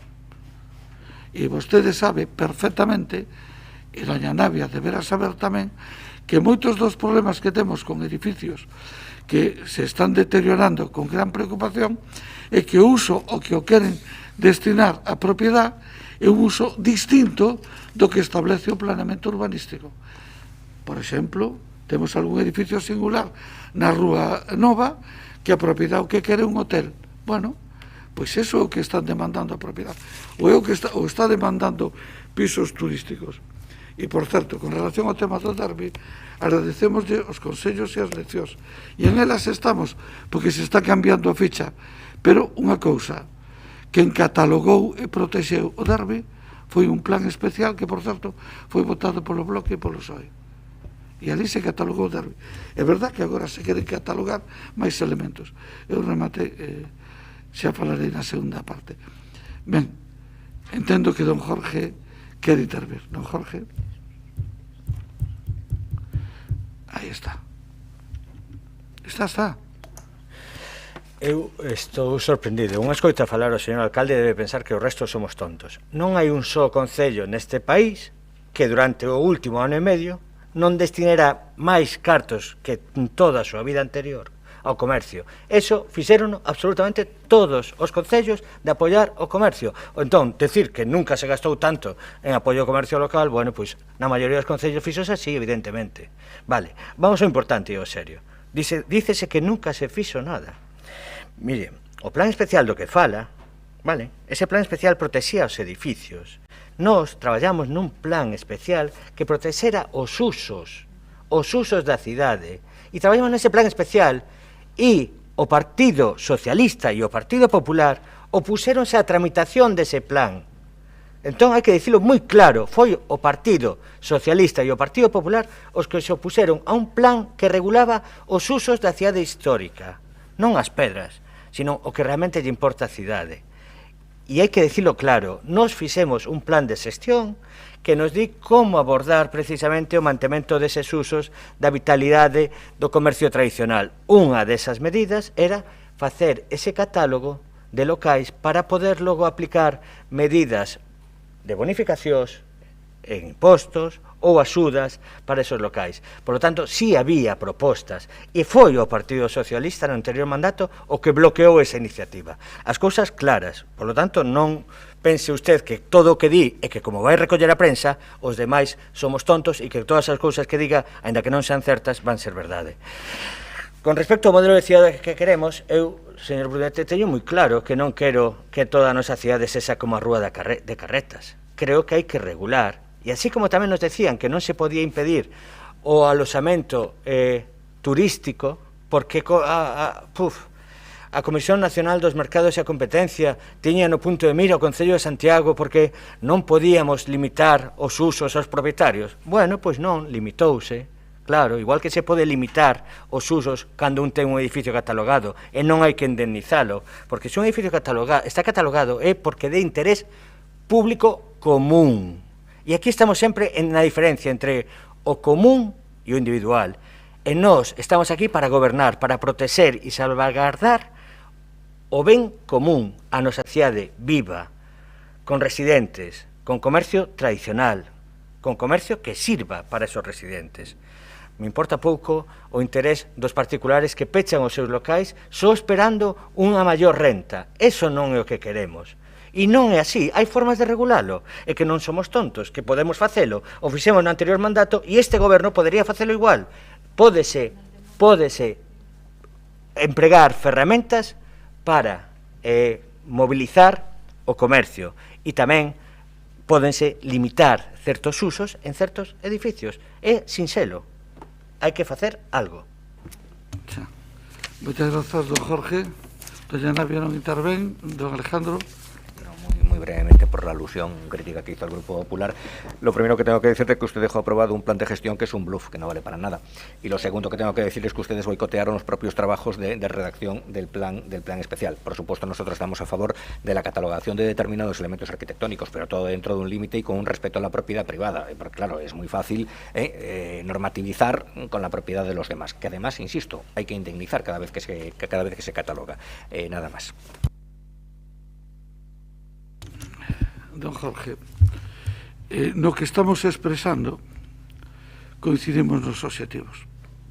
Queremos un casco histórico vivo, habitado, e queremos que se manteña un comercio de un nivel de calidad, non só hostelería, nin principalmente tendas de obxecto de regalo, que ademais son tendas, en algúns casos, ou en moitos casos, de un nivel ou de unha calidad que pode ser ampliamente discutida. En eso coincidimos. Coincidimos en que, e de feito estamos elaborando unha modificación do planeamento xustamente limitando os usos e controlando os usos. Pero temos limitacións importantes. Vostedes viviron unha, por exemplo, no edificio Olmedo. Viviron unha. Temos ese edificio en unhas condicións terribles. Bueno, ao final se lles dou a licencia, pero resulta que ao final non fixeron para o que se lles dou a licencia e a propiedad non reacciona porque sigue pretendendo alquilalo a un precio determinado. Tuvemos outro problema importante co antigo colexio dos irlandeses.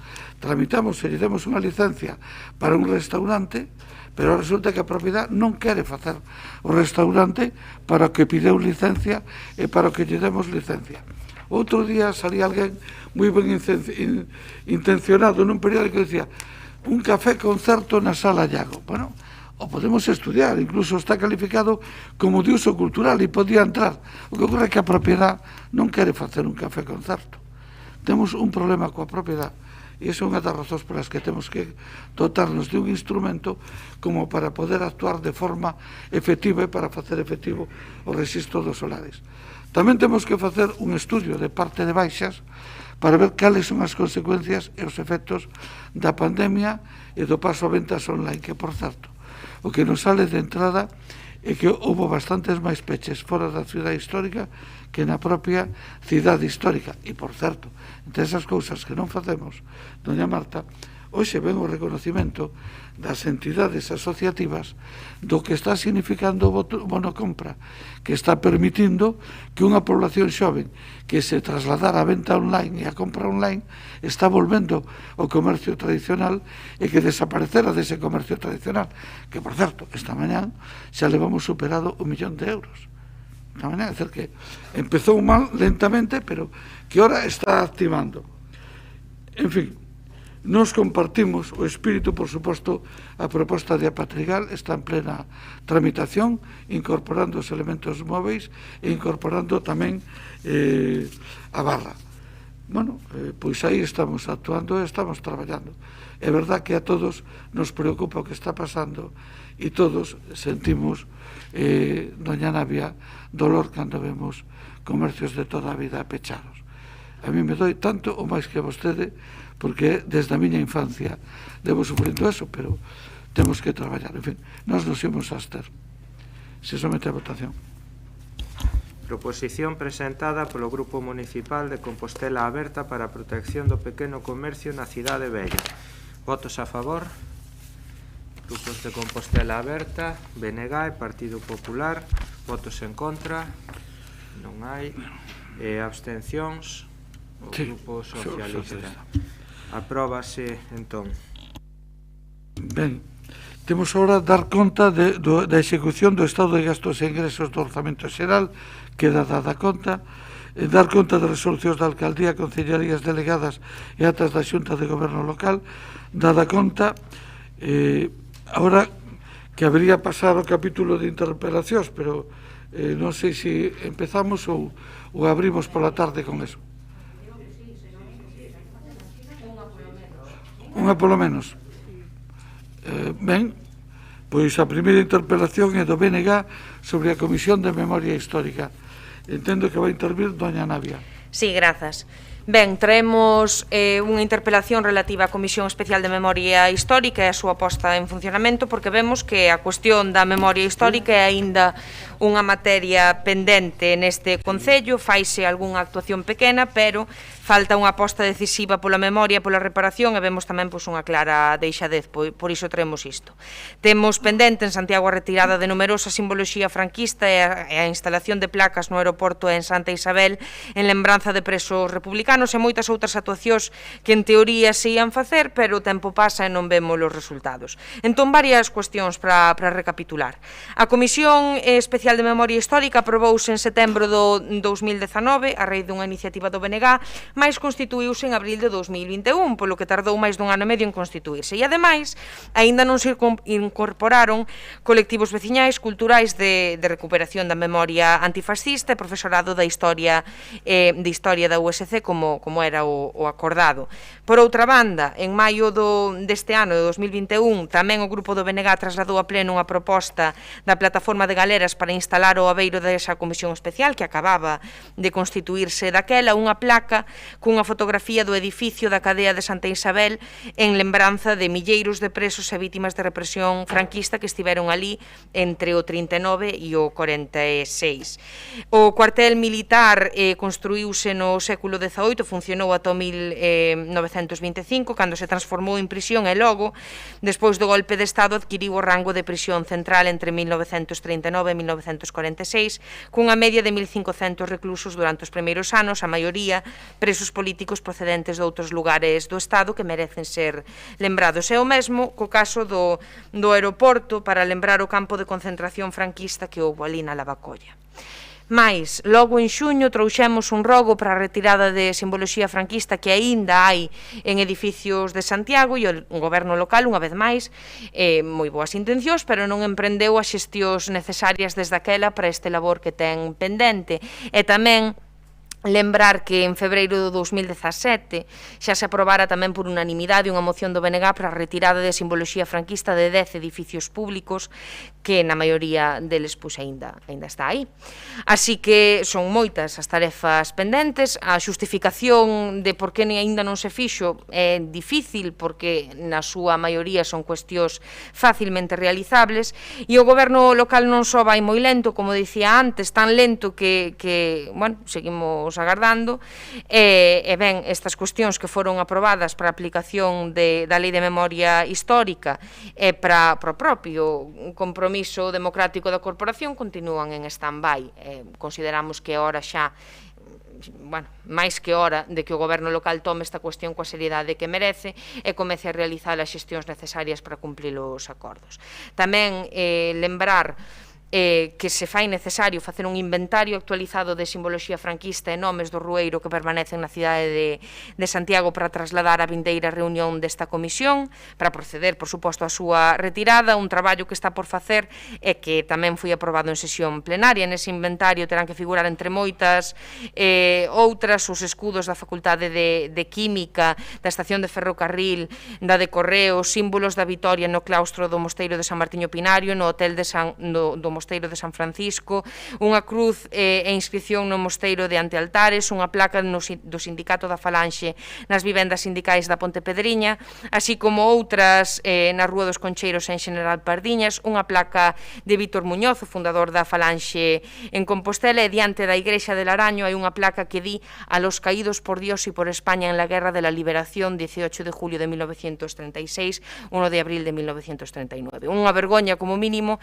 que esta simboloxía siga presente nas rúas do noso Concello. Entón, para rematar esta intervención, traemos esta interpelación porque non pode ser que todas estas cuestións sigan sen materializarse e queremos que se nos dean as explicacións necesarias sobre cando vai o Goberno convocar a próxima reunión desta comisión especial, se ten previsto un cronograma para realizar as xestións oportunas para a retirada de placas e simboloxía franquista en Santiago, cando ten previsto poñer unha placa nas instalacións municipais de Santa Isabel como demanda a plataforma de galeras para lembrar as persoas que estiveron na cadea ali durante o franquismo e que xestións realizou o Goberno local con a ENA para a instalación dunha placa no aeroporto de Santiago, Santiago Rosalía de Castro, é unha mención na súa web para lembrar o campo de concentración franquista da Lavacolla. Falaba de explicacións necesarias, mas eu casi insistiría, remato xa, na vía dos feitos, que se fagan estas cousas pola xustiza e pola memoria de tantos e tantas que foron represaliados polas súas ideas no noso Concello en concreto. Nada máis. Moitas grazas, don Sindo Guinarte, 7 minutos. Moitas grazas, bos días a todos e a todas. Bueno, faise un relatorio na interpelación por escrito moi extensa, ou moi extenso de efectivamente moitas cuestións, algunhas que viñeron en diversos momentos a este pleno e que eu creo que, bueno, aluden a cuestións que ten un tratamento ou que deben ter un tratamento probablemente heteroxéneo, pero, bueno, iso tamén o dirá obviamente a Comisión. Efectivamente, a Comisión constitueuse. Quero lembrar que nesa sesión acordamos que os grupos iban facer propostas de persoas para integrar a comisión e que debíamos consensuar esas persoas para integralas, para que tivese pois unha composición equilibrada e que non se desmandase tamén no seu número, non? Teño que decir que o único grupo que fixo algunha proposta informal nese sentido foi o seu. Os dos demais grupos non tivemos noticia, polo que eu o primeiro que faría sería, en fin, propoñer que ao longo da vindeira semana nos reunamos os grupos para facer esas propostas, consensuar os nomes das persoas que integrarán máis alá dos membros da Corporación Municipal e máis alá dos representantes da Universidade, que si eu oficiei a Universidade para que fixese esa proposta e si a fixo, por tanto esa parte está feita, e a partir de aí pois eu creo que poderíamos convocar unha nova sesión da comisión pois antes de fin de ano sen problema, cando a comisión estea completa. Claro, é verdad que na relación de feitos hai algunhas cuestións que bueno, que eu non sei se compre volver levar a comisión ou non, pois, por exemplo, o tema do escudo da Facultade de Química ou o tema da simboloxía do muro do mosteiro de San Paio de Antealtares, bueno, son cuestións que en principio eu creo que están resoltas. É verdade que o escudo da Facultade de Química non se retirou, pero está cuberto por un envolvente permanente e os servizos da Universidade consideran que a súa retirada pois non é fácil ou non é posible, que afecta a estrutura da fachada do edificio, e por iso precisamente se buscou esa solución. Respecto á inscripción do muro de San Paio, quero recordar que a Comisión Asesora de Patrimonio formulou diversas propostas alternativas que se trasladaron á Xunta de Galicia para que valorases cal delas ou outra, no seu caso, consideraba máis axeitada para resolver ese tema. É verdad que moitas destas cuestións están en edificios ou en lugares privados, non? E a lei de memoria histórica non permite a intervención directa das administracións públicas neses espazos. É verdad que as administracións públicas poden instar a retirada desa simboloxía ou a corrección deses elementos, pero, a única sanción que prevé, ademais, a propia lei é a posibilidade de que esas entidades privadas ou esas, persoas privadas, propietarios privados, perdan subvencións ou axudas, como di o artigo 15, apartado 4, non? Pero, bueno, eu creo que, efectivamente, algunhas desas cuestións, as que non se abordaron, pois deben ser obxecto de tratamento comisión. Respecto do aeroporto, dúas cousas. Respecto da web, no apartado coñécenos, que ten un subapartado referido á historia, aparece unha referencia en fin, a construcción do aeroporto, que di que as obras son realizadas por batallóns de soldados traballadores número 28, 29 e 31 e por veciños de Santiago que traballaron de xeito forzoso nas obras do campo de Bos, en fin, cunha nota a pé de páxina. Bueno, pode parecer suficiente ou non, pero tamén hai que decir que recolle a literalidade do que di a propia Lei de Memoria Histórica no artigo 17, cando di que confeccionará un censo de edificacións e outras obras realizadas por membros de batallóns disciplinarios de soldados traballadores ou por prisioneiros. Bueno, e respecto á colocación dunha placa, pois tamén teño que decirlle que eu fixen unha xestión ao respecto, dúas xestións, ou unha xestión dúas veces, se se quere, co director do aeroporto de Santiago, o que lle trasladei o acordo do pleno nese sentido.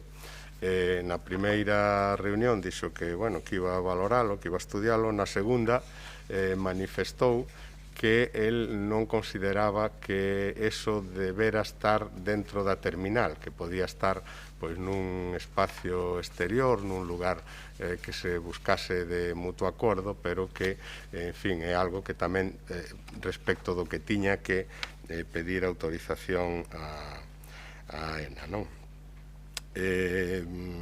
Entón, bueno, xa lle contestei a cando a próxima reunión. E respecto ao da placa en Galeras, pois é unha cuestión que algunha vez falamos no grupo de goberno tamén.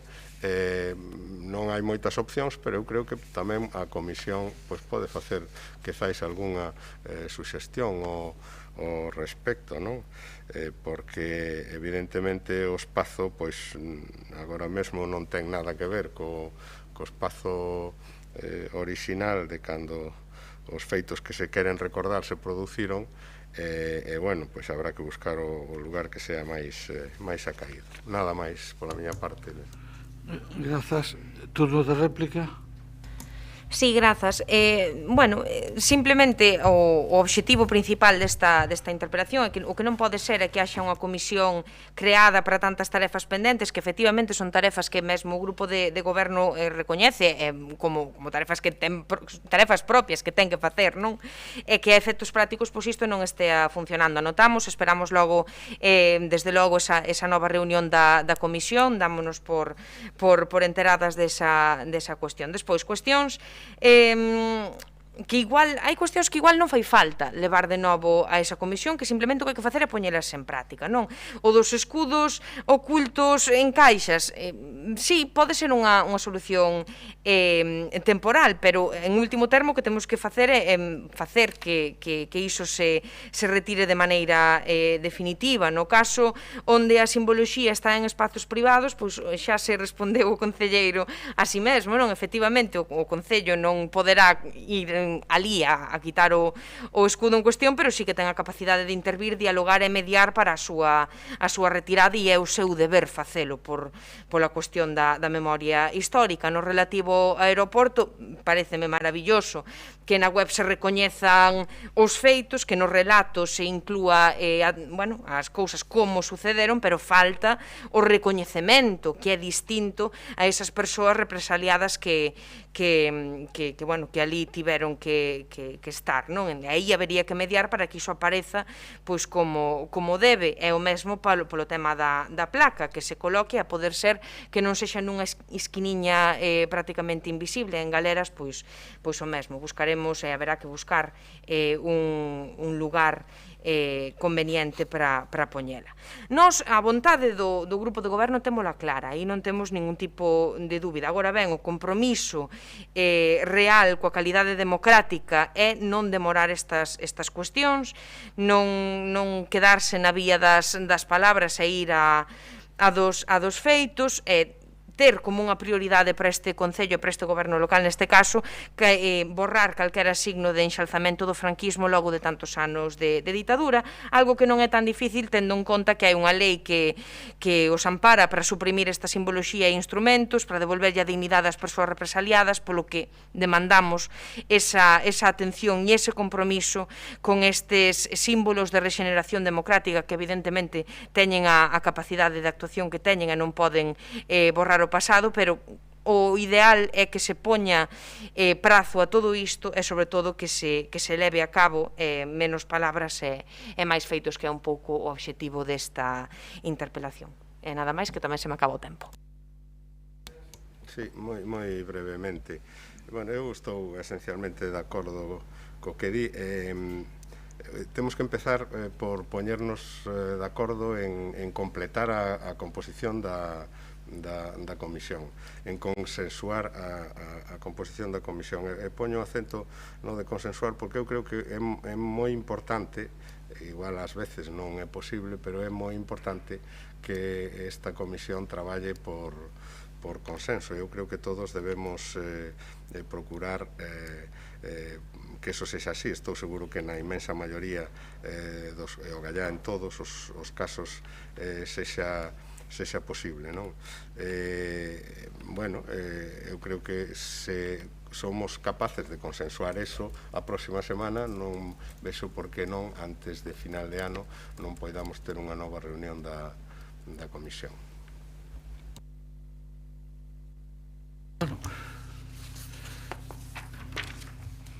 Como queira, levantamos a sesión e nos imos e continuamos ás 4. Son e 25, 2:25. Con cuidados.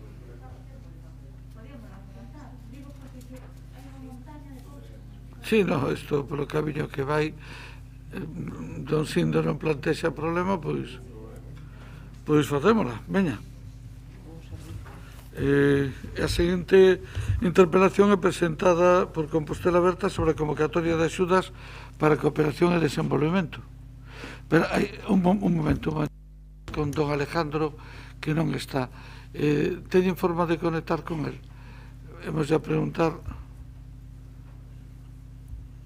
porque non sabemos, como quedáramos en interrumpilo ás 2:30, non está presente, me parece.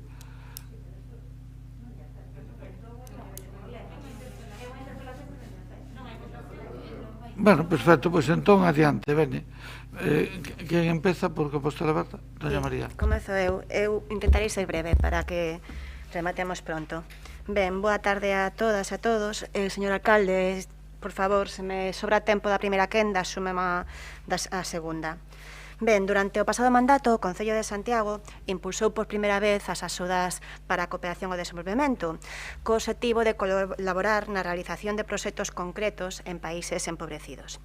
Con estas subvencións, o goberno local daba un paso adiante fundamental para cumprir un acordo que fora asinado xa no ano 1999 e que se comprometía a destinar o 0,7 do orzamento a cooperación e desenvolvemento. E a pesar deses 18 anos que pasaran, pois nunca se fixera efectivo e nunca se cumplira ese acordo, non? A primeira convocatoria de axudas á cooperación e desenvolvemento foi dotada de 90.000 euros e quedou resolta en outubro de 2017.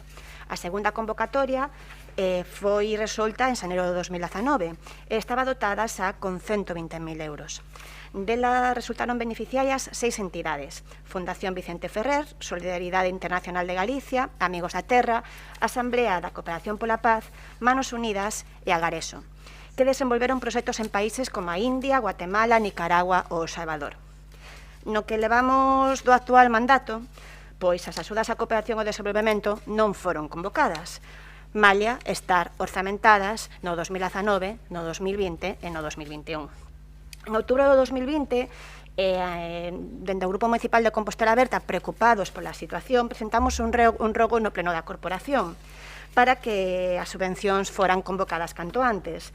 E o concelleiro Sindo Guinarte, pois, aparte de culpabilizar a COVID, como non podía ser de outra forma, pois tamén dixo que, e leo literalmente, que a situación sanitaria que vivimos aquí e no resto do mundo tiña certas dúbidas sobre a posibilidade de levar a cabo, no caso de que foran adjudicadas, algúns deses proxectos nos países nos que normalmente se viñan desenvolvendo, sobre todo en América Latina, pero que estaban coa idea de manter a convocatoria de subvencións.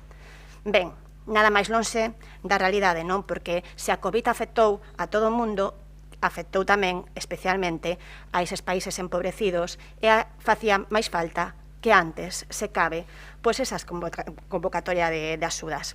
Pero que, ademais, a convocatoria do 2020 non chegou a realizarse.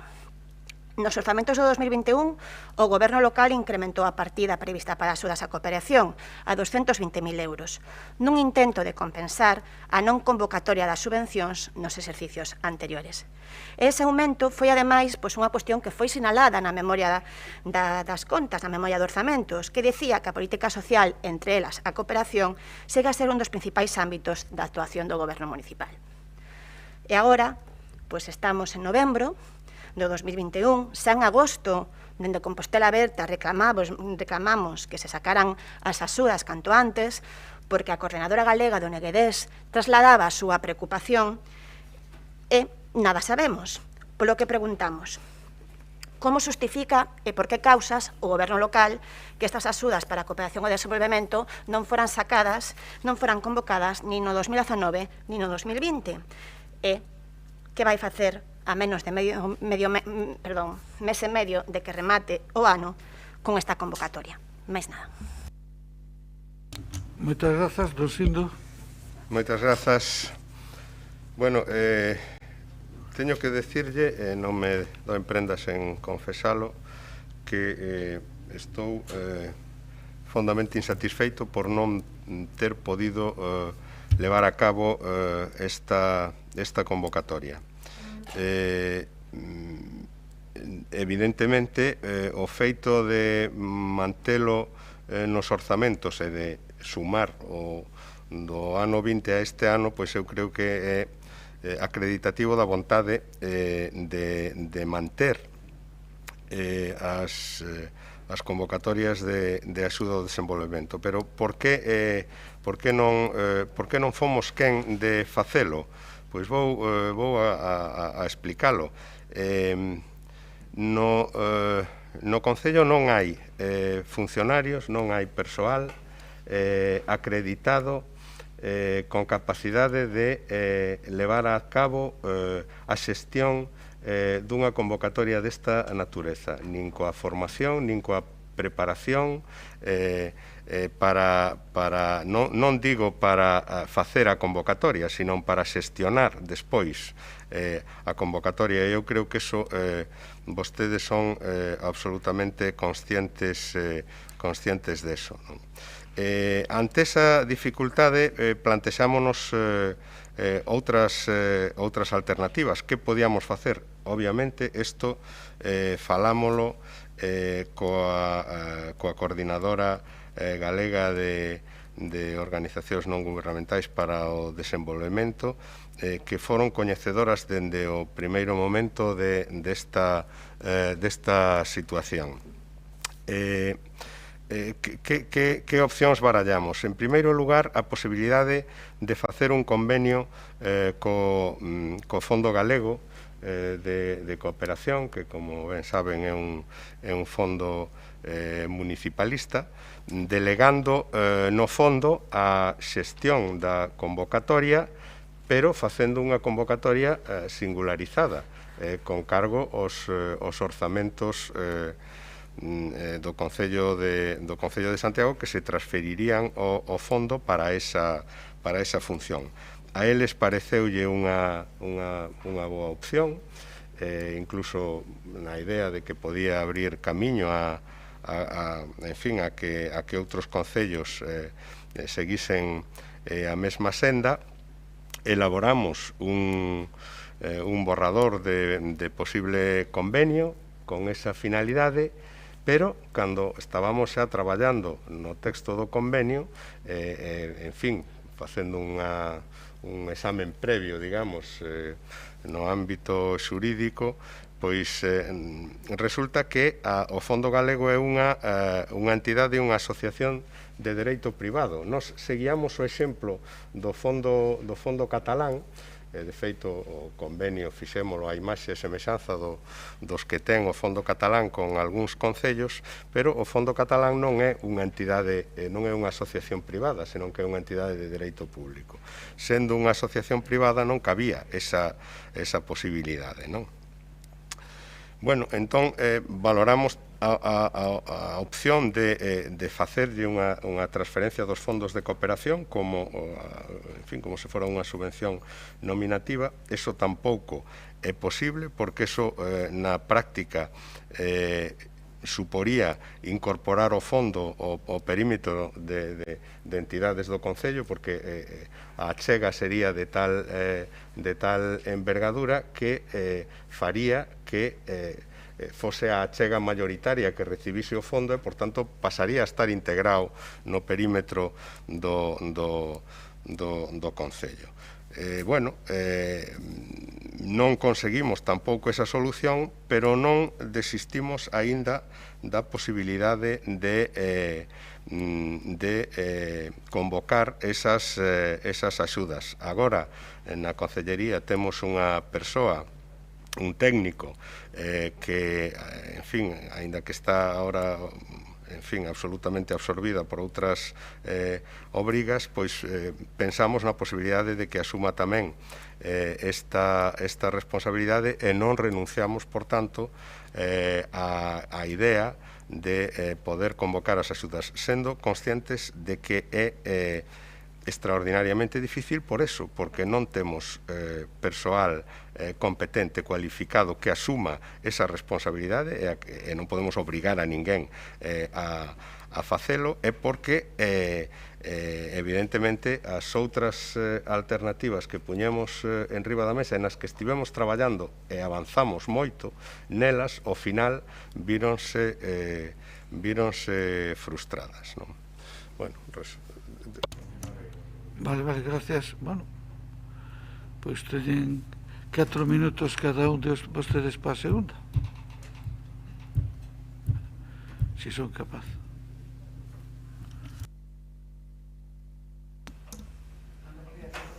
Vale, gracias. Señor Guinarte, leva vostede exercendo 2 anos e medio. E vimos aquí a escoitar neste pleno excusas.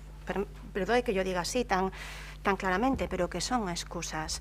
2 anos e medio para non ter nada.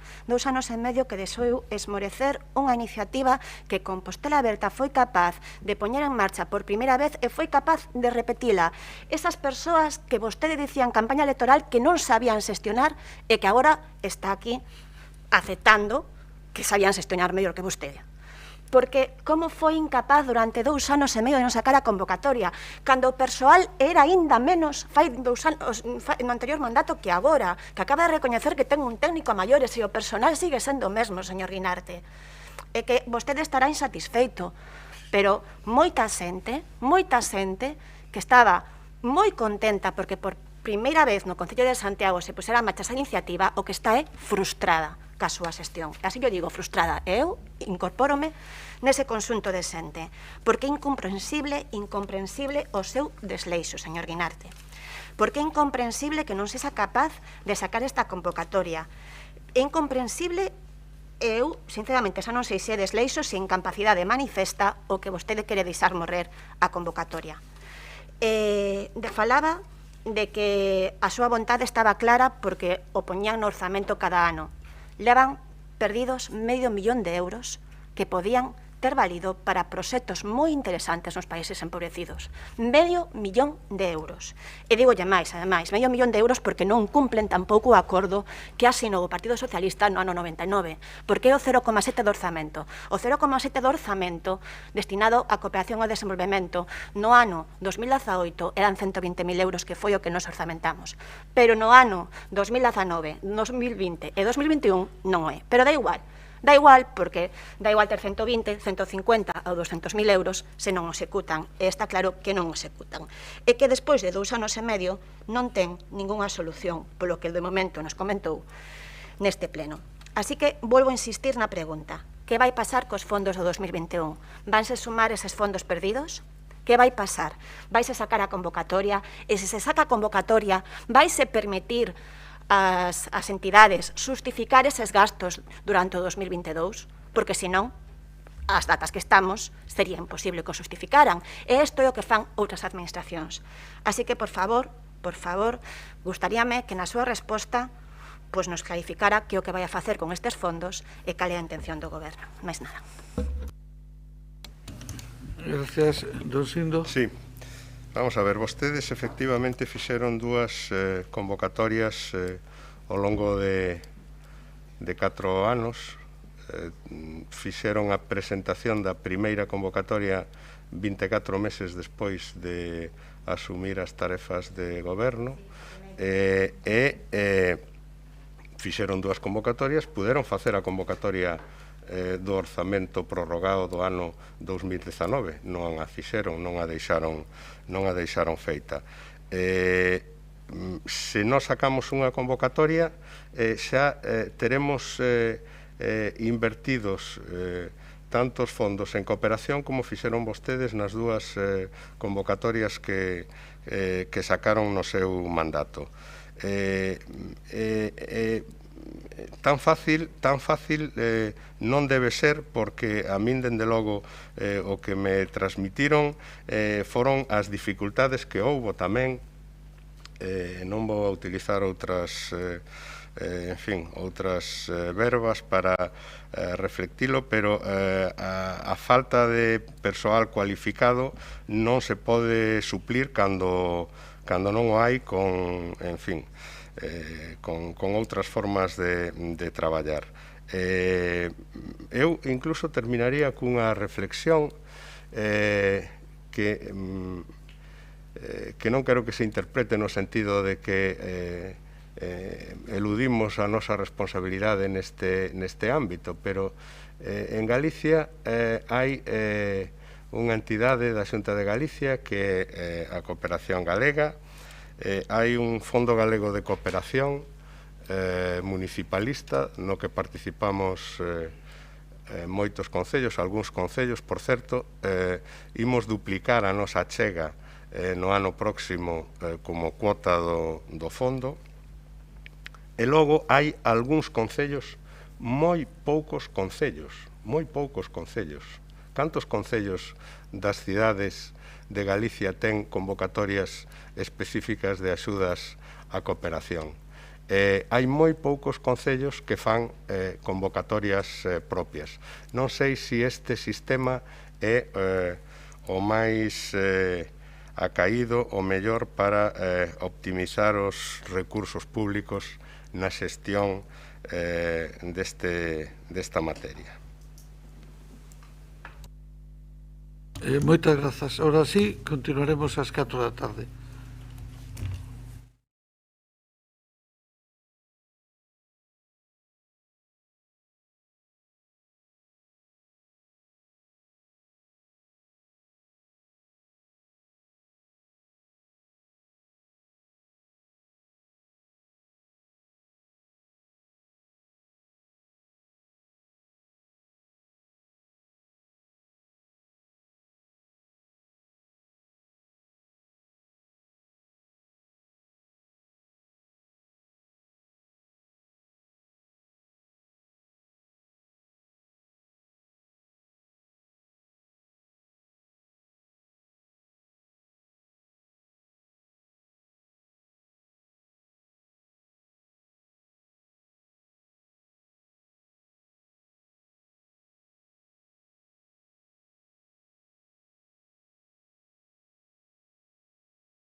Seguimos tarde.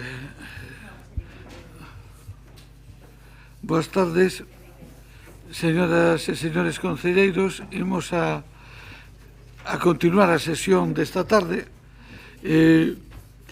Estábamos falando coas voceiras e cos voceiros dos grupos municipais de que se facemos un esforzo poderíamos acabar a 7 menos cuarto. Se non o facemos acabaremos a 7:20. A diferencia é que cheguemos a tempo ou non para os actos que están convocados para 7. Por tanto, se pide un esforzo de contención nas intervencións e, se é posible, nas preguntas que non se utilice o turno de réplica. Se é posible. Se é necesario, pois faremos o que haya que facer. E o mismo faremos probablemente con relación ás mocións. Bueno, empezamos no capítulo de arrogos. O primeiro está, bueno, primeiro comprobe que temos quórum, que a simple vista sí. A simple vista sí. Ben, entón o primeiro rogo é formulado por Compostela Aberta e é relativo á instalación de elementos de seguridade na rúa do Porto de Conxo. Quen? Don Xan Duro. Don Xan, non sei se me está escoitando.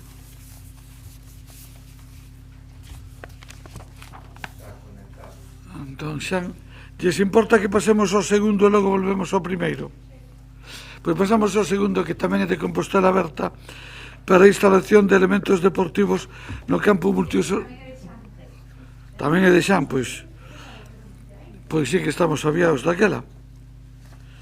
Bueno, hai outra de CA que retire, xa está, que é de Doña Branca, pois o dos centros socioculturais, Doña Branca.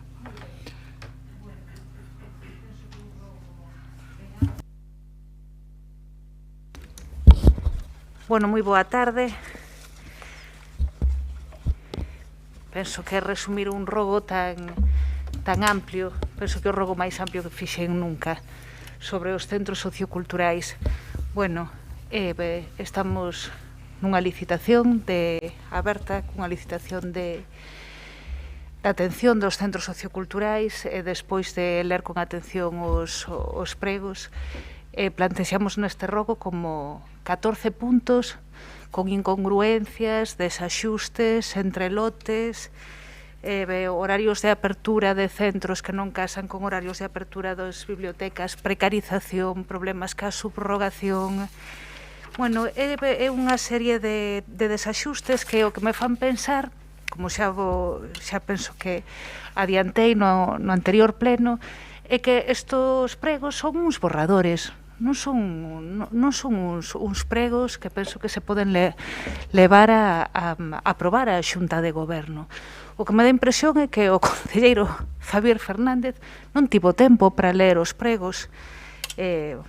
Penso que atende tanto ás obras, polo menos a pasear por elas, non tanto a dar conta en pleno, das obras que non lle deu tempo a ler os pregos con incongruencias e desaxustes e problemas na subrogación, que penso que do que máis hai que atender, as bolsas de horas para actividades extraordinarias están mal calculadas, non se dá información. Penso que isto vai a levar a que moitas empresas decidan non presentarse e teñamos moi pouca concorrencia.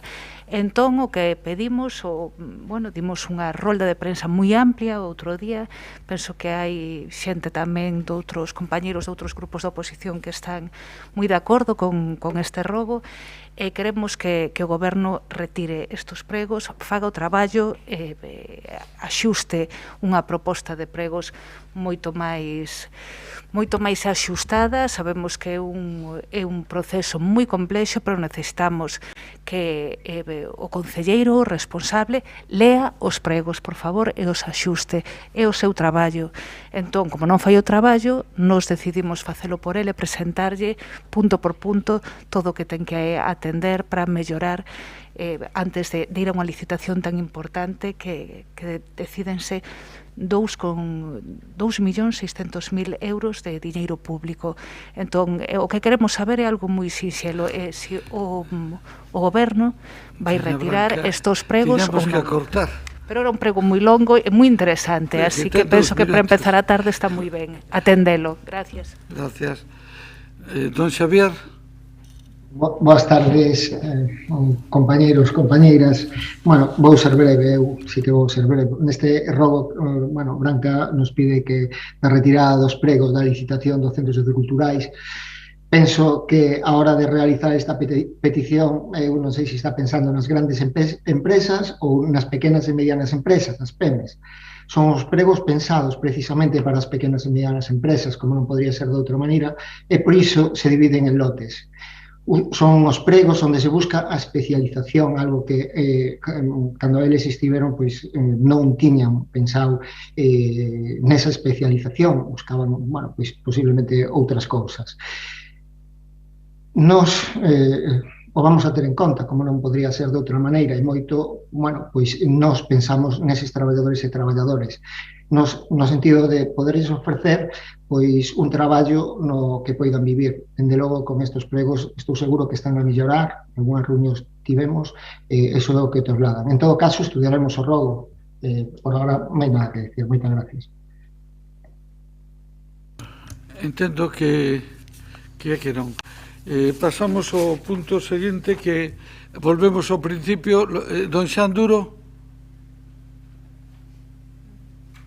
Gracias, alcalde. Desculpade, informáticas varias. Gracias, don Xan, non daba conectado a tempo. Gracias.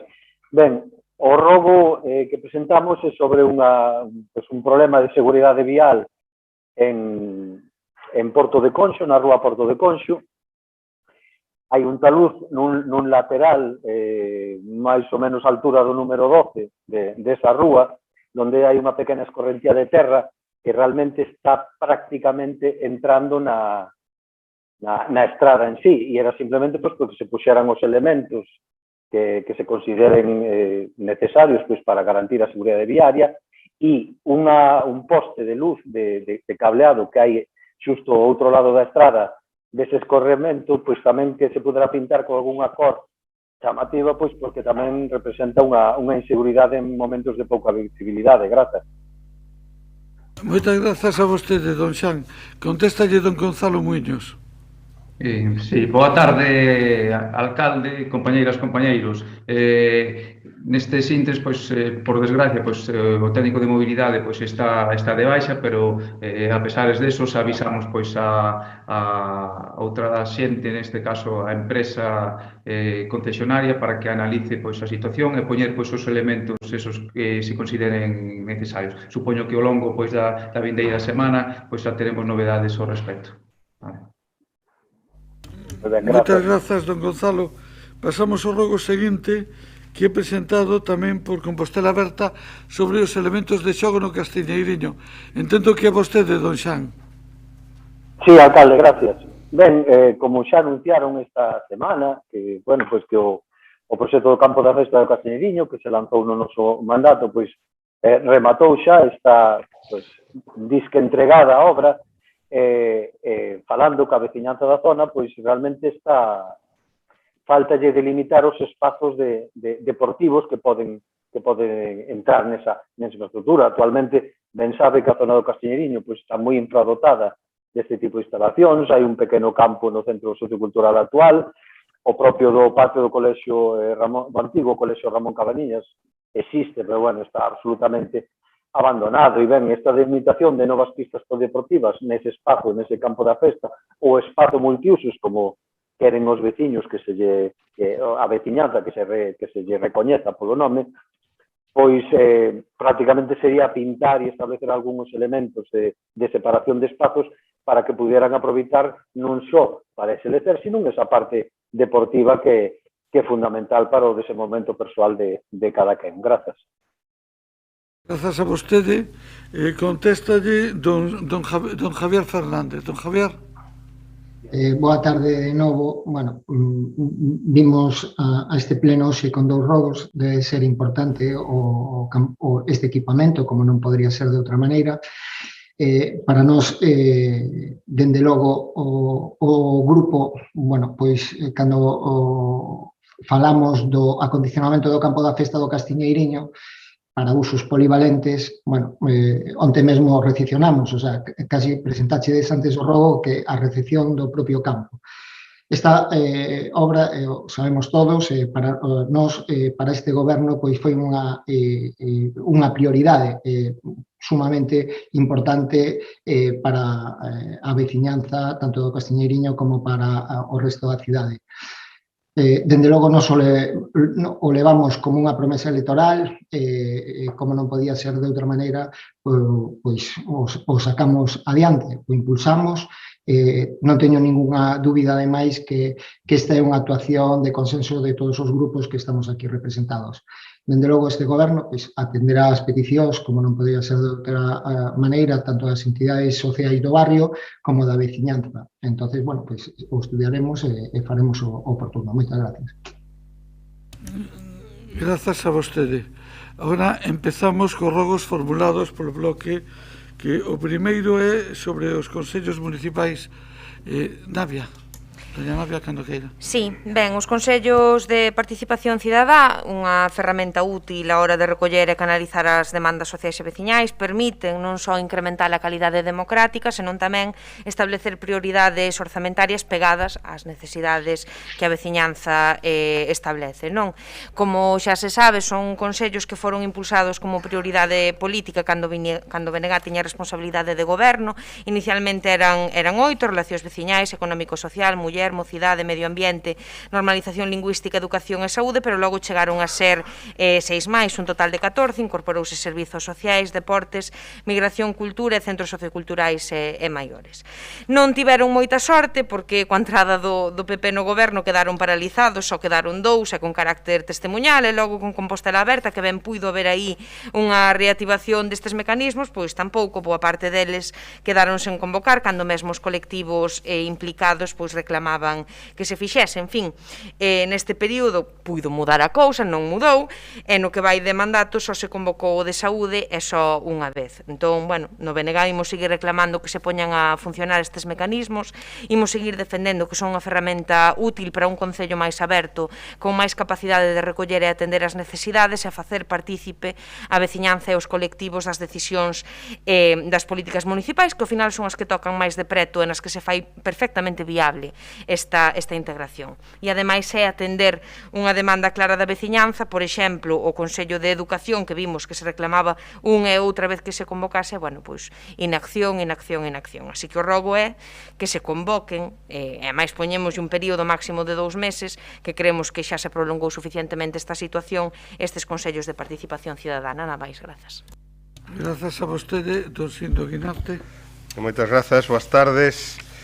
Bueno, nos compartimos a utilidade da participación veciñal a través destes consellos municipais de participación cidadá. En fin, non en vano a maior parte deles se constituíron gobernando o PSOE en coalición co BNG e sendo alcalde o que agora o é. Por tanto, obviamente non renegamos dese legado, ni moito menos, non? Aínda que probablemente o tomen como excusa, é unha constatación evidente que os últimos 20 meses non foron de normalidade absoluta, e iso algo ten que ver con esa falta de actividade dos consellos municipais de participación cidadana. Non tanto, sí que é verdad que algúns sí que tiveron actividade, fala vostede na súa proposición do de saúde, no seu rogo, perdón, pero tamén o Consello Económico Social se reuneu varias veces, eu polo menos lembro 4 reunións, que é un consello especialmente importante dada a situación en fin, económica e social derivada da pandemia. Nos tomamos nota do rogo, en en fin, entendemos que efectivamente os consellos axudan a profundización democrática, por máis que igual non compartimos de todo eso de que deben establecer as prioridades na elaboración dos orzamentos, pero obviamente poden contribuir a chegar ideas e ademais temos a idea de constituir tamén o Consello de LGTBI e máis o Consello da Cidade Histórica. Grazas. Pasamos ao rogo seguinte, tamén formulado polo BNG, sobre a colocación dun espello na Rúa Teo. Que non vai a... Doña Navia? Sí. No grupo do BNG xa trouxo no seu momento varias iniciativas que afectan ao barrio da Almáciga. Xa sabemos que ás veces non gusta moito que nos fagamos eco das demandas dos barrios, pero, bueno, é o noso deber facelo tamén, non? Sí, que está encendido. En este barrio son moitas as necesidades de actuación que hai ali, relativas á dificultade de acceso ao centro sociocultural, seguranza viaria, o tema de obras, servizos públicos, o problema do transporte, a necesidade de que chegue un bus á zona alta do barrio e demais. Mas neste caso traemos unha cuestión moi concreta, que ademais xa nos consta e tamén nos alegramos de que o concelleiro estea disposto a recoller esta demanda e estar en disposición de atendela, e a cuestión é a de instalar un espello na Rúa Teo, unha zona que fai falta para facilitar a visión das persoas condutoras e, o que fan os espellos, non? Evitar riscos de colisións e sustos, que é unha demanda que xa fixo a Asociación Veciñal Francisco Asorei. Nada máis.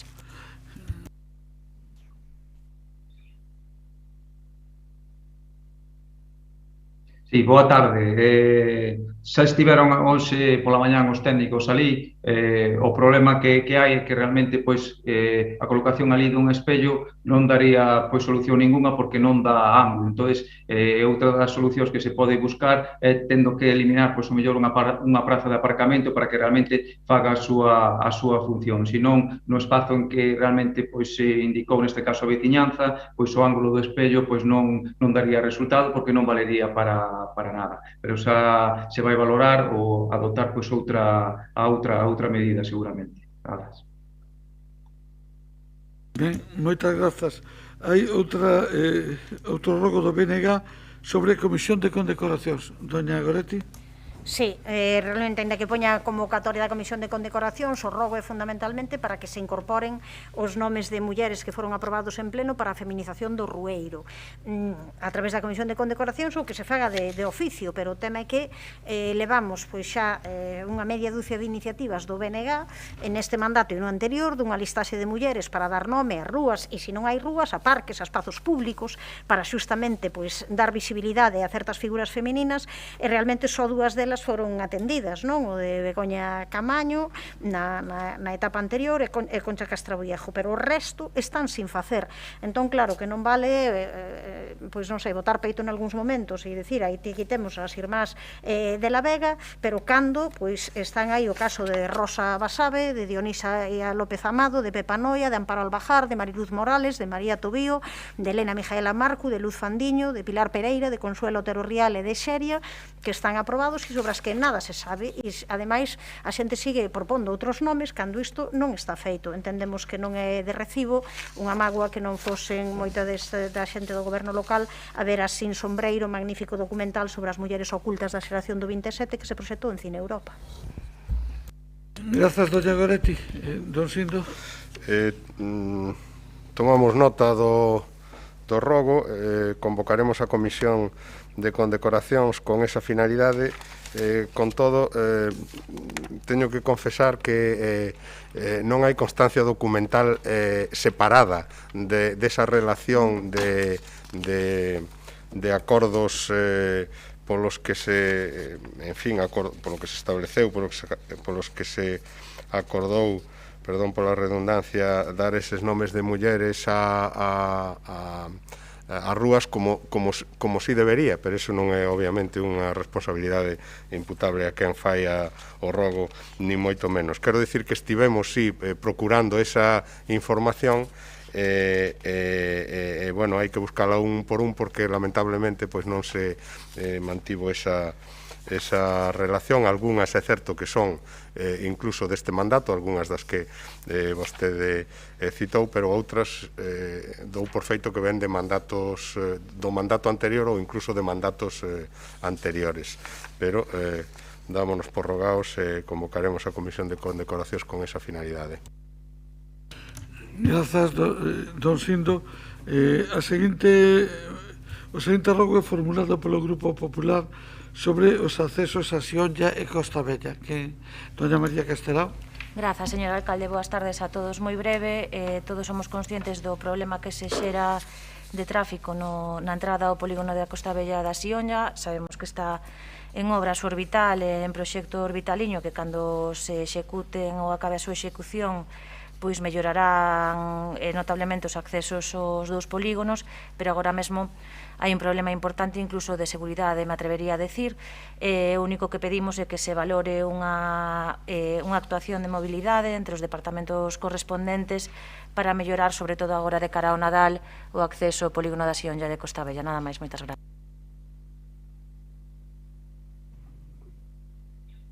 Boa tarde de novo. Como ben sabe, obviamente, pois ali nun polígono inicial o de Costa Bella, pois ten que absorber neste caso pois todo o tráfico para acceder pois a ese polígono que había feito no seu día a Xunta de Galicia, como é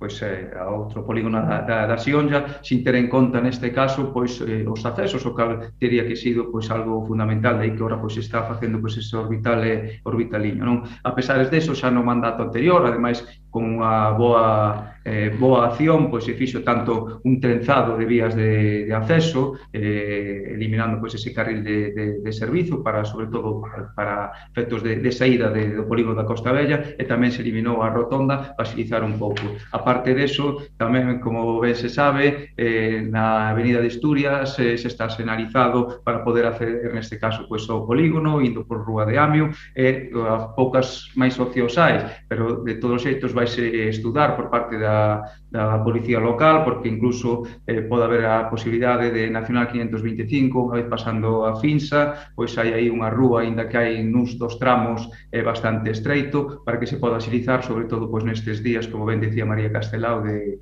Nadal, para evitar, neste caso, pois ese tráfico intenso que hai. Grazas. Moitas grazas, don Gonzalo. A seguinte é formulada tamén polo Grupo Municipal Popular sobre o campo da festa do Castiñeiriño. Doña María. Grazas, señor alcalde. Pois volvemos a falar do campo da festa, que efectivamente estaba contemplado como un espazo polivalente, pois así está funcionando como zona de xogos fundamentalmente na zona máis próxima á grada, como zona de aparcamento, especialmente nas horas finais do día para as actividades que se realizan no antigo Colexio Ramón Cabanillas, e precisamente esa convivencia entre a circulación de vehículos que aparcan aí máis a zona de xogos pois preocupa aos veciños no sentido de que se limite o espazo destinado á zona de aparcamento pois para evitar problemas de seguridade para as nenas e nenos, e tamén de cara a limitar ese espazo como gran zona de aparcamento, sobre todo se falamos agora cando se van a eliminar ámbitos de aparcamento nese barrio, bueno, pois hai unha demanda importante do mesmo.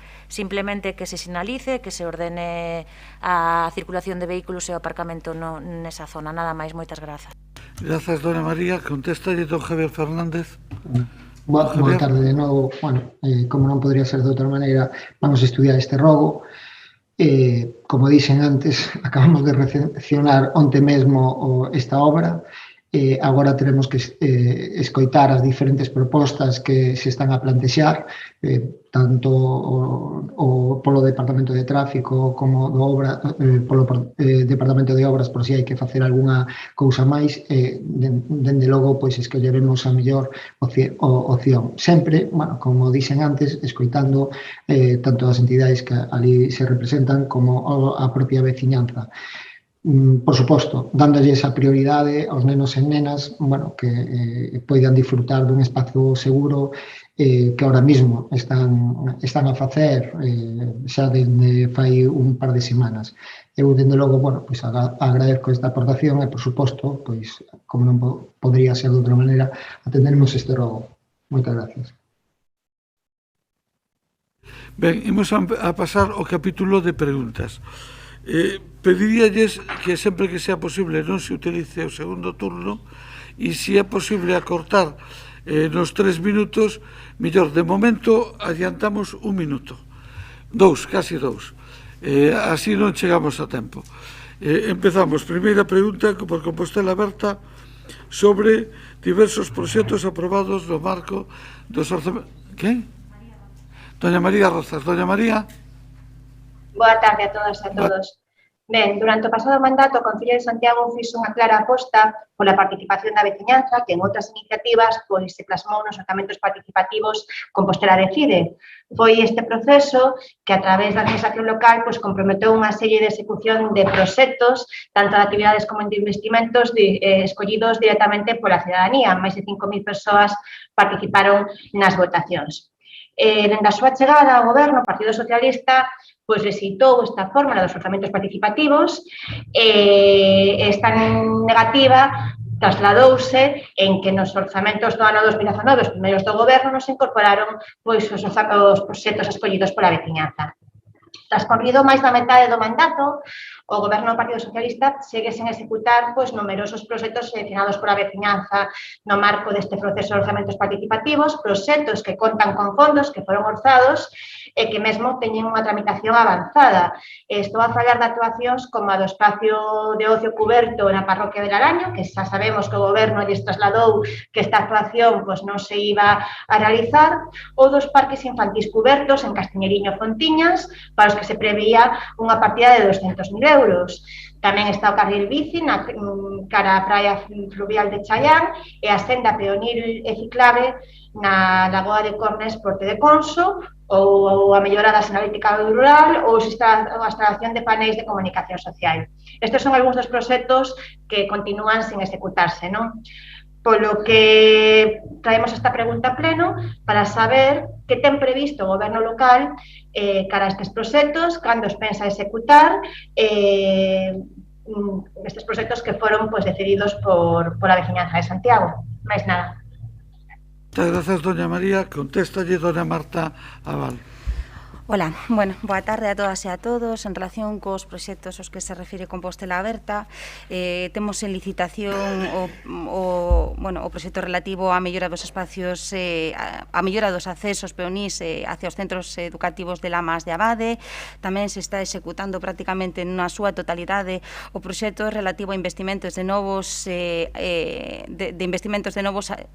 alumeado público de luminarias LED. Tamén estamos executando o investimento relativo á zona coberta de usos múltiples de Santa Marta. En relación cos paneis de comunicación social de orzamentos participativos, prevemos executalo durante o primeiro semestre do ano 22 e igualmente prevemos executar durante o primeiro semestre do ano 22 os espacios de ocio cubertos en todas as parroquias.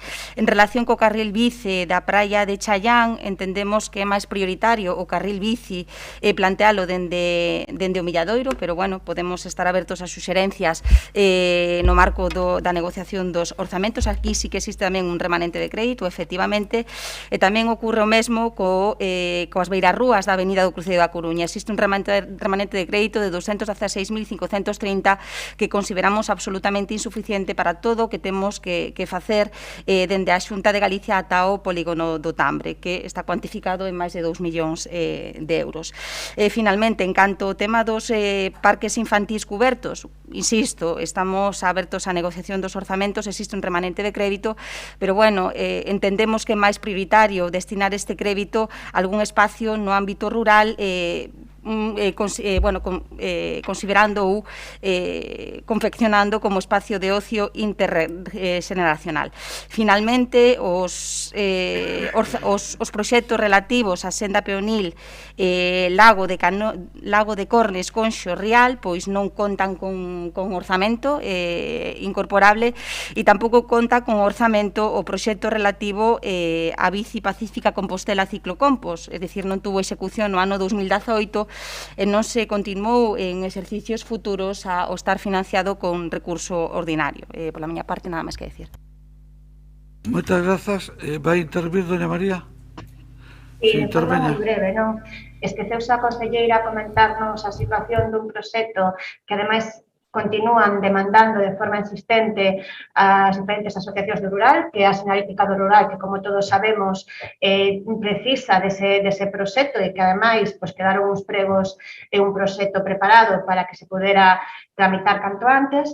E, por outra banda, teño que recoñecer que non, deixar constancia que non comparto coa concelleira que proxectos votados pola veciñanza podan ser modificados en función das prioridades dos gobernos de turno, non? Que é o que se saca de conclusión despois de escoitar a concelleira de Facenda dicindo que a súa prioridade non son determinados proxectos, ou non é a praia fluvial de Chavián, ou non son outras cuestións, non? Creo que se a veciñanza se posicionou, o mínimo que pode facer o goberno é respetar o que a veciñanza dixo. máis nada. Doña Marta. Sí, podría decir que nós estamos aquí tamén porque a veciñanza se posicionou, pero non vou a resultar demagóxica ao respeto. Con respeto á sinalética do rural, disculpa, sí que o vamos a executar e con respeto a si é prioridade ou non, todos sabemos que todos esos orzamentos, esos proxectos que costan con financiación afectada, se queren modificarse o seu uso ten que vir a este pleno municipal, que a máxima representación do sentir do Concello de Santiago, con lo cal, nese sentido, estén vostedes tranquilos porque non vamos a facer un uso indebido deses fondos sin que veñan por este pleno. Moitas gracias.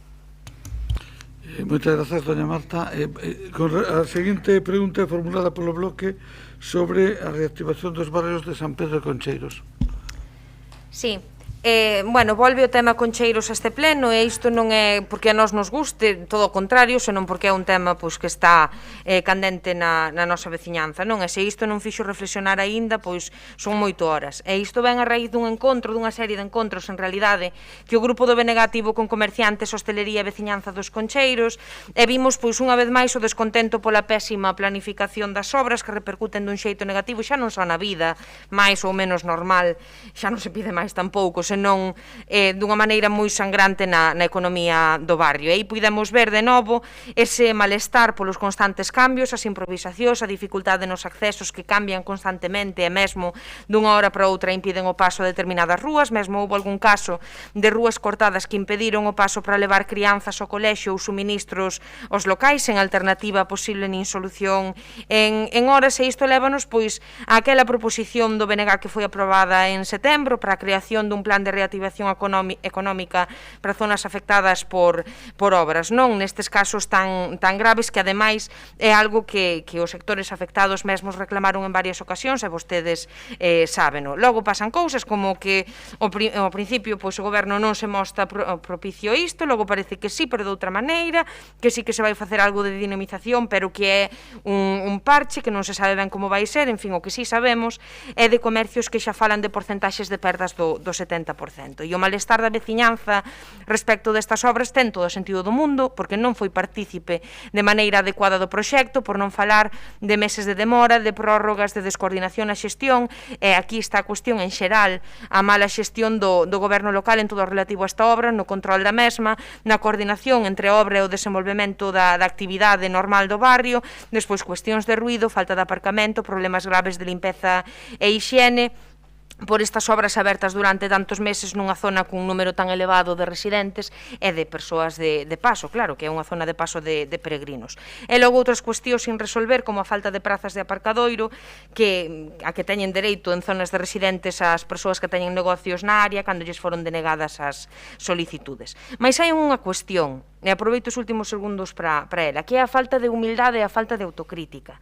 Porque agora o concelleiro responderá case seguro que se está facendo todo maravillosamente, que a obra vai quedar moi ben e que o barrio está encantado coa obra, o cal simplemente é mentira, e non se pode ter un barrio aberto meses e meses e ter os establecementos claramente en perigo. Eu sei que unha obra é molesta, sempre é, por suposto que sí, pero este caso é un caso clarísimo de mala xestión e é dificilmente justificable. En fin, a pregunta é para cando ese plan de reactivación económica para un barrio que claramente foi perxudicado de maneira moi grave polas obras, e con que partida se vai dotar económicamente, nada máis.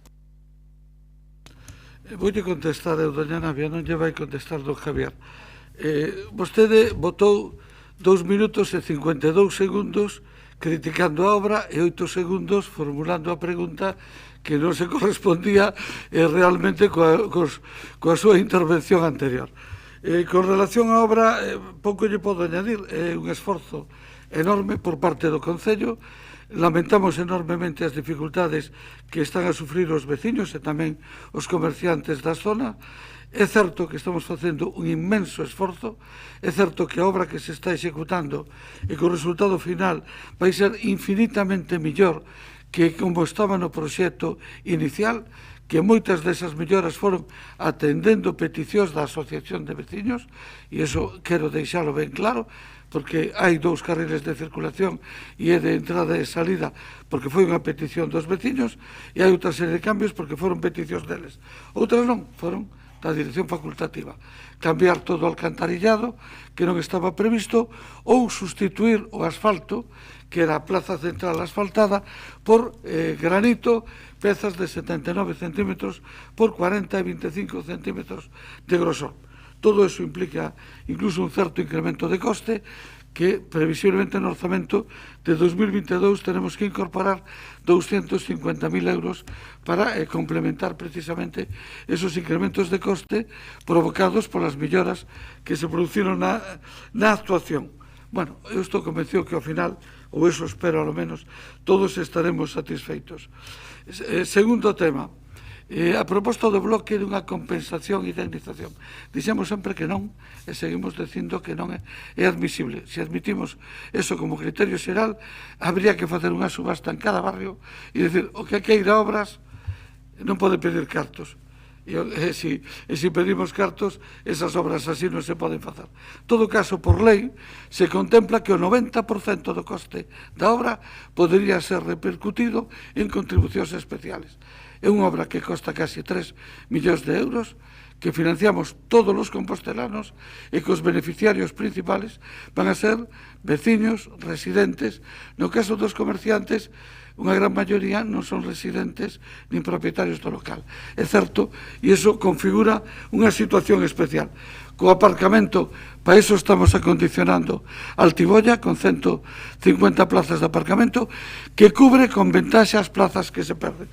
E por último, en 20 segundos, que é máis do que vostede dedicou a pregunta, cando presentaremos unha proposta ao programa de reactivación, previsiblemente en xaneiro. Agora, os técnicos do Departamento de Comercio, que exactamente é unha sola, está co programa de Navidades e pechando o programa de bonos. En xaneiro pecharemos ese programa e anunciaremos cal é a partida correspondente. Resérvome para o minuto final, porque non me dá tempo. Bueno, isto se resiste a marcar. Vale. Simplemente unha cuestión, é dicir, eu non estou cuestionando que a obra vai a quedar ben, nin estou cuestionando que houbo atrancos, sei que os houbo, e non estou... A cuestión é que non estamos falando de pequenas molestias ou dificultades ou pequenas perdas económicas que durante un tempo limitado uns comercios teñen, porque iso é normal. Estamos falando dunha situación excepcional, duns comercios gravemente afectados e que algúns deles non sabemos sequera se van poder recuperar. E recórdolles, que xa o fixemos varias veces tamén, a dobre vara de medir, non? Que non é o mesmo estar na oposición que no goberno, porque polo visto, cando se está na oposición, como fixeron vostedes, pódese pedir este tipo de cuestións, como fixeron pro barrio de Conxo, e agora resulta que é unha aberración que o fagamos nós. Non sei, eu simplemente instaría a que se escoiten as demandas da veciñanza, que ademais non son caprichos, senón necesidades ante un barrio afectado dunha maneira moi significativa e excepcional por estas obras, nada máis. Grazas, doña Navia. Bueno, nos presentaremos o plan e a nosa proposta en xaneiro, que veremos que financiación se pode incluir nos orzamentos de 2022. Se aínda non están aprobados ou disponibles, o tiraremos dentro do presuposto ordinario da partida destinada a comercio. E ten moita razón en que a veces a visión cambia según se este no goberno ou na oposición, porque podría lembrarlle que no ano 2010 un goberno municipal do que eu presidía e do que formaba parte o bloque afrontamos ao mesmo tempo a Avenida de Castelao, Rúa Berlín, Rúa Londres, Fontiñas, Galeras, Vista Alegre, toda a travesía que vai hasta Ponte da Rocha, desde o Camiño Novo, todo á vez, e o levantamos todo á vez, porque teníamos 10 millóns de euros de subvención que si non perdíamos. E, por suposto, ninguén plantexou estas indemnizacións. Bueno, pois efectivamente, ás veces se ven as cousas de distinta maneira, ben certo. Pasamos á pregunta seguinte, que é formulada polo BNG sobre a Almácega e a comunidade educativa do CEI Apóstolo Santiago. Doña Goretti. Sí, trátase dun rogo para que se poñan a traballar e fagan algo que lle leva reclamando tempo, tanto a comunidade educativa do CEIP Apóstolo Santiago como a veciñanza, a Asociación de Veciños e Veciñas, non? Que é reordenar o tráfico da contorna e humanizala e facer que aquilo sexa un espazo realmente con prioridade peonil, con camiños, con rapaces e rapazas que non teñan problemas de seguranza cando saen fora, porque aquilo é, pois ao final, un parque, non? Onde un parque de tráfico, refírome, con coches aparcados, autobuses dando a volta, xente que sae e ali hai estacionado xente de máis. Entón, claro, aí ten que haber unha planificación para toda a zona, porque, claro, está a Rúa do Pino de dobre dirección cando está claro os problemas que ten, outras rúas que se ian abrir e non se abriron no seu momento. Entón, haberá que tomar algunha iniciativa, eu creo que rápida, pois de maneira rápida, o que se pode delimitar, como propón a AMPA, unha zona de seguranza libre de vehículos, que permita simplemente entrada e saída do centro para crianzas, nada máis, pero que sexan absolutamente seguras e ao mesmo tempo pois habilitar xa os colecamiños, que non pode ser únicamente pois unha propaganda dun día, senón unha realidade. E ademais porque existen xa camiños e sendeiros que o único que fai falta é habilitalos e poñelos en funcionamento, que haxa tamén aparcadoiro de bicicletas. Todo isto debería ir acompañado, por suposto, dunha planificación que mire máis toda a contorna e que faga algúns cambios no tráfico da zona, que é evidente que non pode continuar así. Entón, nos o que preguntamos é se ten previsto atender estas demandas que son coñecidas, se facer unha reordenación, reurbanización e humanización da zona, se pensan implantar o colecamiños e cando e como van realizar. Gracias, doña Goretti. Don Gonzalo Muñoz. De novo, xa somos, obviamente, como ben decía neste caso a compañeira San Martín, somos coñecedores, obviamente, da problemática que está vendo de tráfico aí. Se está encargado, neste caso, pois a Policía Local, pois un informe, un estudo sobre o entorno do Colexio Apóstolo Santiago. Aí temos, obviamente, que consensualo, neste caso, tanto como a AMPA, como incluso a comunidade escolar, como tamén incluso como a veciñanza, porque en si xa nas primeiras conclusións así dese informe pois encargado, mellor hai que delimitar certas zonas, hai que eliminar incluso algunhas plazas de aparcamento de residentes, sobre todo para buscar pois esa seguranza pois do rapaz, non? Con respecto ao colecamiños, dicir tamén pois que xa se puxeron en contacto ca AMPA, estamos a agardar que neste caso pois esa AMPA a que realmente considere se é necesario ese colecamiños, que non é algo de propaganda, en si por parte dos membros de Educación Viaria están desexando poder reanudar, neste caso, o colecamiños en canto máis colexios mellor. Entón, agardamos a resposta neste caso da comunidade escolar.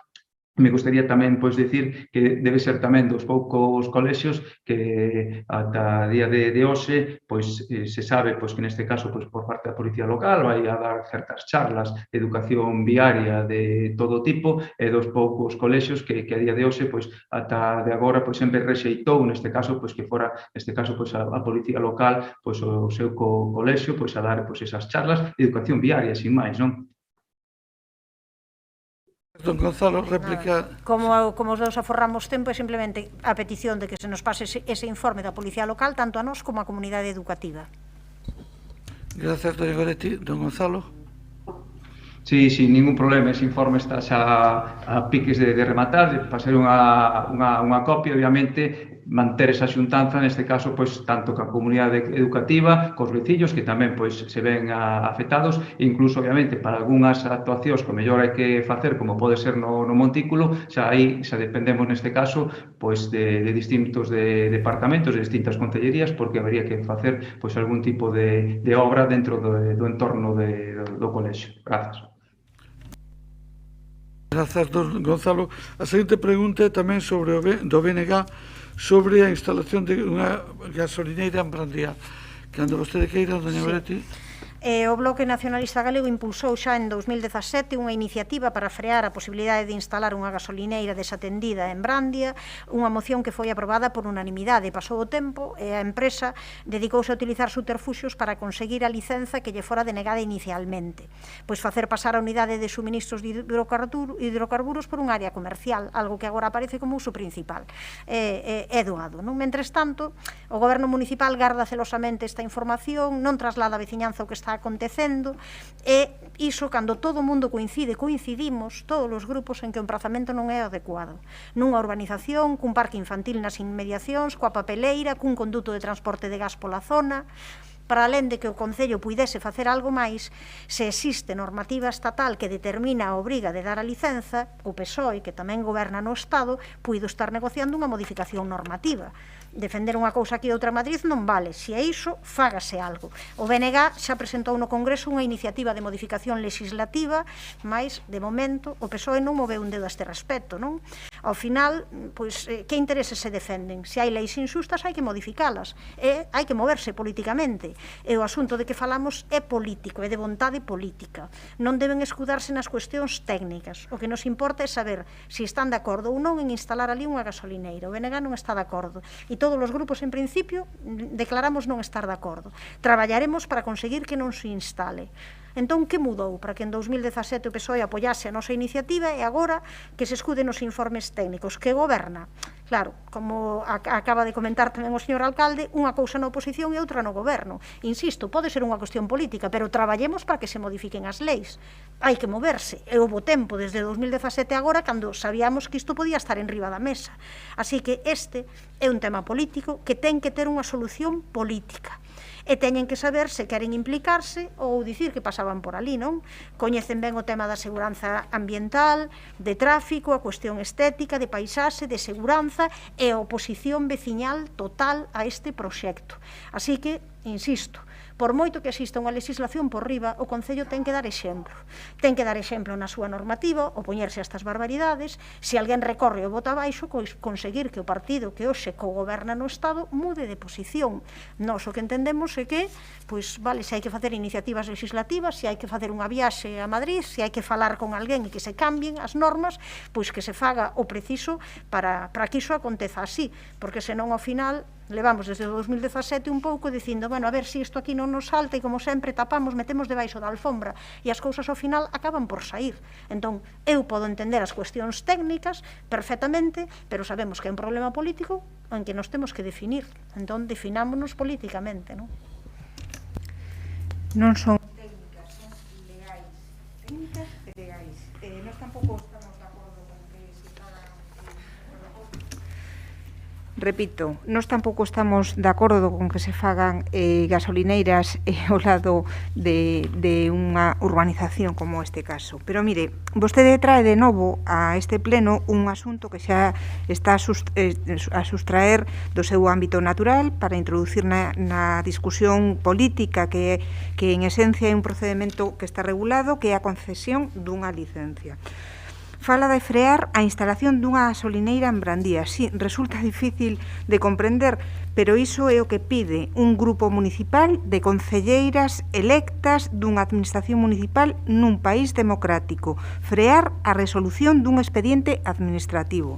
Quero creer que a expresión utilizada na pregunta non pretende suxerir que se impida conscientemente a resolución administrativa ou que a citada resolución se retrase sin justificación. Os deberes políticos, señora San Martín, témolos feitos. A pesares de que xa se apuntaba nun informe do ano 18 a conveniencia e legalidade dun proceso de suspensión de licencias para estas actividades, CEA non fixo nada. pero este goberno, consciente do que supón para as administracións locais a nova regulación en materia de hidrocarburos, comezou a traballar en marzo deste ano 21. Este pleno da Corporación aprobou inicialmente a modificación puntual do Plan Xeral de Ordenación Urbana que establece o seguinte: a compatibilidade das instalacións de suministración de carburantes nas parcelas de uso comercial como un uso complementario ou auxiliar son nos establecementos comerciais encuadrables nos grupos de 2 grandes superficies e 2 periféricos, é dicir, que non forman parte do continuo urbano. Como uso alternativo, podería utilizarse só naquelas parcelas de uso comercial ou industrial situadas en polígonos ou zonas de uso global terciario, non residencial. Nós, como administración, temos como deber fundamental cumprir coa lei. A lei do sector de hidrocarburos modificada no ano 13 establece que os usos do solo para actividades comerciais individuais, entre outras, serán compatibles coa actividade económica de suministro de combustible. No artigo 3 do Real Decreto do ano 2000 de medidas urxentes de intensificación da competencia, modificado no ano 2009 de libre acceso ás actividades de servizos, xa non limita aos grandes establecementos comerciais, senón que en calquera tipo de instalación de establecemento comercial. Ou a propia doutrina do Tribunal Supremo, que nunha sentenza do ano 20 sinala claramente que a interpretación do artigo 3 do Real Decreto Lei do 6/2000 impón a posibilidade de instalar unha estación de servicio en todos aqueles supostos nos que o planeamento autoriza a ubicación de algunhas das instalacións ás que se fai referencia no parágrafo primeiro do precepto. Desde a perspectiva medioambiental, señora San Martín, recórdolle que a Consellería de Medio Ambiente ditou resolución en xullo do ano 17 formulando declaración favorable á avaliación da incidencia ambiental da actividade. A solicitude que agora se tramita é para un supermercado con 2 unidades de suministro e a Consellería de Medio Ambiente resolveu que non era necesario someter a actuación de novo ao trámite de avaliación ambiental mantendo a anterior. Ademais desa autorización ambiental, a proposta ten todos os demais informes preceptivos favorables.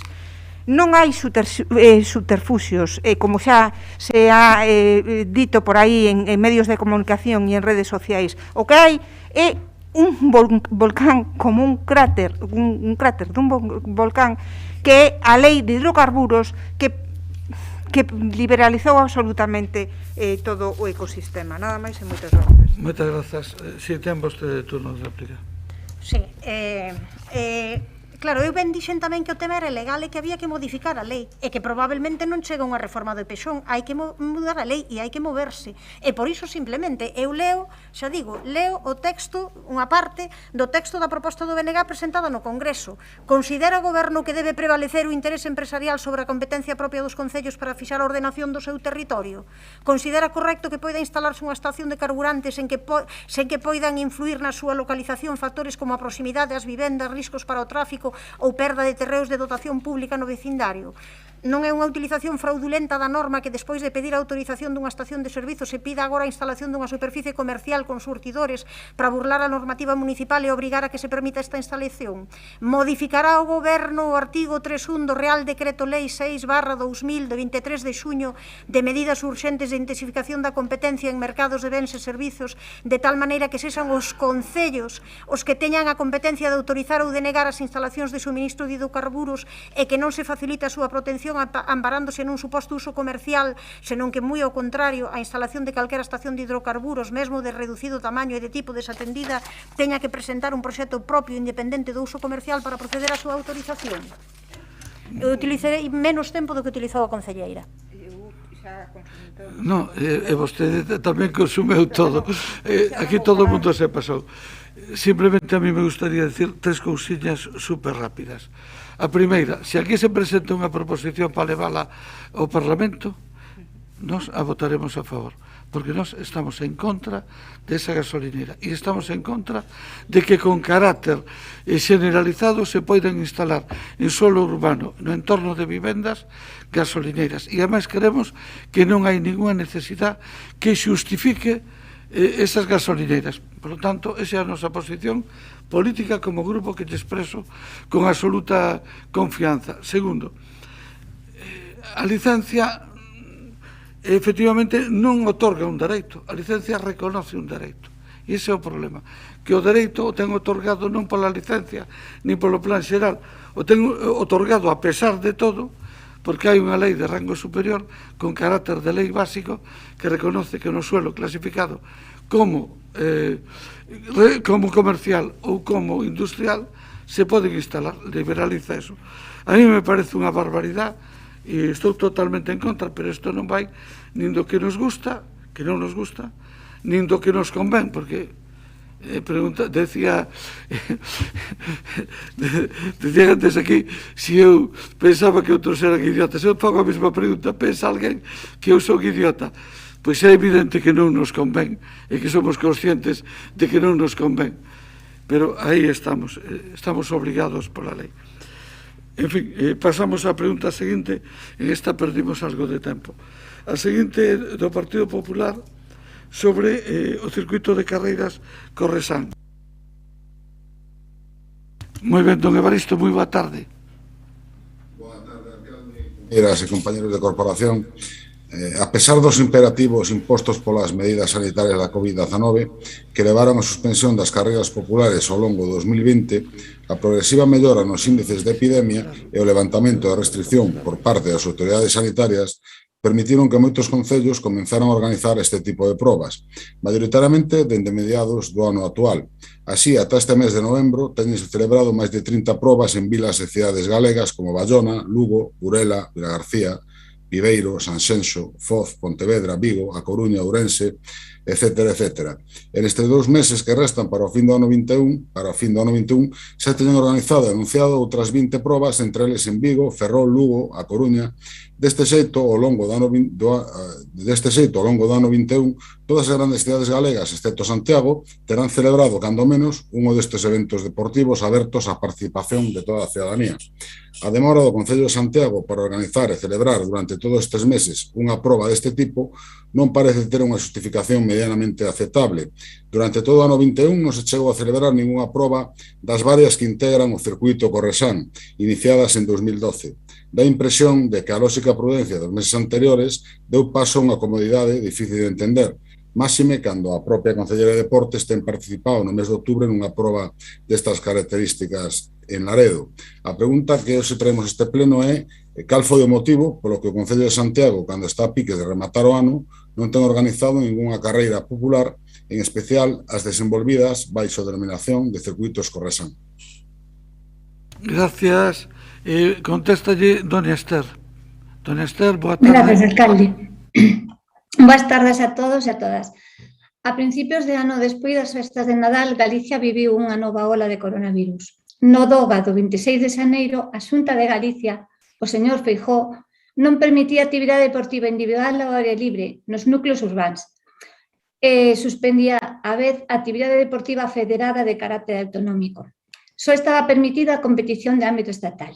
Ante esta perspectiva, e tras unha xuntanza ca Federación Galega de Atletismo, decidimos pospoñer o circuito Corresán, ata que a situación mellorara.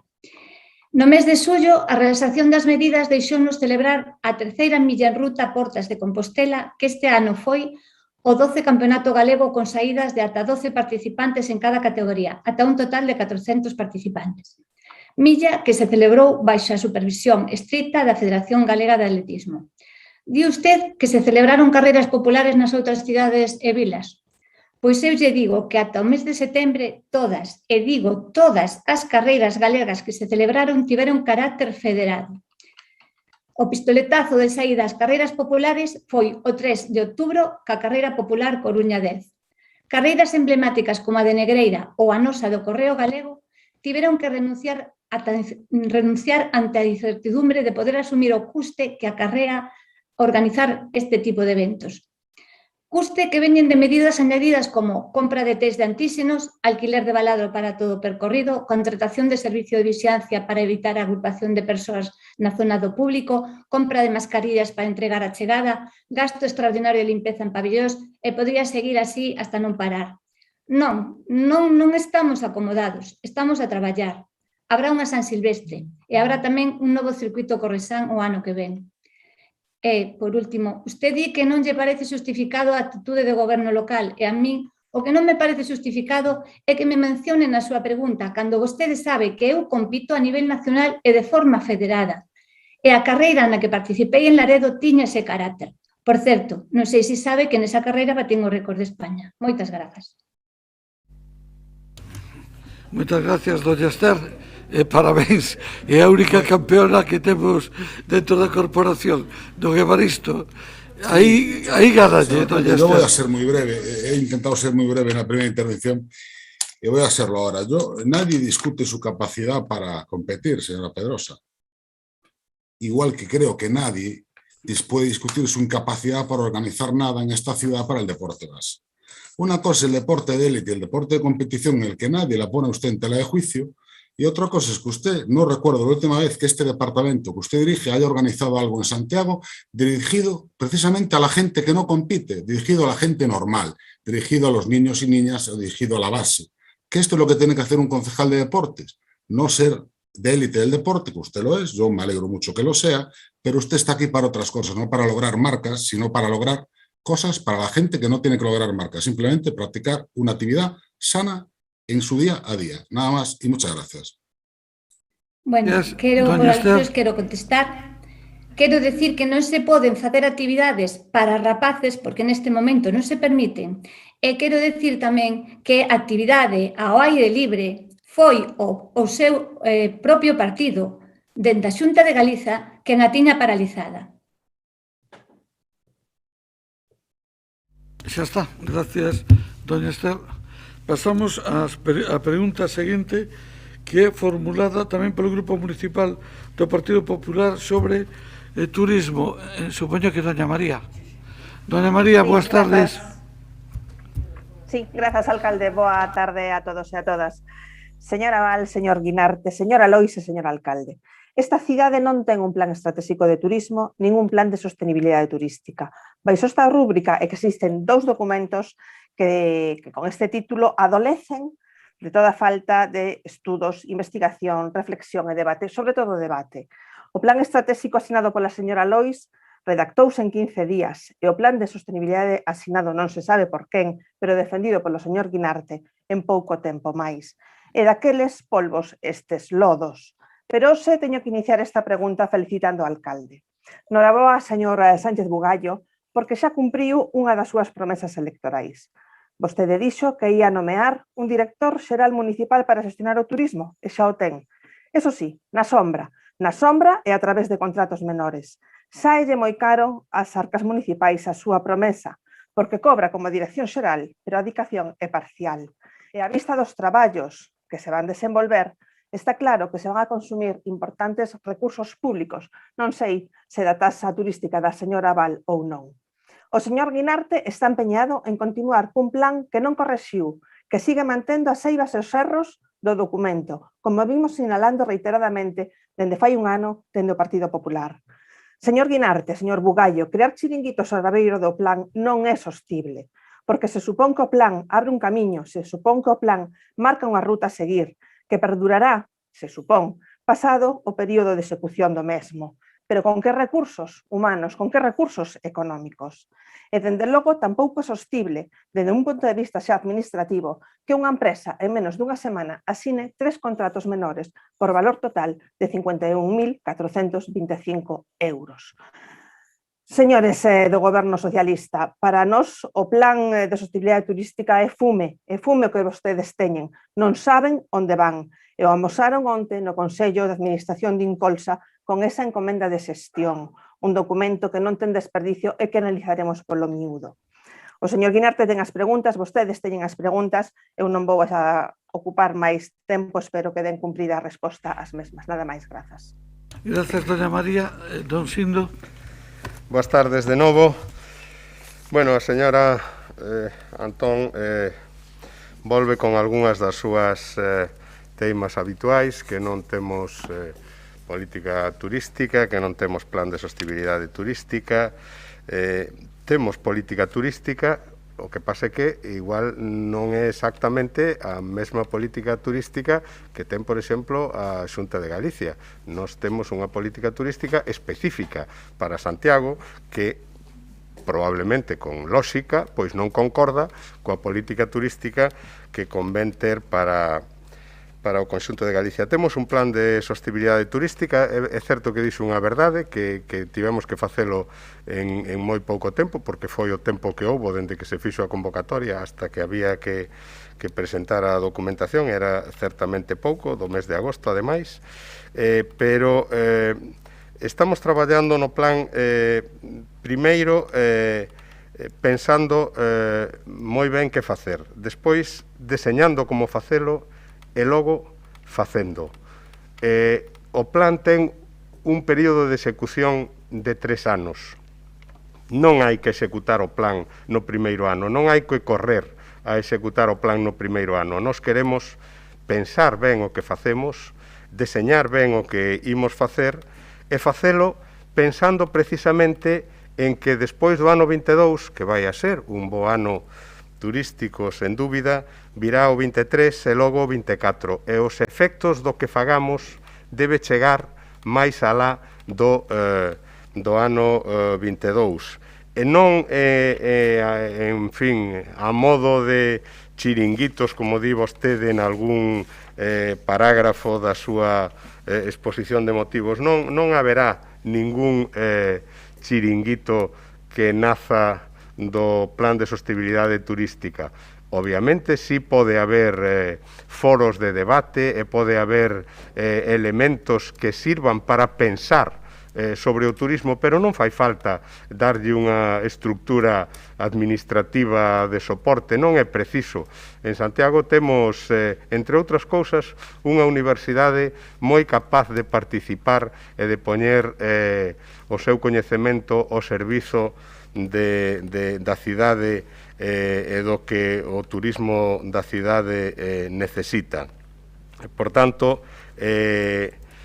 é certo que agora estamos basicamente na fase de deseñar como facelo e facémolo contando cos mellores, con quen mellor coñece o sector, con quen mellor coñece o sector e mellor pode diseñar o que convén facer para desenvolver ese plan.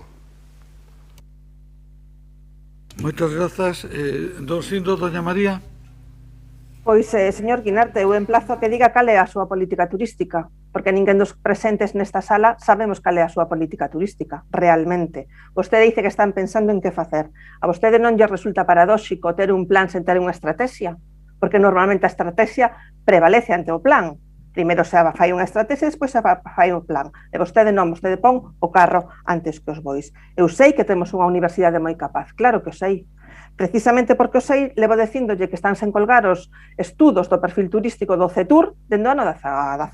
Foi o último que está colgado na páxina de Incolsa. E así podíase facer un suma e sigue. Señor Guinarte, vostede xa lle dixen, é un turista en Pazo de Raxoi, e quere convencernos do contrario, e quere convencernos a base de decir que son os mellores. Bueno, se son os mellores, sabe o que ten que facer, que deixe de estar na sombra e poña a luz, pero de outro xeito, non a través de contratos menores. Nada máis, grazas. Moitas grazas, doña María. Don Sino. É evidente que non coincidimos. Nos, do plan, imos tirar unha estrategia turística nos elementos respecto dos que o plan está enfocado, da sustentabilidade, da economía circular. Obviamente hai que desenvolver unha estrategia para levar a economía circular ao sector turístico. Algo que, por exemplo, está empezando a facer Segitur, que está pensando e deseñando que é iso da economía circular no sector turístico. Bueno, pois nós eso querémolo levar a Santiago, querémolo levar ao plan e queremos desenvolvelo a través do plan. Evidentemente, primeiro é o plan e do plan tiraremos unha estrategia para o turismo de Santiago nos próximos anos. Esa é a nosa folla de ruta. Moitas grazas. Seguimos coa seguinte pregunta que é formulada polo Grupo Municipal do Partido Popular tamén sobre o abastecemento e o saneamento. Don Ramón Quiroga. Don Ramón. Sí, boa tarde. Esta pregunta baséase Como lógico, na nosa preocupación, igual co resto dos grupos da oposición, da situación dun servicio esencial, senón o máis importante que pode manexar o Concello para os veciños, como é a auga, non? Non só polo importe do contrato, senón tamén porque un elemento básico da vida e que probablemente vincule a gobernos futuros. En este sentido, pois, nós non consideramos que estemos informados. Como saben, desde o mes de maio de 2019 o Servicio Básico de Abastecemento e Saneamento está a prestarse en contrato ao vencer o período concesional fixado coa empresa prestataria no ano 1998. O actual goberno aprobou en novembro de 2019 a creación dunha comisión de auga formada por técnicos do Concello e presidida pola concelleira responsable para, segundo informou, supervisar o contrato actual xa extinguido e os pregos do novo contrato. As previsións daquela eran convocar o concurso no primeiro trimestre de 2020. Ao longo deste tempo, a información sobre a marcha dos traballos para acadar a licitación e a adxudicación deste contrato foi máis ben escasa. En maio de 2020, a concelleira de Facenda informaba no pleno que se estaba a traballar na estrutura de custos, hoxe xa rematada, e na redacción dos pregos para unha licitación que preveía para finais de 2020. A día de hoxe, ante a negativa do Goberno a atender a razonable petición de participación nun contrato cun importe e un prazo tan elevados, 425 millóns de euros por 25 anos, o grupo da oposición non temos información puntual sobre a marcha dos traballos, nin sobre as expectativas de acadar unha pronta solución a esta precaria situación dun servicio fundamental. Por este motivo formulamos as seguintes preguntas. En que fase se atopan os traballos para a licitación do novo contrato de abastecemento e saneamento? Se pensa o Goberno darlle participación ou oposición no procedimento de elaboración dos pregos que rexerán o concurso e que previsións ten o Goberno para a licitación e adxudicación deste contrato? Gracias. Moitas grazas, don Ramón. Contestalle dona Mila Castro. Grazas, señor alcalde. Boa tarde de novo ás compañeiras e os compañeiros da corporación. Ben, os traballos para a licitación do novo contrato do ciclo da auga neste momento atopanse nesa fase preparatoria de licitación preto de ser remitidos ao servizo de contratación. Temos elaborado o estudio de viabilidade económica da futura concesión que, como vostede sabe, ao prever unha fórmula de revisión de precios pois exixiu a tramitación prevista na normativa e houbo que elaborar e publicar a estrutura de costes do servizo e, por suposto, a emisión do informe correspondente por parte da Xunta Consultiva de Contratación da Xunta de Galicia. Esa parte, como tamén recordou vostede, xa se completou. De feito, esta estrutura de custes estivo publicada no mes de agosto no Boletín Oficial da provincia, sen que se recibira ningunha alegación ao respecto. A día de hoxe están redactados os anteproxectos referidos ao plan de inversión que se incorporarán ao prego de prescripcións técnicas e agora mesmo o que se está rematando é ese prego de prescripcións técnicas tendo como previsión de finalización destes traballos para remitir a contratación na segunda semana de decembro. E con respecto á pregunta que fai da participación, eu comunícolle que nos próximos días desde a Alcaldía tamén se vai convocar a todos os grupos municipais para falar sobre estes temas. Mais nada, moitas grazas. Moitas grazas. Pode contestar turno de réplica do Ramón? Simplemente que non creemos que nos deu moita información, como acaba de decir, falou máis ben da estrutura de custes, que xa decimos que estaba publicada, e tamén queremos que debe xa fixarse unha convocatoria específica para atender aos grupos municipais e entregarlle o expediente.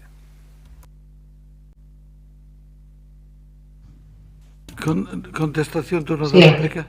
Sí, perdón, igual a pregunta non se entendeu e eu creo que entendín porque así contestei, entonces eu dixen no punto en que está neste momento este expediente e tamén dixen que nos próximos días se fará unha convocatoria para que os grupos municipais nos reunamos e falemos sobre este tema. Creo que a contestación é esta, non hai outra.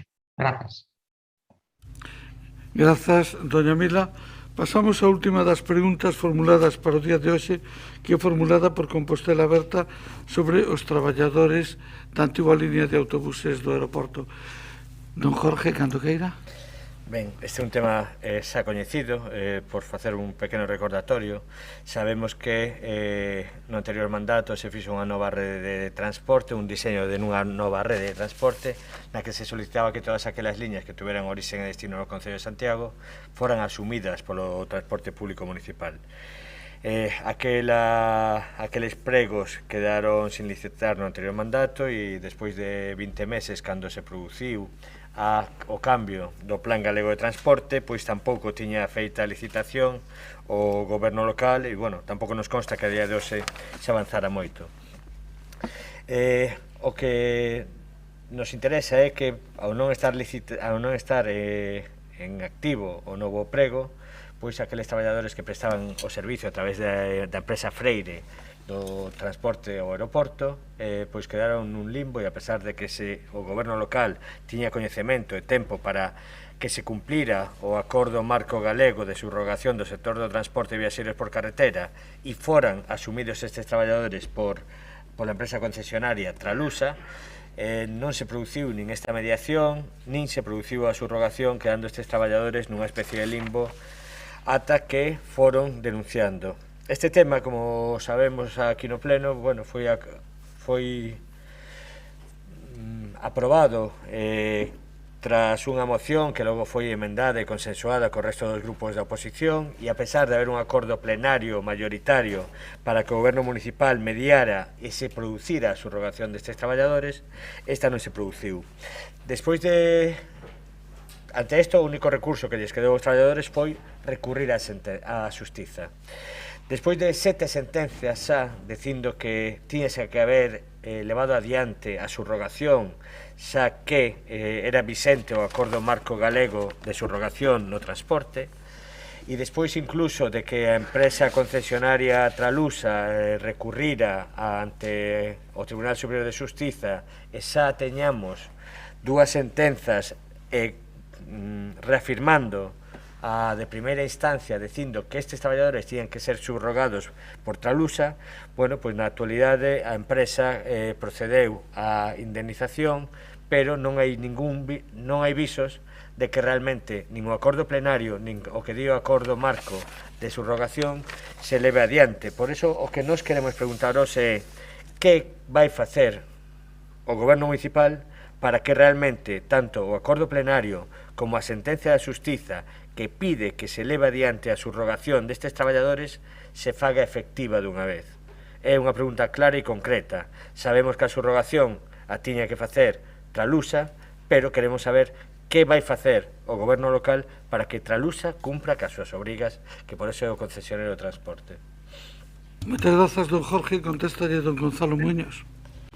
Sí, boa tarde de novo. Vamos ir por partes. Por un lado, contestar a Duarte con respecto de que xa tiña uns pliegos feitos e que xa tiña todo moi avanzado. Non é así, me parece que debimos de decir, non sei se 3, 4, 5, 6 veces. Cando chegamos, pois había un estudio económico totalmente desproporcionado, houve que facer pois un estudio económico obviamente novo, lamentablemente houve que facer outro pola situación en sí de pandemia, houve que facer esa solicitude formal a 5 empresas do sector, concretamente foron a 8, ainda que contestaron, se fixo a solicitude 8, ainda que contestaron 5, eso tuvo que levarse á plataforma de contratación do Estado para que informara, a partir de aí tamén eso hubo que mandar toda a xunta consultiva da xunta de Galicia, esperar ese informe, obviamente tamén no segundo estudio económico houve alegacións que se presentaron, por eso tamén houve que agardar máis a que realmente contestara a xunta, o sea, de que realmente non se fixera nada, non é así, que realmente xa deixara todo feito, pois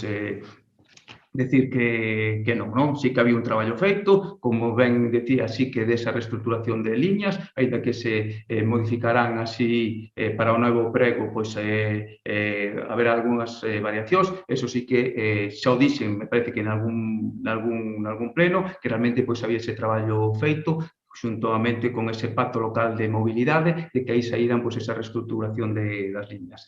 Con respecto pois, ao personal, obviamente, pois, decir non que o Concello non pode estar, obviamente, nunca pois, a favor da pérdida de emprego, neste caso, por parte de ningún traballador, pero tense que limitar, pois, neste caso, actuar no marxe pois, que dispón na normativa laboral e de contratación pública. Non?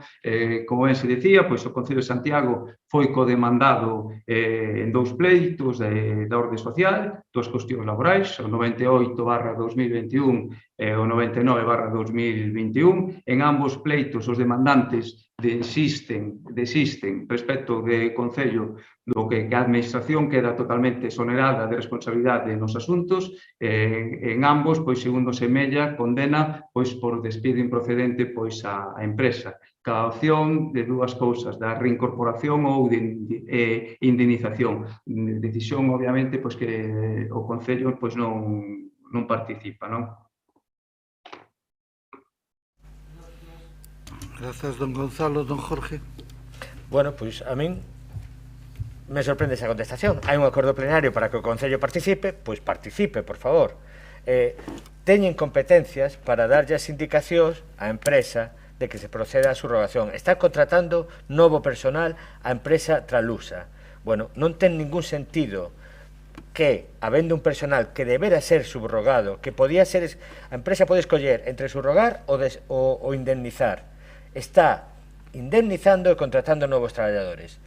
Eso de que o goberno municipal non ten nada que facer cando esa empresa é a concesionaria, bueno, pois eu creo que é moi claro, é dicir, ante estas dúas opcións, cumplamos o que di o Acordo Marco Galego de subrogación, porque realmente esta empresa, que é unha das que firmou o Acordo Marco Galego de subrogación que a Xunta de Galicia para que non se producira precisamente isto, a empresa, unha das empresas máis grandes, o está incumplindo, e o goberno local non fai nada. Pois a min é o que me sorprende. Hai un acordo plenario, hai sentencia da Xusticia, pois o que pedimos é que faga. Grazas, don Jorge. Don Gonzalo. Coido que, se se lee detidamente pois, as sentencias, queda máis que claro que na orde social estamos ante unha situación de empresas privadas e, obviamente, aí o Concello ten que estar pois, o marxe, non? Nas sentencias pois, dá esas opcións a indemnizar ou, neste caso, pois, a subrogar. A empresa, neste caso, que está asumindo o servizo ahora, está optando pola vía de indemnización. Entón, aí, volvo a decir, o Concello de Santiago non está a favor, obviamente, da pérdida de emprego, pero debe evitarse, pois, neste caso, pois, a decisión que tome a empresa. Grazas. Grazas. Bueno, a ver se non me di aí aquí.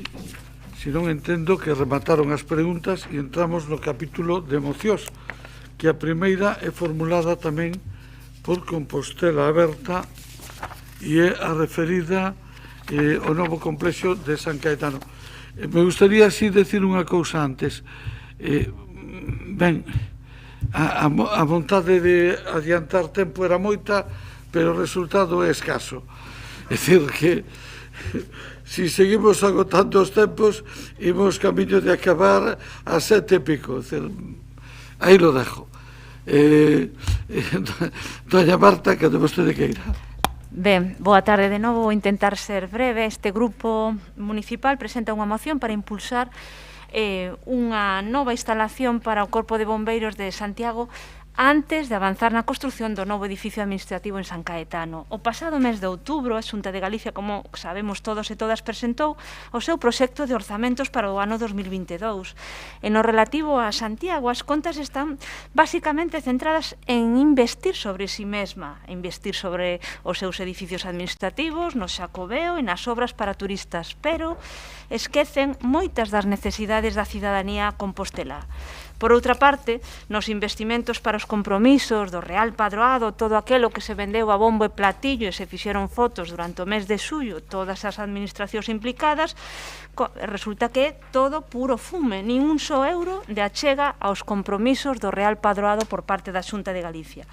E o máis chamativo desa propaganda da Xunta pois é que se vende como investimentos en Santiago, como decía, pois actuacións como as reformas do complexo administrativo de San Caetano. a rehabilitación de oficinas como a oficina da Secretaría Xeral de Turismo de Mazarelos. En fin, partidas millonarias nas que a Xunta de Galicia inviste, reitero, en si mesma, antes que nas necesidades reais da veciñanza de Compostela. Respecto ao proxecto dos novos edificios administrativos en San Caetano, da Xunta de Galicia, na anterior estación de autobuses, ese proxecto foi remitido o 9 de marzo para a súa tramitación. Trátase dun proxecto desconforme coas determinacións do plan vixente do Pexón. Vencidos os prazos da exposición pública, o Concello comunica que o proxecto é válido, pero que terá que incorporar importantes determinacións. Na exposición de motivos desta moción hai precisamente citadas esas 7 importantes determinacións que están, como decía, nesta exposición de motivos. O que chama a atención é que a resposta municipal, aquí severa e importante, pois estivo bastante silenciada, tanto dende o punto de vista mediático como institucionalmente. Dan conta de graves eivas dentro do proxecto constructivo proposto pola Xunta de Galicia, pero nada se soubo tanto mediáticamente como institucionalmente. Por unha parte, para poder levar adiante a construción do novo edificio de San Caetano, é necesario que a Xunta de Galicia garanta o traslado do Parque de Bombeiros Municipal, tal como indica o pronunciamento municipal. Hai moita ambigüedade no documento sobre o actual edificio de bombeiros. Non se explicita en que fase se vai a realizar. E, por suposto, a Xunta non incluiu ningunha partida orzamentaria para o 2022 vinculado a ese posible novo parque de bombeiros. A maiores, no proxecto, e isto tamén é grave, da Xunta de Galicia, prívase a cidadanía dunha rúa pública, a rúa Ángel Casal, que no proxecto pretendíase pechar cunha verxa e incorporar ao espazo administrativo restringido sen uso público, nen sen uso público peonil, nen sen uso público para vehículos. Se ben a resolución de alcaldía rexeita o peche perimetral da Ángel Casal, apunta un posible convenio específico sobre regulación de tráfico, rodado e peonil. Ben, tendo en conta todos estes temas importantes e preocupantes para a cidadanía de Compostela, Compostela Aberta presenta a debate unha serie de acordos. En primeiro lugar, instará a Xunta a que inclúa unha partida nos seus orzamentos do 22, precisamente para a construción do Parque de Bombeiros. En segundo lugar, que se acorde e se consensúe co Concello de Santiago todas as modificacións do proxecto de construción dese novo edificio administrativo de San Caetano. En terceiro lugar e penúltimo, que se rexeite neste pleno o peche da rúa Ángel Casal como unha proposta do proxecto da Xunta de Galicia para facela un espacio privativo para a Xunta de Galicia nos seus edificios administrativos. E, por último, comunicar este acordo con todos estes puntos a todos os grupos con representación no Parlamento de Galicia. Mais nada, grazas. Moitas grazas, doña Marta. De momento, aforrar non aforramos nada, Doña Navia.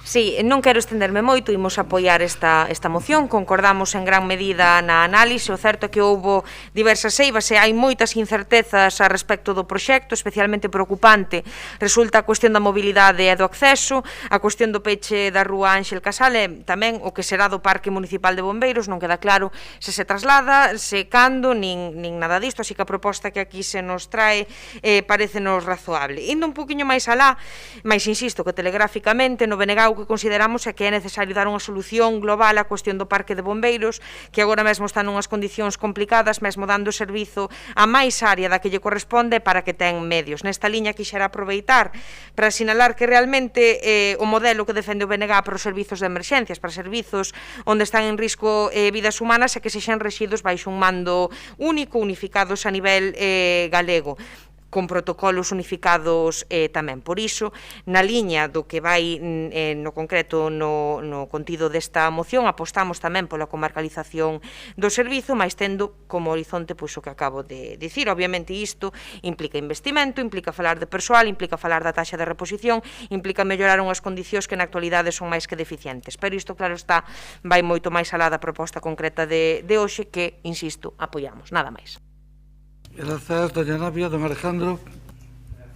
Gracias, alcalde. Boa tarde de novo. Bueno, trae Compostela Aberta unha moción moi peculiar que se inicia con unha amplia diatriba contra a Xunta de Galicia, Pero bueno, que es legítima, pero no sé a cuento de que viene en esta moción. Pueden ustedes utilizarla como diatriba tipo para el conjunto de las mociones. A continuación continúan con un relato, yo creo que un tanto distorsionado, un tanto torturado, un tanto tortuoso de todo lo que afecta al proyecto de la ciudad administrativa de San Caetano, planteando problemas donde, sinceramente, yo creo que no los hay, ¿no? Y concluyen pues con una parte resolutiva que voy a comentar punto por punto muy brevemente. Primero, quieren ustedes instar a la Xunta de Galicia a que incluya una partida en los presupuestos para construir un nuevo parque de bomberos. A ver, la Xunta de Galicia podrá financiar un parque de bomberos comarcal, pero para tener un parque de bomberos comarcal tendremos que avanzar primero en la comarcalización, y yo no tengo noticias de que se haya avanzado en la comarcalización porque hay que resolver un problema de dotación de personal que hasta hace poco pues estaba bloqueado en Madrid. Por lo tanto, no tiene mucho sentido. Yo no le veo mucho sentido que en este momento se consiga una partida presupuestaria cuando no sabemos cuándo se va a desbloquear el proceso de comarcalización, que además es un proceso lento porque implicará una negociación también con los propios funcionarios del parque, un estudio de costes para asignar después los costes con los otros ayuntamientos, etcétera, etcétera. El segundo punto, claro, dicen ustedes, instar a la Xunta de Galicia a acordar y consensuar con o Concello de Santiago todas las modificaciones del proyecto constructivo. A ver, esto ya se tramita por la Ley 3/2016, de tal manera que si la Xunta de Galicia pretende hacer algo que no le convenza al Ayuntamiento de Santiago, pues el Ayuntamiento de Santiago se opone y decae el procedimiento, de tal manera que ya están todos condenados a dialogar y a consensuar los proyectos. Y ya despois, el último punto, pues é sorprendente, manifestado o rexeitamento do pleno da corporación ao peche a restricción do paso da Rúa da Ansia e el Casal. Teníamos entendido que ya pues en la resolución que se envió desde la alcaldía o desde el gobierno municipal ya se había dicho que no al cierre, de tal manera que este tercer punto ustedes lo plantean casi como un ataque preventivo ante lo que pueda suceder.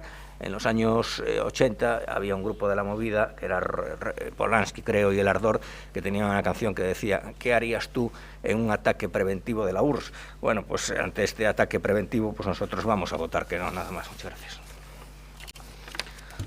Grazas. Doña Marta, eu casi que... Espera, que me vou dar o tempo. Eu casi creo que lle vou a comprar a Doña María a tesis do xogo do calamar. Non sei se o obxectivo é acabar con un ou o obxectivo é liarnos contra outros. Empezando polo principio, con relación a este tema, con data 9 de marzo do 21 se presenta o amparo da Lei 3/2016 o documento para a aprobación do proxecto de construción do novo complexo administrativo de San Caetano. Ese tema quedou resolto o 11 de maio. E o 11 de maio se lle comunicou á Xunta de Galicia a resolución municipal, que é unha resolución da alcaldía, donde entre as cuestións se dice: por los motivos señalados, emítese informe desfavorable a proposta de alterar a cualificación urbanística destes terreos. Por lo tanto, quedou paralizado en ese punto, porque é preceptivo e vinculante o informe municipal en este caso. E, de feito, nas determinacións finales se di: unha, manterase a cualificación como sistema viario e de espacios libres públicos dos terreos de dominio público que configuran a Plaza Camilo Díaz Baliño e o seu enlace coa Avenida Rodríguez de Biguri. Garantizarase o mantenimento das actuais condicións de ocupación das instalacións do Servicio Municipal de Extinción de Incendios ata tanto o Concello non dispoña de outras instalacións. Por eso se está tirando a estación de autobuses, pero non se toca o parque de bombeiros. Incluiránse os compromisos de execución económica nos proxectos específicos de obras, definiránse con precisión, se incluyen todas as condicións. Isto está resolto desde o 11 de maio. E isto é conocido por todos os grupos, porque eu lembrolles que nunha xunta de voceiros eu lles facilitei o texto da contestación que se mandaba á Xunta de Galicia. Sí que lle facilitei, doña Marta. Eu digolle que sí. Espero que o resto dos grupos que están aquí presentes, o mellor hai un despiste, pero creo que non é meu. E máis, eu creo que lles dixen que íbamos a darlle un tratamento discreto a este tema, porque non quería que se poidera interpretar públicamente como unha confrontación entre o Concello e a Xunta. E é un tema delicado. Nos apoyamos a construción desta cidade administrativa, pero a proposta de integrala en un complexo único, pechando esas vías, incluso incorporando a plaza de Camilo Díaz Baliño dentro do complexo, non era aceptable. Non lle demos maior publicidade porque non o considerábamos útil ni necesario.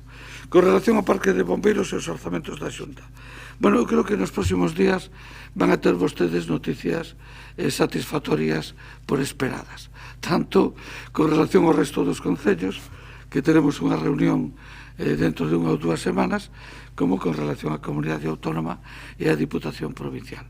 Por lo tanto, espero que todo salga tal como está previsto, non vou adiantar acontecimentos, pero espero que teñan boas noticias. En calquer caso, a financiación non vai vir a través dos presupostos directos da Xunta, sino que vai a vir a través do Consorcio Provincial de Bombeiros. Eso forma parte do acordo e, de feito, a Comunidade Autónoma pideu que se tramite a través dese procedimento. Por lo tanto, creo que todas as preocupacións que vostedes expresan están ordenadas, están cumplidas e están garantidas.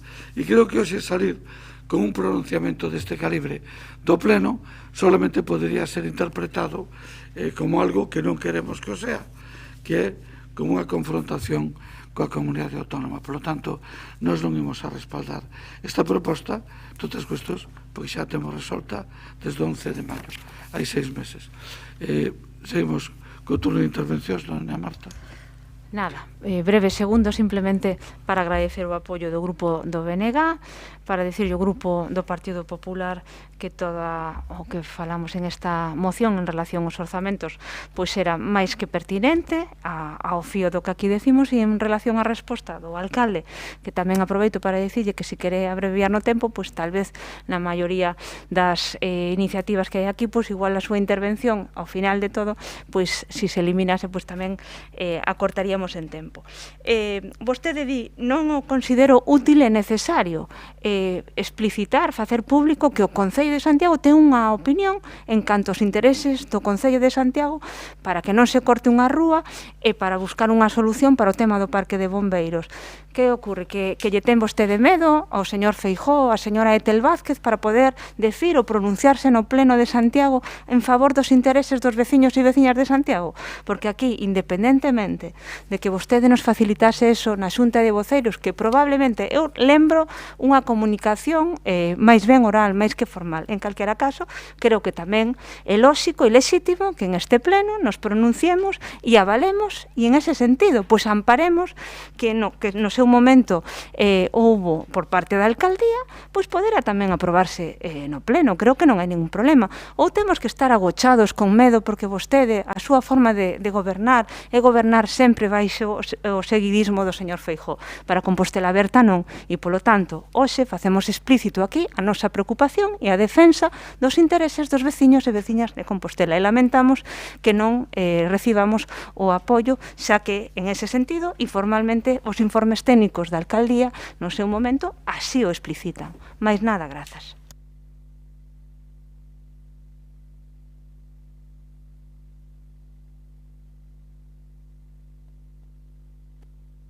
Gracioso que o único que se lle ocurra para abreviar tempo é que o alcalde se cale e non poida utilizar o dereito que lle reconoce o reglamento municipal para intervir, que, por certo, na maior parte dos puntos non interveño. É unha minoría na que interveño. Por certo, o dereito que me din que utilizaba con maior abundancia un alcalde anterior, o que vostede lle tiña máis aprecio e que o mellor interpretaba de outra maneira. Segundo, mire, se a mí me preocupara máis a relación co presidente da Xunta, que, por certo, me preocupa e me parece moi importante que o Concello manteña unhas relacións institucionales non correctas, sino boas e, a ser posible, excelentes coa comunidade autónoma, porque somos a capital de Galicia e a Xunta é a representante de Galicia. Non lle manteña un informe que dice emítese informe desfavorable á proposta de alterar. Por lo tanto, eso está resolto. Está resolto nos términos que legalmente corresponde de acordo coa lei 3/16. O que non lle vexo é ninguna utilidade práctica de facer alaracas das discrepancias. A miña experiencia personal, que é moita, pero non, ao mellor non ten por que ser aceptada polos demais, me indica que moitas veces as cousas que levamos en un ámbito máis discreto son fáciles de resolver e, ao final, cando falamos demasiado, somos todos esclavos de aquelo, ou prisioneiros daquelo que dixemos. Por lo tanto, nós non ímos a votar a favor da súa posición porque non a consideramos nin útil nin necesaria. Votaremos a abstención, tampouco é que nos queiramos opoñer porque non tería sentido. Por lo tanto, o señor secretario ordena a votación. Moción presentada por Compostela Aberta para impulsar unhas novas instalacións para o Corpo de Bombeiros antes de avanzar na construción do novo edificio administrativo en San Caetano. Votos a favor. Grupos municipais de Compostela Aberta e BNG. Votos en contra. Grupo municipal do Partido Popular e abstencións. Grupo municipal socialista, rexéitase a moción. A moción seguinte é do Partido Popular sobre obras pendientes no barrio de Vistalegre. A vai defender doña María. Doña María, que non vostede queira. Grazas, señor alcalde, vou intentar ser breve. As obras do barrio de Vistalegre son sobradamente coñecidas, as súas consecuencias, sobre todo, por este pleno, por todos os grupos. Esta creo que sí que é unha cuestión herdada, é a realidade, é unha cuestión obxectiva, unha cuestión herdada deste goberno da legislatura anterior, pero non é unha excusa para que a cuestión siga sen resolverse, xa que precisamente cando chega un novo goberno a intención suele ser resolver os problemas que herdan dos gobernos anteriores, non? Creemos que é motivo suficiente como para que o goberno e a Consellería de Obras se tiveran preocupado nestes 2 anos para arranxar as cuestións pendentes desa fallida remodelación do barrio de Vistalegre e que os veciños siguen reclamando. Sabemos que se reuniron coa Asociación de Veciños esta semana, que atenderon as súas peticións, pero creemos imprescindible que este pleno tome consideración sobre estas demandas, que todos nos posicionemos sobre as reivindicacións do barrio de Vistalegre, xa que se a obra de Concheiros dá moito que falar, pois esta de Vistalegre non é para menos, porque estamos falando dunha cuestión xa de anos longos, desde o 2014. Hai cuestións que quedan reflectivas xa no texto da moción, o cableados, defectos nos materiais empregados, soportes de papeleiras sen papeleiras, a falla das placas coa denominación das rúas.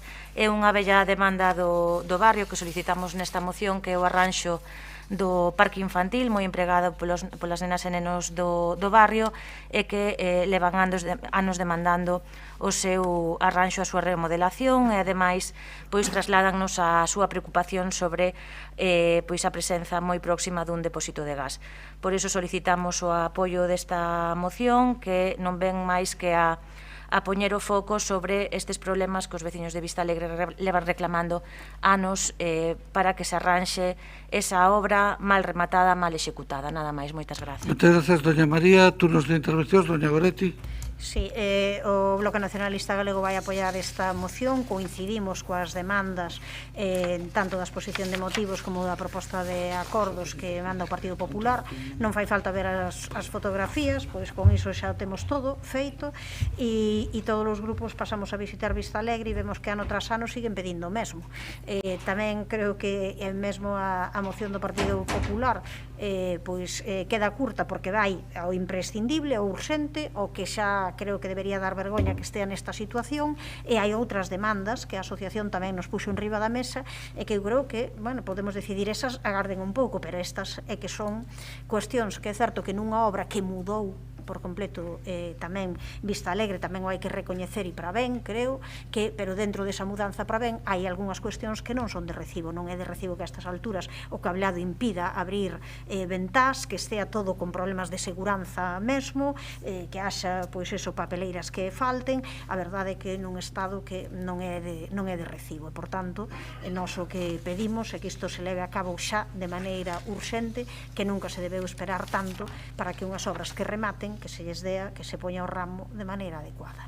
Máis nada.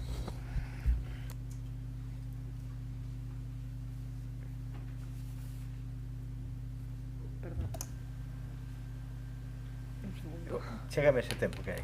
Chégame ese tempo que hai aí. Veña, tira. Chégame. Eu discrepo con algunhas das palabras ditas por María Castelao, que creo que ademais tamén tuvo participación no inicio. Iniciouse no partido no goberno, bueno, nalgún dos 3 gobernos do Partido Popular alá no 2011-2015, e que non diría que foi unha reforma fallida, foi unha reforma, eu creo que cambiou trascendentalmente un barrio.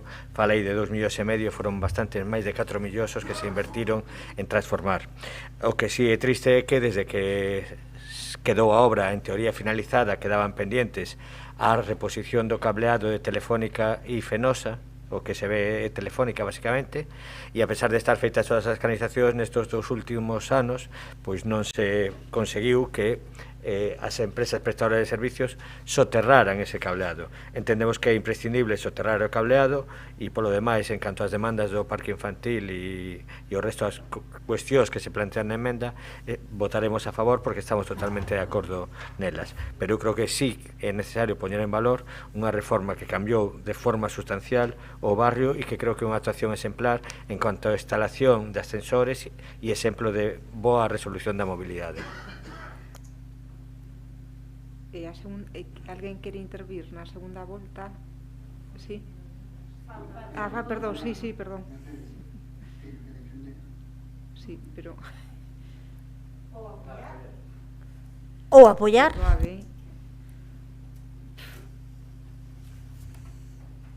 De que non me dá...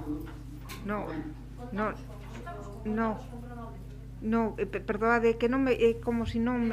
O pulso me... Agora vai. Nada, boa tarde de novo. Nada, tentarei ser breve. Como ben explica a compañeira e os compañeros tanto do Grupo Popular como Compostela Aberta e Bloque, bueno, pois estas actuacións as que se refireron foron obras que se fixeron en 3 fases no barrio de Vistalegre durante o período 2014-2018. Tamén trae, bueno, pois algunha petición a maiores, como a mellora do parque infantil, a procurar unha solución do depósito de gas que hai ali. No caso das obras son unhas actuacións realizadas con non poucos problemas. O que si é certo é que o barrio de Vistalegre mellorou significativamente, como recoñece Goretti, mudou totalmente.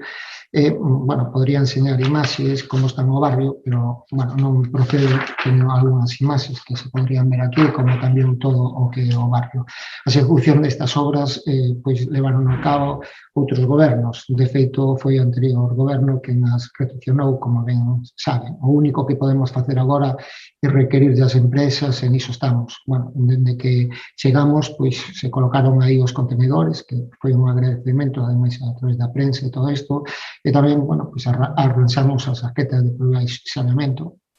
E agora, pois, estamos a facer as xestións necesarias para poder solucionar o tema do cableado, un asunto que non foi o xeito do proxecto, ser unha rede privada propiedade telefónica. O que sí se fixo por parte do Concello é tramitar o expediente de soterramento, que, por certo, está completamente tramitado, pendente de que Telefónica cumpra ca súa parte. E podo asegurar que en todo este proceso estamos a defender os intereses do Concello e da cidadanía.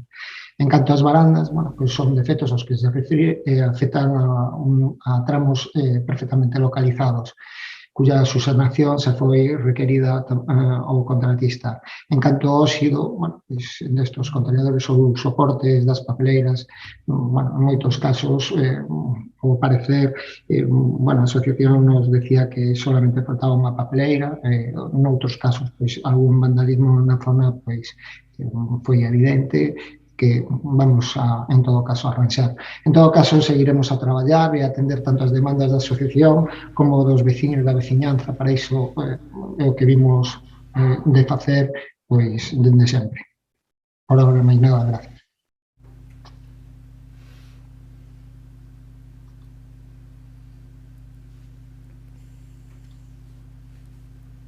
Perdonad, son unha inútil.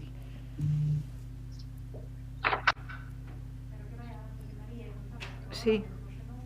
A segunda volta son 2 minutos. Pero vou ser moi breve. Simplemente agradecer o tono, o apoio dos grupos e o tono do concelleiro que asume A realidade, pois, parece que está... Non sei moi ben o que van facer co parque infantil, pero, bueno, nas restantes incidencias parece que están traballando. Ao mellor, vou dicir algo do que ao mellor despois me arrepinto, pero eu estou moi orgullosa de pertencer a ese goberno da legislatura pasada, non da anterior, moi orgullosa polas cousas que se fixeron. Esta foi unha delas que se iniciou e que efectivamente mudou totalmente o barrio de Vistalegre e foi iniciada e promovida por o goberno do Partido Popular. Estou moi orgullosa tamén de decisións que se tomaron como consecuencia de cuestións xurídicas. Eu dimitín do meu cargo de concelleira por unha sentenza que despois, da que despois fun absolta. Cuestión que creo que membros do partido que soporta Compostela Aberta, as Mareas de Podemos, non poden dicir o mismo. Estou moi orgullosa de pertencer a ese goberno, o Partido Popular, e creo que os comentarios relativos aos 3 gobernos daquel momento están fora de lugar. Nada máis, moitas grazas. Goretti, Compostela Aberta, Javier, non se escoita nada. Non vou intervir. Vale. Pois entón pasamos á seguinte moción que... Ai, perdón, hai que votar. Estou nerviosa porque temos que votar, efectivamente. Moción presentada...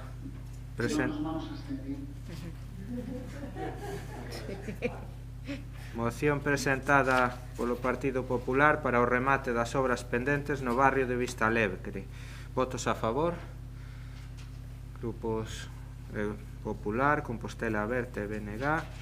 Votos en contra? Non hai. E abstencións? O Grupo Socialista. Non está o alcalde. Entonces, apróbase. Seguimos agora con unha moción do BNG para dotar dun espazo alternativo ao aparcamento para a veciñanza de Ultrella e do barrio da Avenida de Salamanca. Goretti San Martín. Ben, quero, antes de nada, pois, agradecer as palabras iniciais de Irene López Crespo en nome da plataforma recentemente constituída, Plataforma Ultrella, agradecer que nos puxese sobre aviso pois dunha serie de cuestións que no momento de redactarnos a nosa moción esa plataforma non estaba constituída e facíamonos eco, pero que creemos que veñen pois ensanchar máis esta perspectiva, esa visión que ten o conxunto da plataforma e que nós asumimos, non?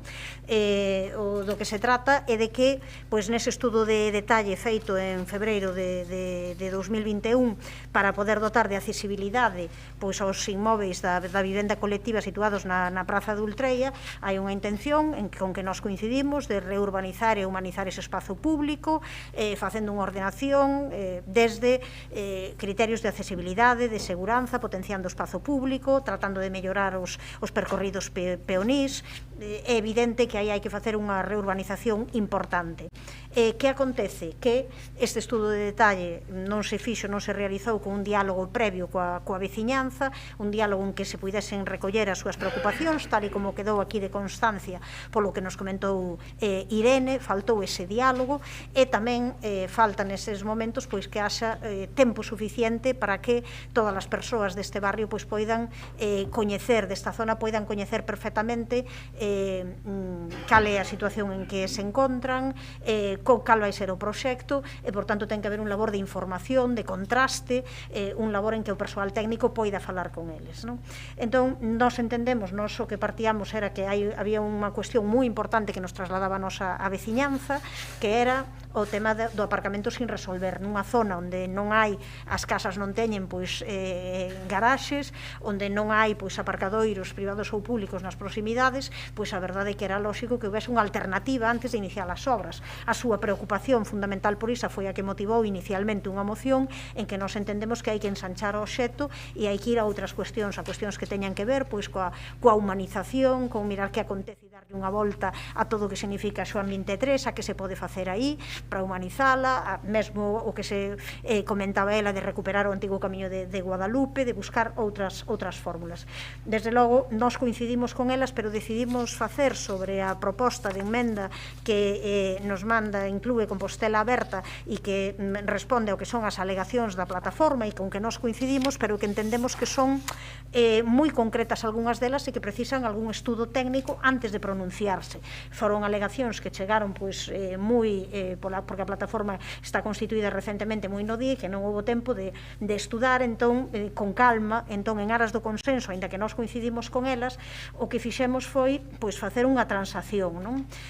Nós creemos que o problema principal é o da alternativa do estacionamento, pero para o que entendemos que hai que acometer con valentía a humanización de Xoán 23 ou botar man de outros recursos, non? Sin ninguna dúbida, pero o que propoñemos aí é que se inste a dotar dese espazo público de aparcamento, que se inste a ampliar os prazos para poder presentar as alegacións e que poida haber unha xuntanza aberta con representación técnica, tanto política como técnica, onde se poidan resolver todas as dúbidas, e que tamén que se insta a atender e dar resposta ás alegacións presentadas, a atender, estudar e dar resposta ás alegacións presentadas recentemente pola plataforma Ultreia, desde a declaración como ámbito de regeneración e renovación urbana, ver se é factível, habilitar axudas para a redacción e execución dos proxectos de elevadores e de ramplas, incorporar o conxunto da reflexión urbanística ao tramo máis próximo á avenida Xoán 23, que todo iso, no seu conxunto, que se lle dé a resposta canto antes. Por iso facemos, en aras do consenso, esta proposta de transacción.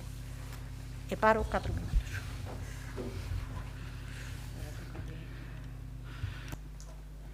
Moitas grazas, don Jorge. Antes de nada, agradecer a intervención de Irene desta mañán. Como decía Goretti ora, a plataforma constituíse ante a preocupación cando recibiron as cartas de aprobación do estudio de detalle e o que, nos queríamos recoller o decálogo, nos parece ben esa solución, pero si me gustaría puntualizar aquí na miña intervención cales entendemos que son as prioridades. Na moción falábase da prioridade do aparcamento, pero eu creo que a mí me gustaría poñer sobre a mesa algúns temas que me parecen graves. Cando nos reunimos ca plataforma, para a miña sorpresa, non houbo ninguna interlocución no ámbito de Ultreia, desde unha reunión na que participei eu, que todavía se encargou o estudio de detalle no anterior mandato, co arquitecto e coa veciñanza, en marzo de 2019, ata o día de hoxe non volveu a haber ninguna interlocución. A mí sí me parece preocupante esa forma de facer as cousas. Eu creo que o urbanismo require participación e diálogo. Eu creo que hai un modelo de urbanismo do século XXI que se basa precisamente na participación cidadá, na aportación, na valoración do que di a veciñanza, e creo que hai outra forma de facer únicamente da mesa dos técnicos que creemos que eu creía sinceramente que estaba superada, pero polo que vexo non está para este goberno. Por lo tanto, eu creo que hai algo que pedían, que era ampliar o plazo de alegacións, que se den explicacións, que se presente o proxecto e se explique o proxecto por parte dos técnicos e tamén políticos directamente para poder valorar as súas aportacións, e que eso é imprescindible.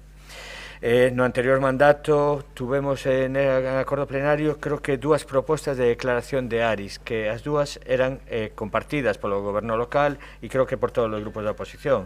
Falábase dun espazo que é o que ten que ver entre a avenida de Lugo e barrio Cidade Histórica, zona de Quiroga Palacios, e por outro lado o que había entre Xoán 23 e Cidade Histórica, que inclúe Rúa do Oviedo, avenida Salamanca, barrio de Ultreia, como un ámbito que debería ser declarado ARI. Creemos que é imprescindible para poder acceder a axudas esta declaración de ARIS, para poder facer unhas obras que son imprescindibles, pero poder contar con axuda pública, e, polo tanto, creemos que este é un deses barrios que ten un grave problema de accesibilidade, xente maior que non pode salir da súa rúa, que o estudio de detalle resolve a instalación de ascensores, pero que tamén é necesario que as axudas. Con respecto á urbanización do ámbito e a poder resolver o acceso hasta os portales, é necesario acometer ese proxecto de reurbanización para poder chegar aos portales dunha forma accesible. Pero entendemos que isto nunca pode ir antes da reurbanización de Son 23. Durante o noso mandato chegouse a un acordo co Colexio de Arquitectos para facer un concurso público sobre a reurbanización de Son 23, concurso que finalmente non saiu adiante, pero nese concurso público dábanse unhas indicacións para que Son 23 superara a súa barreira e, entre outras cousas, se retomaba a idea que decían esta mañán de recuperar o Camiño de Guadalupe, pero tamén que servira de permeabilidade entre o parque da Vaguada de Vite e o barrio e poder facer desa barreira que hoxe Son 23 un núcleo de comunicación e que tamén nos servira para facer de bolsa de aparcamento para residentes para a veciñanza. Por lo tanto, entendemos que é prioritario ahora mismo esa reflexión sobre Son 23 e posteriormente acometer a reurbanización. É imprescindible ese cronograma en que primeiro estudiemos que facer con Son 23 antes de iniciar a reurbanización de Ultrella, porque posiblemente en Son 23 está a resolución aos problemas de Ultrella en canto a aparcamento de residentes e temas de mobilidade e accesibilidade, nada máis. Moitas grazas, don Jorge. Vai intervenir don José Antonio Constenla, entendo. Don José Antonio. Muchas gracias, alcalde. Yo también, por ser muy breve y en aras de este consenso para acabar cuanto antes, bueno, pues lo primero es saludar especialmente a Irene, a mi convecina, que esta mañana se dirigía al Pleno pues, en la presentación de la recientemente creada plataforma vecinal de la Plaza de Ultrella. Siempre resulta especialmente valorable que se programen actuaciones de reacondicionamiento y mejora de los espacios públicos de los barrios de nuestra ciudad, que tantas veces están marginados por el peso de las necesidades de otras zonas. Plantear estas intervenciones deberían hacer de la apuesta municipal por querer mejorar la calidad de vida de nuestros barrios, como digo, y del diálogo previo con sus residentes. Dado que la zona de la que hablamos, en efecto, es un lugar de residencia de muchas personas mayores, el poder contar con la interlocución de una plataforma de vecinos, que son, desde luego, los que mejor conocen las fortalezas y debilidades de ese entorno, por vivir o trabajar precisamente ahí, pues es una buena noticia. En este sentido, pues yo me felicito por la implicación de estos vecinos en esta reciente creada plataforma vecinal de la Plaza de Ultrella y de su intento de recoger pues, las aportaciones de todos, con mayúscula, las personas que vivimos o, como digo, trabajamos en ese entorno. Humanizar los barrios pasa tanto por respetar los recorridos peatonales como por el tráfico y el estacionamiento de los vehículos de los vecinos, algo que este grupo tiende a no criminalizar, así como por dar la oportunidad de usos alternativos a esos espacios públicos. Por centrarme solo en una de las cuestiones que se plantean en la moción y no reiterar pues, lo ya dicho con anterioridad por mis compañeros en el uso de la palabra que me antecedieron, pues quisiera referirme a los graves problemas de aparcamiento de la zona, problemas que con la reducción de plazas que se va a ver agravado, por lo tanto, lo que urge es este gobierno municipal a dar una respuesta realista a estos vecinos. En este sentido, nosotros pensamos que es necesario poner más a disposición de los mismos el parking de Juan 23, que debería aumentar el número de abonos, que en la actualidad hay una buena lista de espera para conseguirlo, yo tardé más de 3 años, ¿no? Dedicados a residencias de la zona, en detrimento de las plazas reservadas a una mayor rotación. Desde luego, estas plazas son más rentables para la cuenta de resultados, y se trata, efectivamente, de que el parque municipal no pierda dinero, pero desde luego tampoco que lo gane. Por no alargarme, señora concejala de urbanismo, escuche, dialogue y consense con los vecinos. Hoy aquí los afectados se ofrecen a ello, porque de ese diálogo saldrá un mejor proyecto y desde luego dejará a más personas contentas. Yo no me quiero extender porque lo han hecho antes otros mis compañeros en el uso de la palabra, como digo, pero creo que efectivamente afrontar con decisión una reestructuración, una intervención en Juan 23 es una oportunidad magnífica que no deberíamos dejar escapar. Votaremos a favor de esta moción y desde luego de que se estudien y analicen las propuestas presentadas por la plataforma de vecinos de Ultrella. Muchísimas gracias. Gracias, don José Antonio. Contéstalle doña Mercedes Rosón. Moi boa tarde outra vez, tamén a Irene López Crespo, representante da nova plataforma veciñal da Praza de Ultrella.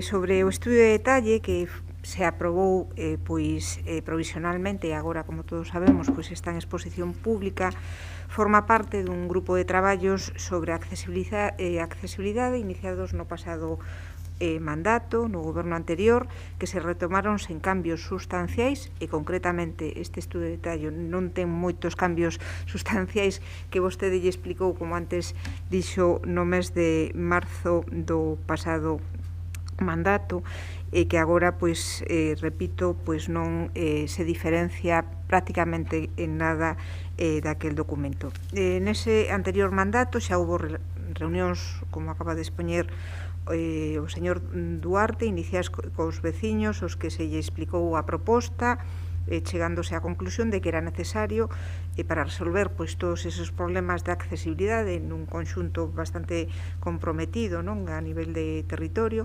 actuar tamén no espazo público. En consecuencia, decidiuse elaborar tamén un proxecto de obras de urbanización no barrio que está neste momento en elaboración e que complementa o contido deste estudo de detalle. A posibilidade de reunións, porque tivemos reunións con outros veciños, con outra veciñanza de outros estudos de detalle que finalmente se aprobaron, como foi no caso de San Ignacio de Loyola, foi bastante condicionado e truncado pola pandemia, pero aínda así pois considerouse prioritario seguir adiante e avanzar coa elaboración e tramitación dos proxectos. E así se fixo, sen esquecer o diálogo da veciñanza, porque si tivemos encontros con veciños deste ámbito. Repito, últimamente, despois de que recibiran como de forma administrativamente correcta, porque é así, pois cada un dos propietarios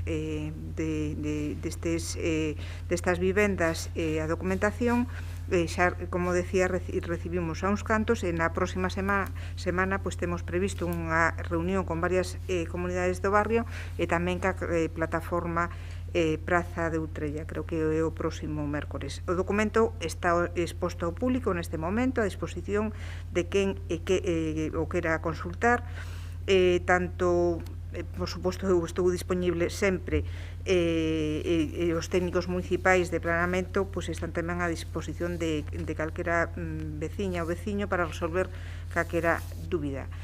En canto ao espazo público alternativo para aparcamento, aclaro que xa está dibuixada esa solución no documento que está en exposición pública. Precisamente esa vía de Xoán 23, que está claramente sobredimensionada, xa aparece dibuixada unha franxa, ademais con un elemento que é un elevador na zona central, máis ou menos dese ámbito, que vai a servir para comunicar ese aparcamento, esa zona, con todo o conxunto residencial.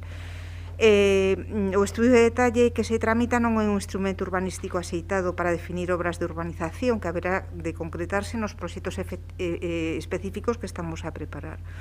Con todo, o estudo de detalle fai un esforzo moi claro por propoñer unha solución, como decía, ao tema do aparcamento, facendo compatible a mellora sustancial do barrio tanto en accesibilidade como en calidade urbana dos espacios, coa posibilidade de dispoñer dunha zona alternativa para aparcar os vehículos, porque aínda que aparecen, creo que 19 prazas de aparcamento dibuixados no que é o ámbito residencial, abaixo temos máis de 50, non? E habería, ademais, que unha vez que se fixera o proxecto de urbanización de todo o ámbito, estou absolutamente convencida de que van a sair máis prazas de aparcamento.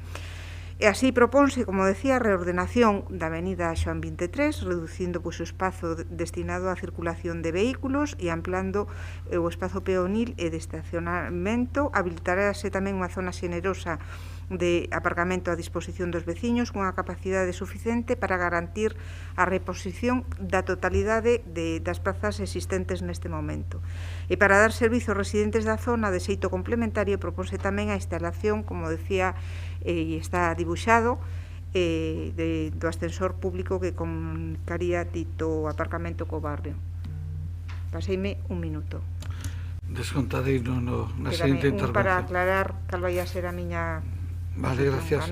Entón, repetimos turno de intervencións, doña Goretti. Sí, eu primeiro quero comezar por agradecer a Compostela Aberta que acepte a nosa transacción, que recolle prácticamente todo o que aparecía na súa emenda e, por tanto, nas alegacións da plataforma Ultreia. Tamén o Partido Popular o seu apoio a esta proposta de consenso e alégrame tamén escoitar na concelleira ese compromiso para a dotación de todas as plazas de aparcamento, que insisto que na reducción do que aparecía inicialmente reducías o 73% das prazas. Espero que eso sexa un compromiso en serio e sobre todo que se faga ese diálogo necesario, porque o que sí que é certo que a veciñanza recibiu bastante mal é que de repente aparezan unha serie de cartas que, como eles aquí mesmo dixeron, algunhas persoas aínda non recibiron e, por tanto, parecería lóxico que sí que se fose ao tema de ampliación de prazos. Hai un segundo apartado, a parte do compromiso co aparcadoiro e de dar resposta ás alegacións e estudar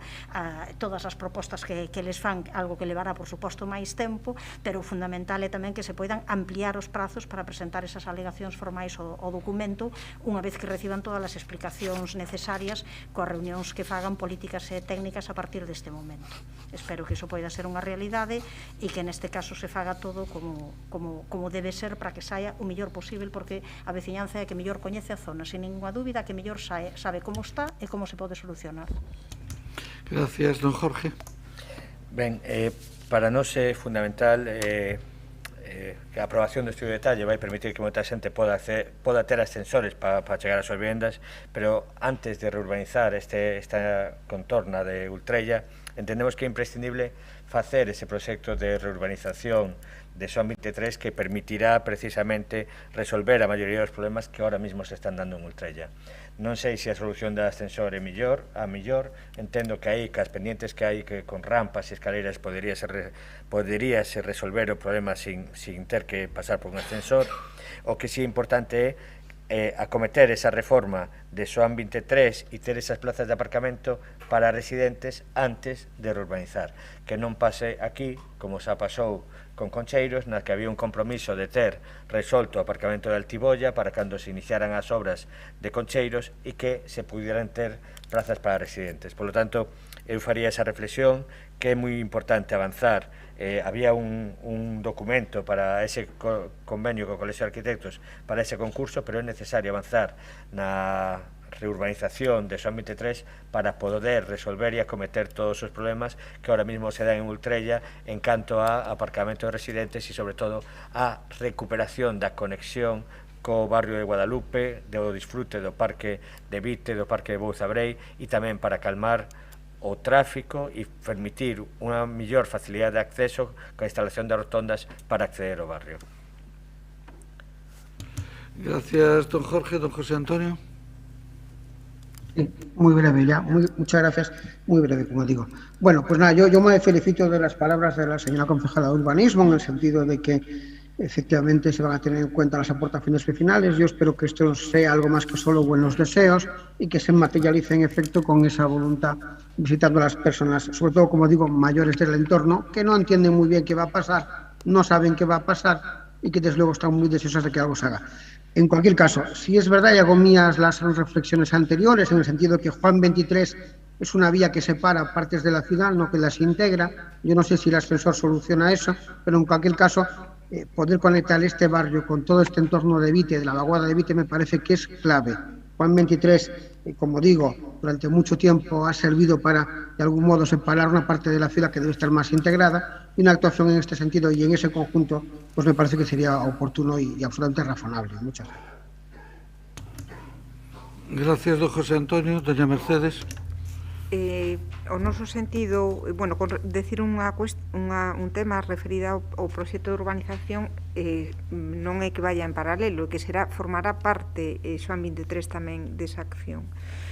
Con respecto ao acordo, nos votaremos a favor do primeiro punto. Do segundo punto, ampliar os prazos para poder presentar alegacións, pois son prazos administrativos que non se poden mudar, pero non vai a pasar nada porque nos contemplaremos todas os plantexamentos que se fagan dende a veciñanza.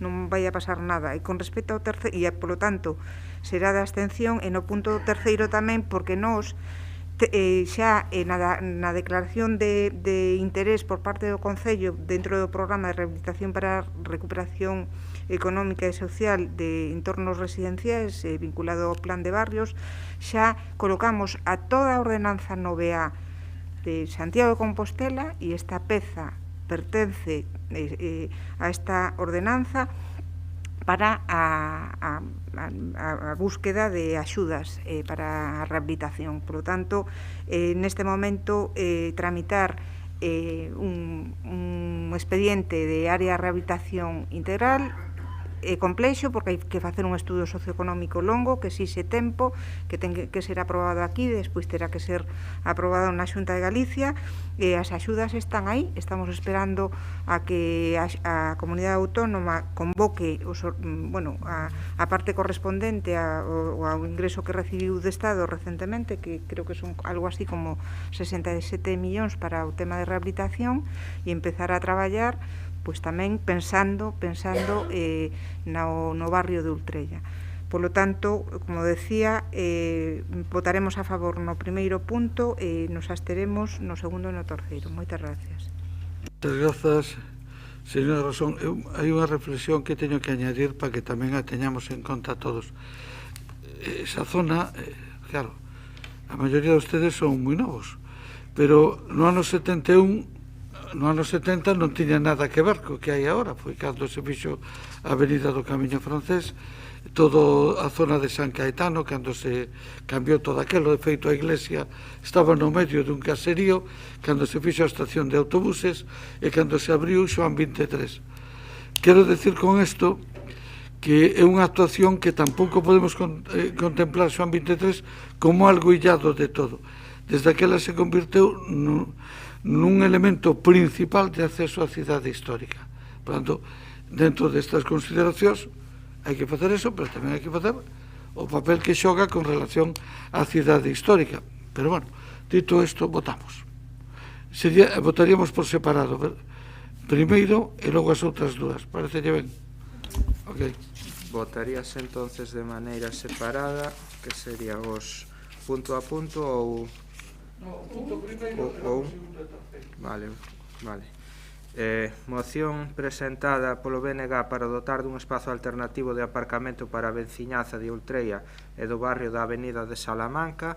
Votos a favor do punto 1, a aprobación do punto 1, unanimidade. Votos a favor dos puntos 2 e 3, Grupo BNG, Grupo Popular e Compostela Aberta, e votos en contra, non hai, abstencións.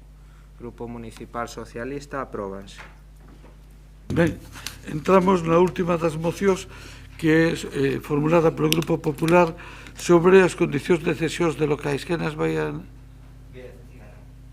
Doña Beatriz Cigarrán, cando vostede queira. Buenas tardes de novo, compañeros. Hoxe traemos unha moción ao Pleno en relación coa cesión de locais municipais a entidades sin ánimo de lucro. Solicitamos unhas condicións de cesión idóneas, adecuadas para o seu uso inmediato e non precisen de adaptación a cargo das entidades beneficiarias. Inicialmente puxemos un exemplo que parecía un precedente, pero dada a polémica xerada e dado que finalmente ninguén contactou comigo para traelo ao Pleno, como ven sendo común cando traigo as mocións, decidimos manter a moción de forma xeneral, de acordo? Entón, dito isto, pode ser que persoas que por necesidades ou que por austeridade estén dispostas a aceptar unha vivenda de protección social, sen portas, sen persianas, etc., e non por elo a Administración pode ceder unha vivenda nesas condicións. Da mesma maneira que establecense normas de habitabilidade para as vivendas, hai que establecer unhas condicións mínimas para a cesión dos locais sociais. Por eso, vamos a instar o Goberno de forma xeral, o Goberno local, a que nos casos, de acordar a cesión temporal dun local ou instalación municipal para a súa utilización por entidades sociais sen ánimo de lucro, se garanta previamente que o inmoble reúna unhas condicións mínimas de habitabilidade, de servizos e de equipamento que permitan o desenvolvemento desde un primeiro momento das actividades que se correspondan co obxecto social da citada entidade. Moitas gracias. Moitas grazas. Intervencións, doña Goretti. Sí, imos apoiar esta moción, entendemos que é lóxico que no caso de unha cesión a unha entidade sin ánimo de lucro, pois que o inmoble estea habitável e sobre todo neste caso cando é unha cesión por 4 anos que despois pois despois dese período de cesión pois ese inmoble sigue sendo titularidade municipal e está para o seu uso e disfrute, así que parecenos lóxico e por tanto imos apoiar esta moción. Grazas. Ten a palabra cando queira. Pois nós imos, parecenos o acordo parecenos de sentido común, parecenos xusto e imos votar a favor, nada máis. Moitas grazas. Intervención, doña Mila Castro. Grazas, señor alcalde, e moi boa tarde de novo, xa rematando.